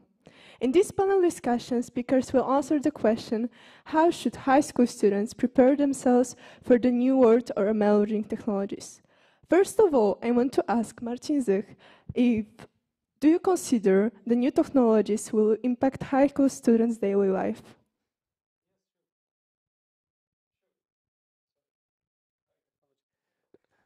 Sure, yes, it will impact, of course. It is impacting right now as we speak.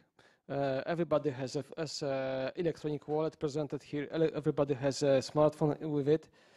So this is just beginning. I presented you the vision of Internet of Senses, so we can convey not only information, we can convey also your experience, senses, sound, smells, like the tactile feelings.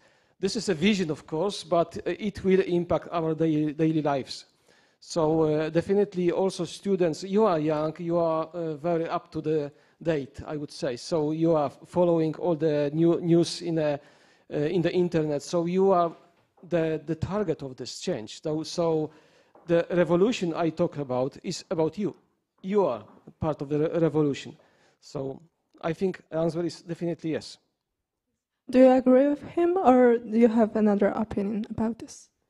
Yeah, yeah, of course. There is a huge revolution ahead of us. There was many interesting presentation today because, for example, we were talking about the payment methods. We were talking about NFTs, cryptocurrencies. We are talking about revolution in transportation as well.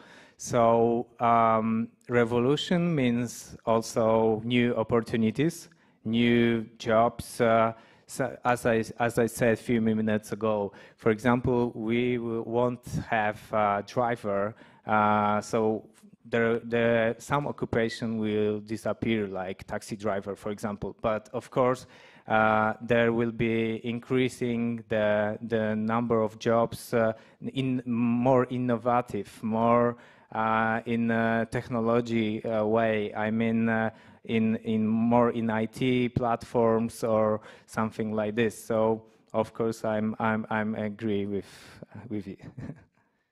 And what about your opinion? In my opinion, you know, in the future we can't see the future. So even though we have been talking about several technologies, and next year we can have the other technologies we don't know. So in my opinion, what's really important, because we are in some cases we are too much focused on technologies, right? Because we need to improve this sector, we need to improve this technology, we need to improve these tools, and so on and so on. what really matters in the long term, as a long-term solution, we need to think about communication, because that's what really matters in terms of cooperation. One man didn't invent these all magic things, right? There's all these all solutions comes with the power of group. That's why communications needs to be improved, because in my opinion there should be a studies. I know there is, but you know, some practical ones. And well, what else?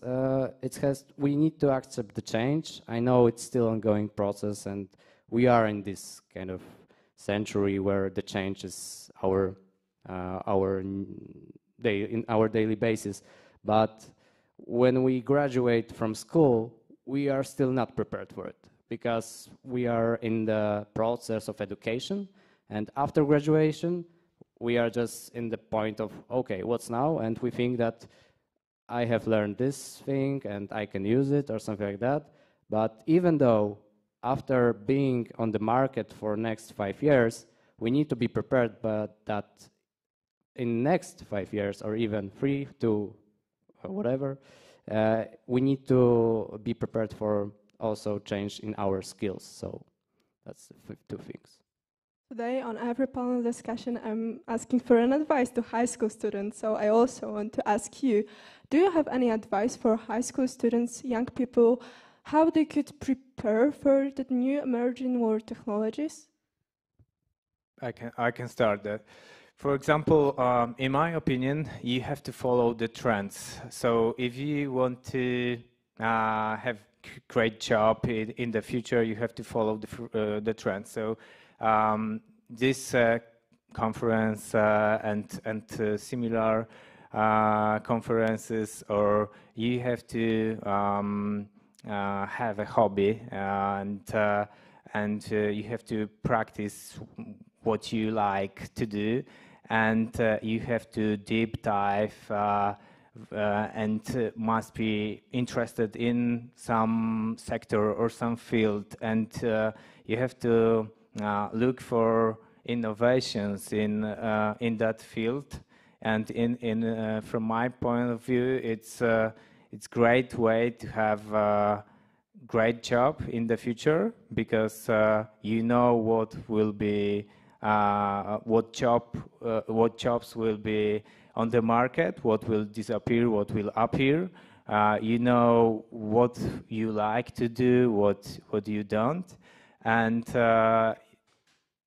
if you know what will be the trend and what you like, you can practice your skills, you can improve yourself, and in next couple of years you can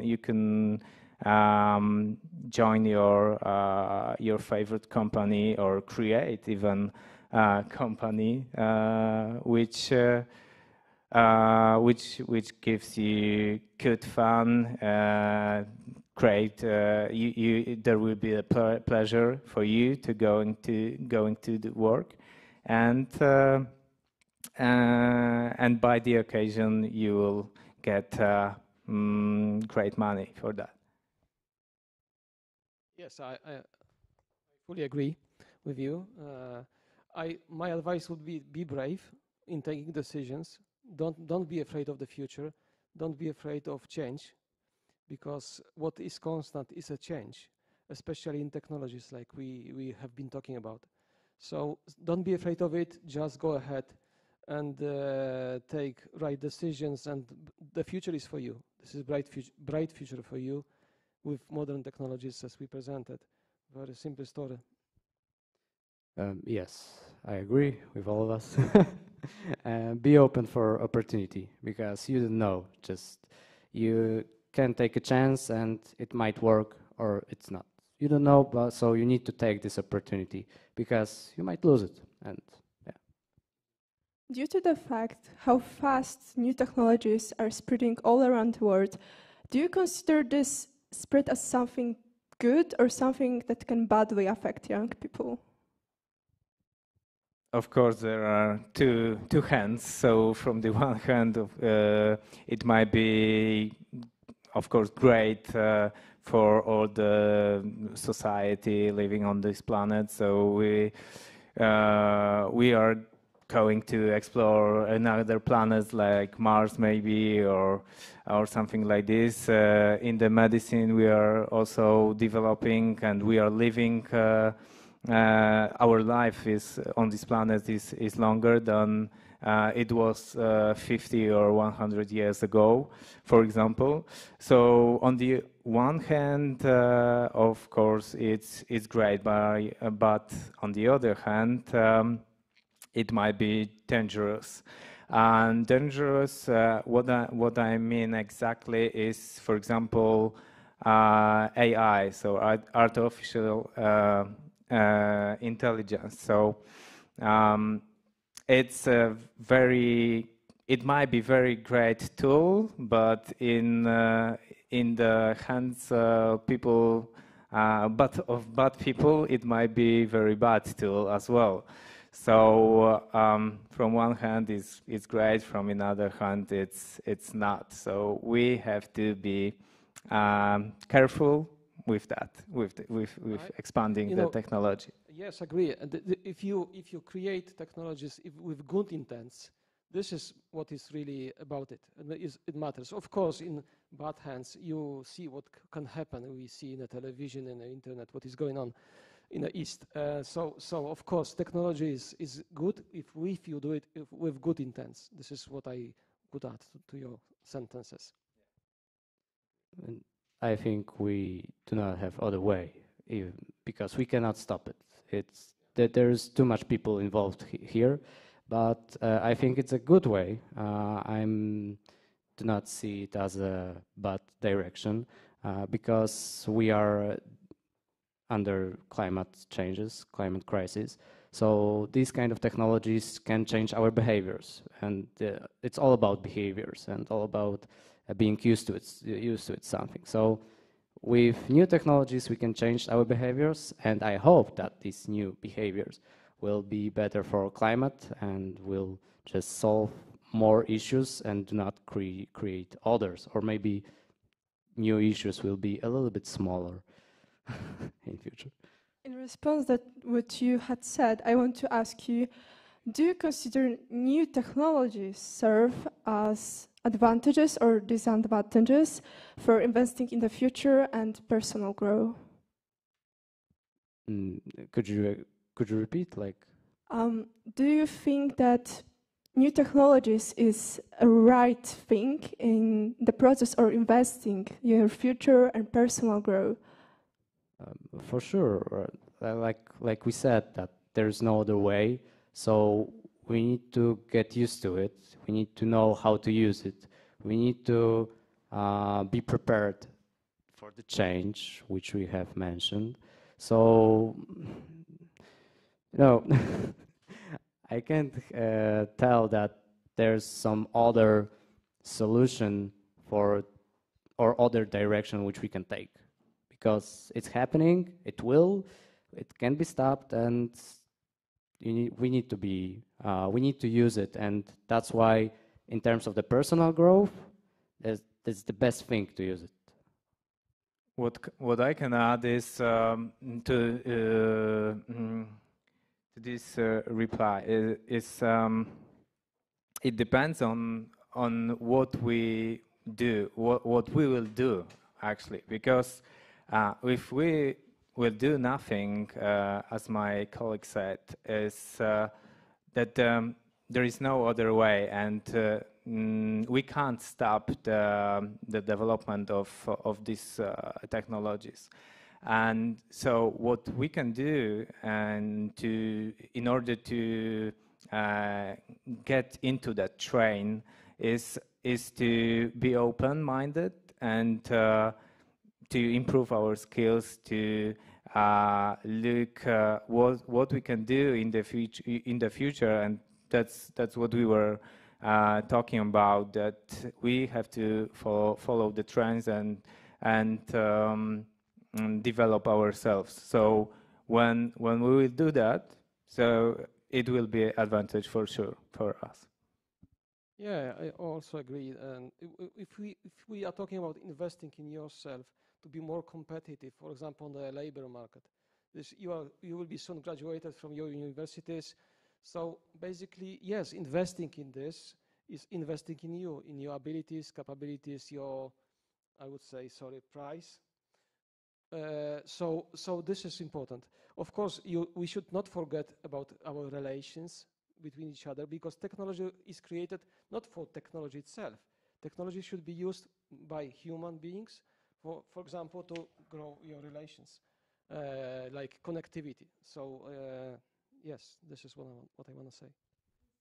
Thank you very much for this panel discussion and all of advantages and answers and advice.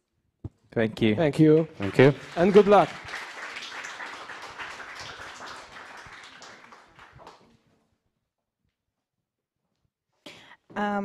Okay, that was the technology part. And now, even though the last panel of the last part is already over, we still have one last but not least speaker to talk to us. And I'm talking about Piotr Grządziel. He's from Personal Branding Maestro. Piotr Grządziel is an expert in his profession. His strategic thinking, making good decisions, and finding the best solutions are just some of his features. And he's the managing partner of the Magna Talenta, thought leadership and keynote speaker. And he will talk to us why personal brand development will help you with any chosen career path. Okay, thank you very much. It's good that you are still here at the end of the day, so I hope you've all had a great day today and you learned a lot. So what I will try to do in the next 15 minutes is to tell you about one thing or one skill that I believe it's an uber skill. So it doesn't matter if you know what you will do in the future already, or you still don't know about it. This one element is going to help you in the future. And I really enjoy talks like this when I talk to young people. But I also work on this subject with all levels of professionals in this country. Like last Friday, I did a workshop for C-level at a bank here in Poland. Today, I had a workshop with one of the top 4 consulting companies and their IT guys on the subject of personal branding and growth. And I can talk to you about it as well. So it's an overall topic that wasn't available, I would say, when I started, but it is available now. And what I see in the future is you guys changing your jobs very often. When my parents started, they started the same job and they finished at the same place when they started. I've been changing my jobs and my roles, working for different companies every 2 or 3 years, and I will continue this in the future.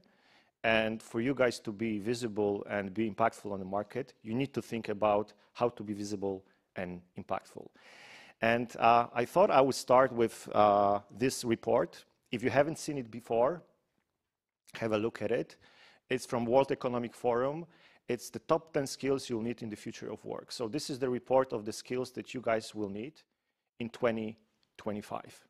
And some of those skills, as you see, are pretty technical. So complex problem solving, critical thinking, technology, reasoning. But there's 2 elements that I would like to join together.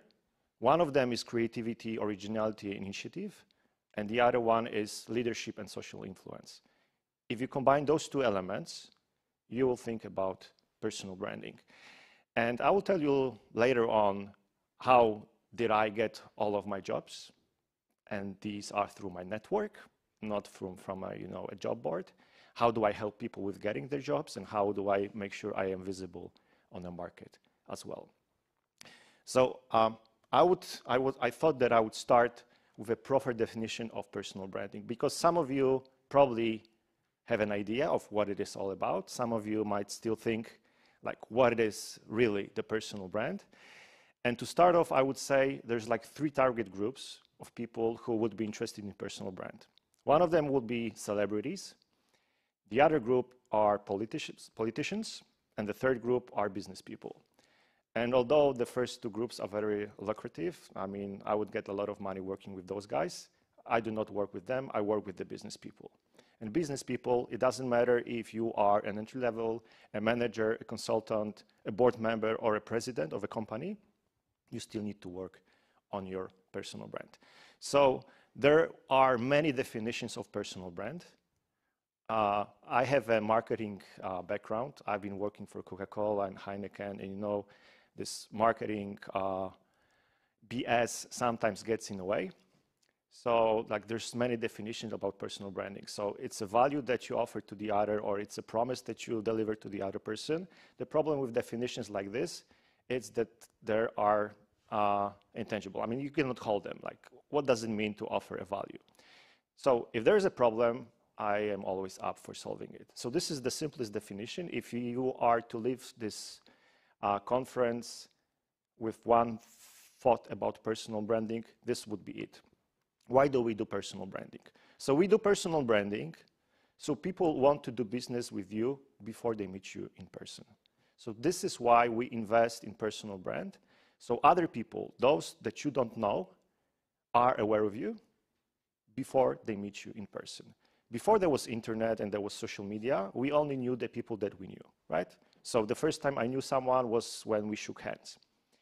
Now, I just make sure that I'm visible on the market, and people that want to do business with me, I'm easy to find, I'm easy to reach out, and I'm clear about what I do and what I don't do. So this is the simplest definition. So people want to do business with you before they meet you in person.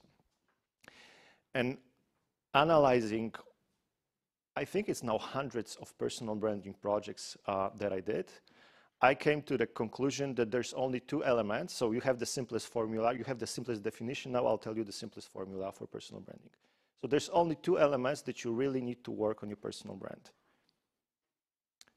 And it's the world's simplest formula. If it was just one element, it wouldn't be a formula. If there's going to be three elements, it's going to be more. So there's only two elements that you need to work on personal brand.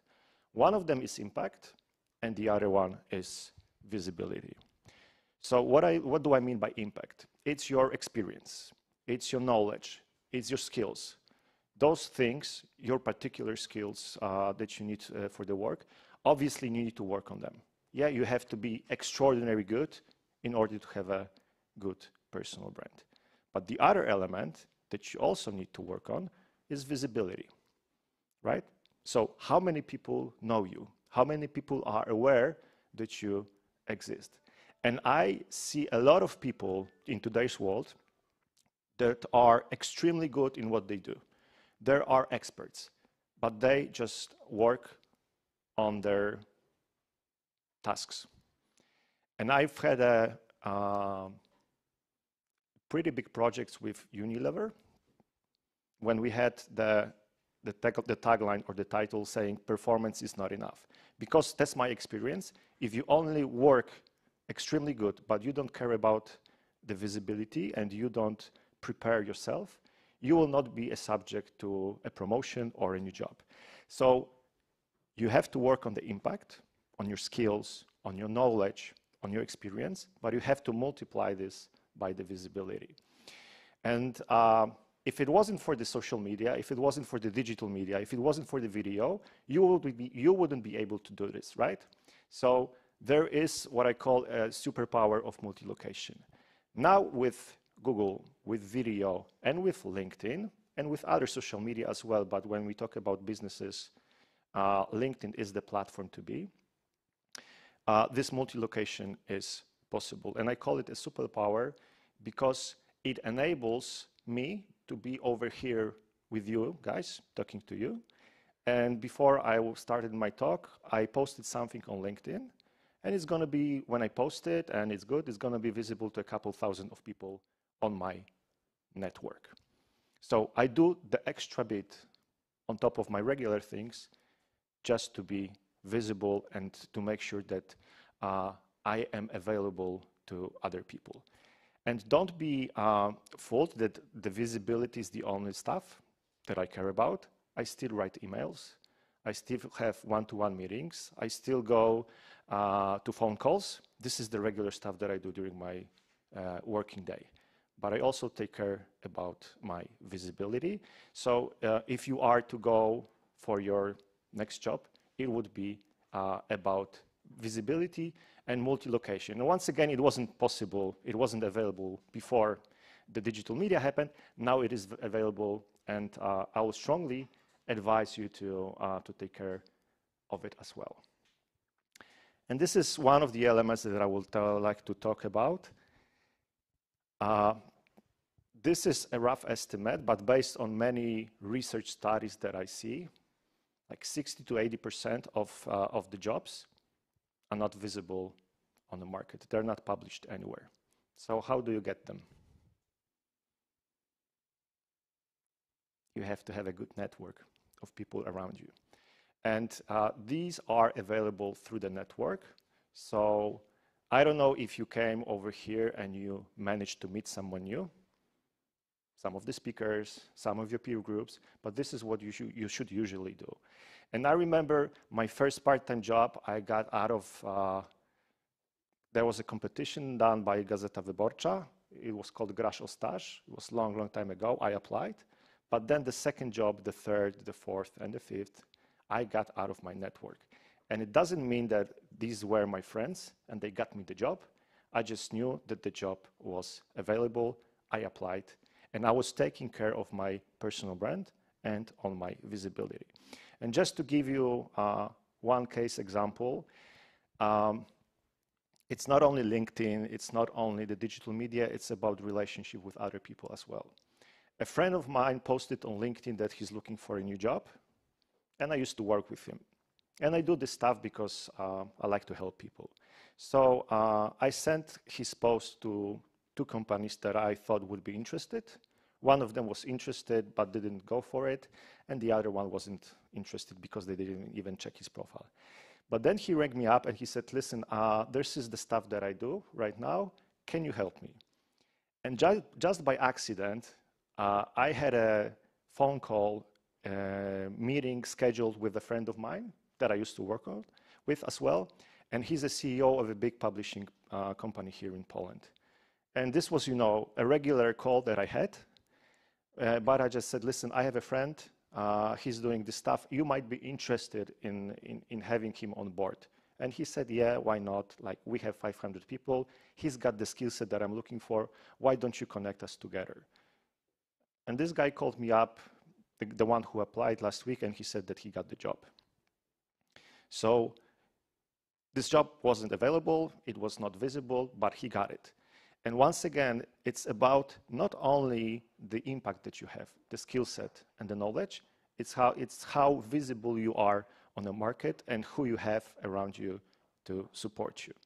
So we do personal branding, so people want to do business with you before they meet you in person. The basic formula is impact times visibility, and you can be the best one in the world. If no one knows around about you, you're not going to succeed, or it's going to be harder, or it's going to take longer.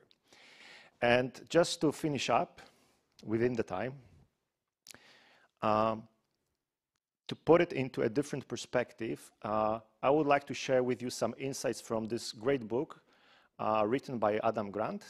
The book is called Give and Take. So Adam Grant went through research of a few thousand people all over the world. So there's many professions. There are students, there are medical people, there are IT guys, managers, salespeople, marketing people, CEOs, lawyers, like all the professions you can think about. And what he did, he got them into 3 groups.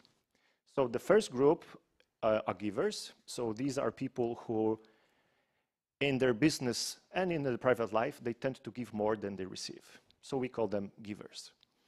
In the middle, there are matchers. So these people tend to stand the status quo. So they give as much as they take. And takers, obviously, as you expect, are people who take advantage of other people. They take more than they give.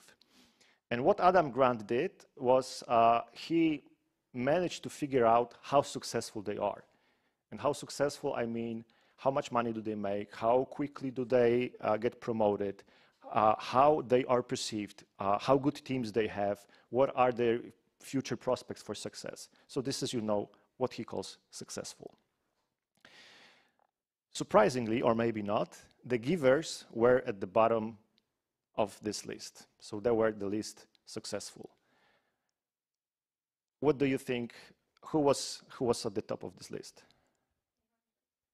Matchers. Luckily, matchers are in the middle. Luckily, takers are also in the middle. So it means that givers are at the bottom and at the top.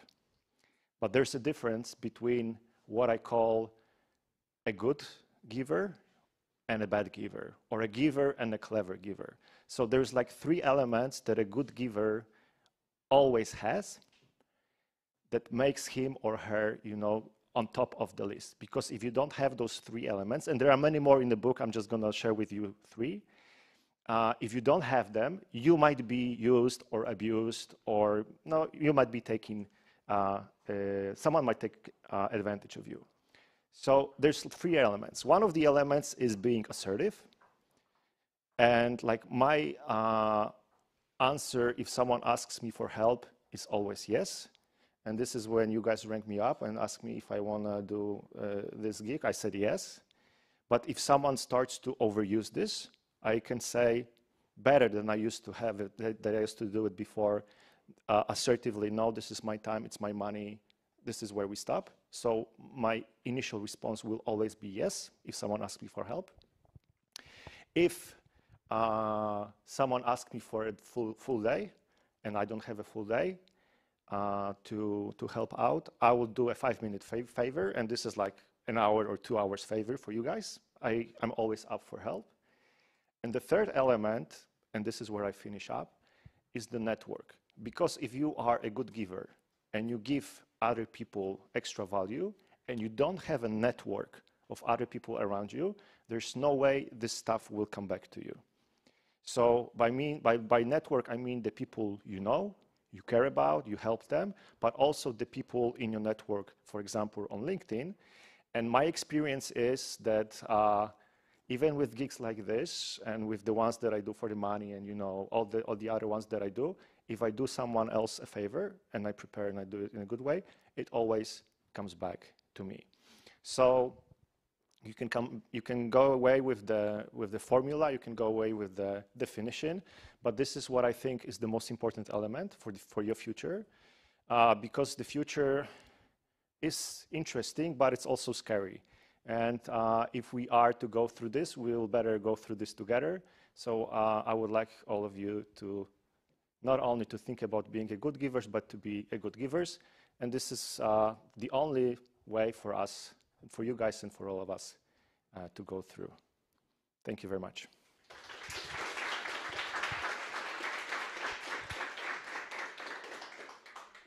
Okay, so with this accent, we finish our conference.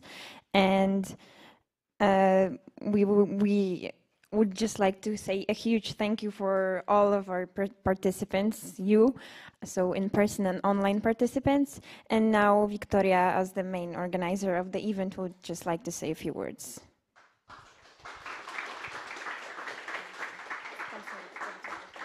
Well, thank you so much for coming. We're truly happy you made it. It was a long conference. We are aware of it. We truly put a lot of effort to make it the most interesting, and we hope you enjoy it.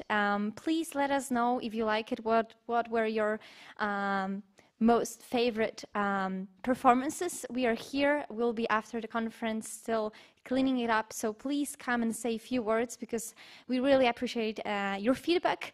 The whole conference will be available online on our Facebook and YouTube, so in case you want to rewatch something or share some of the videos of the whole conference with your friends, please do it, because we truly believe that what we prepare, it's very valuable, so you can share it with others and just benefit from it as much as you can.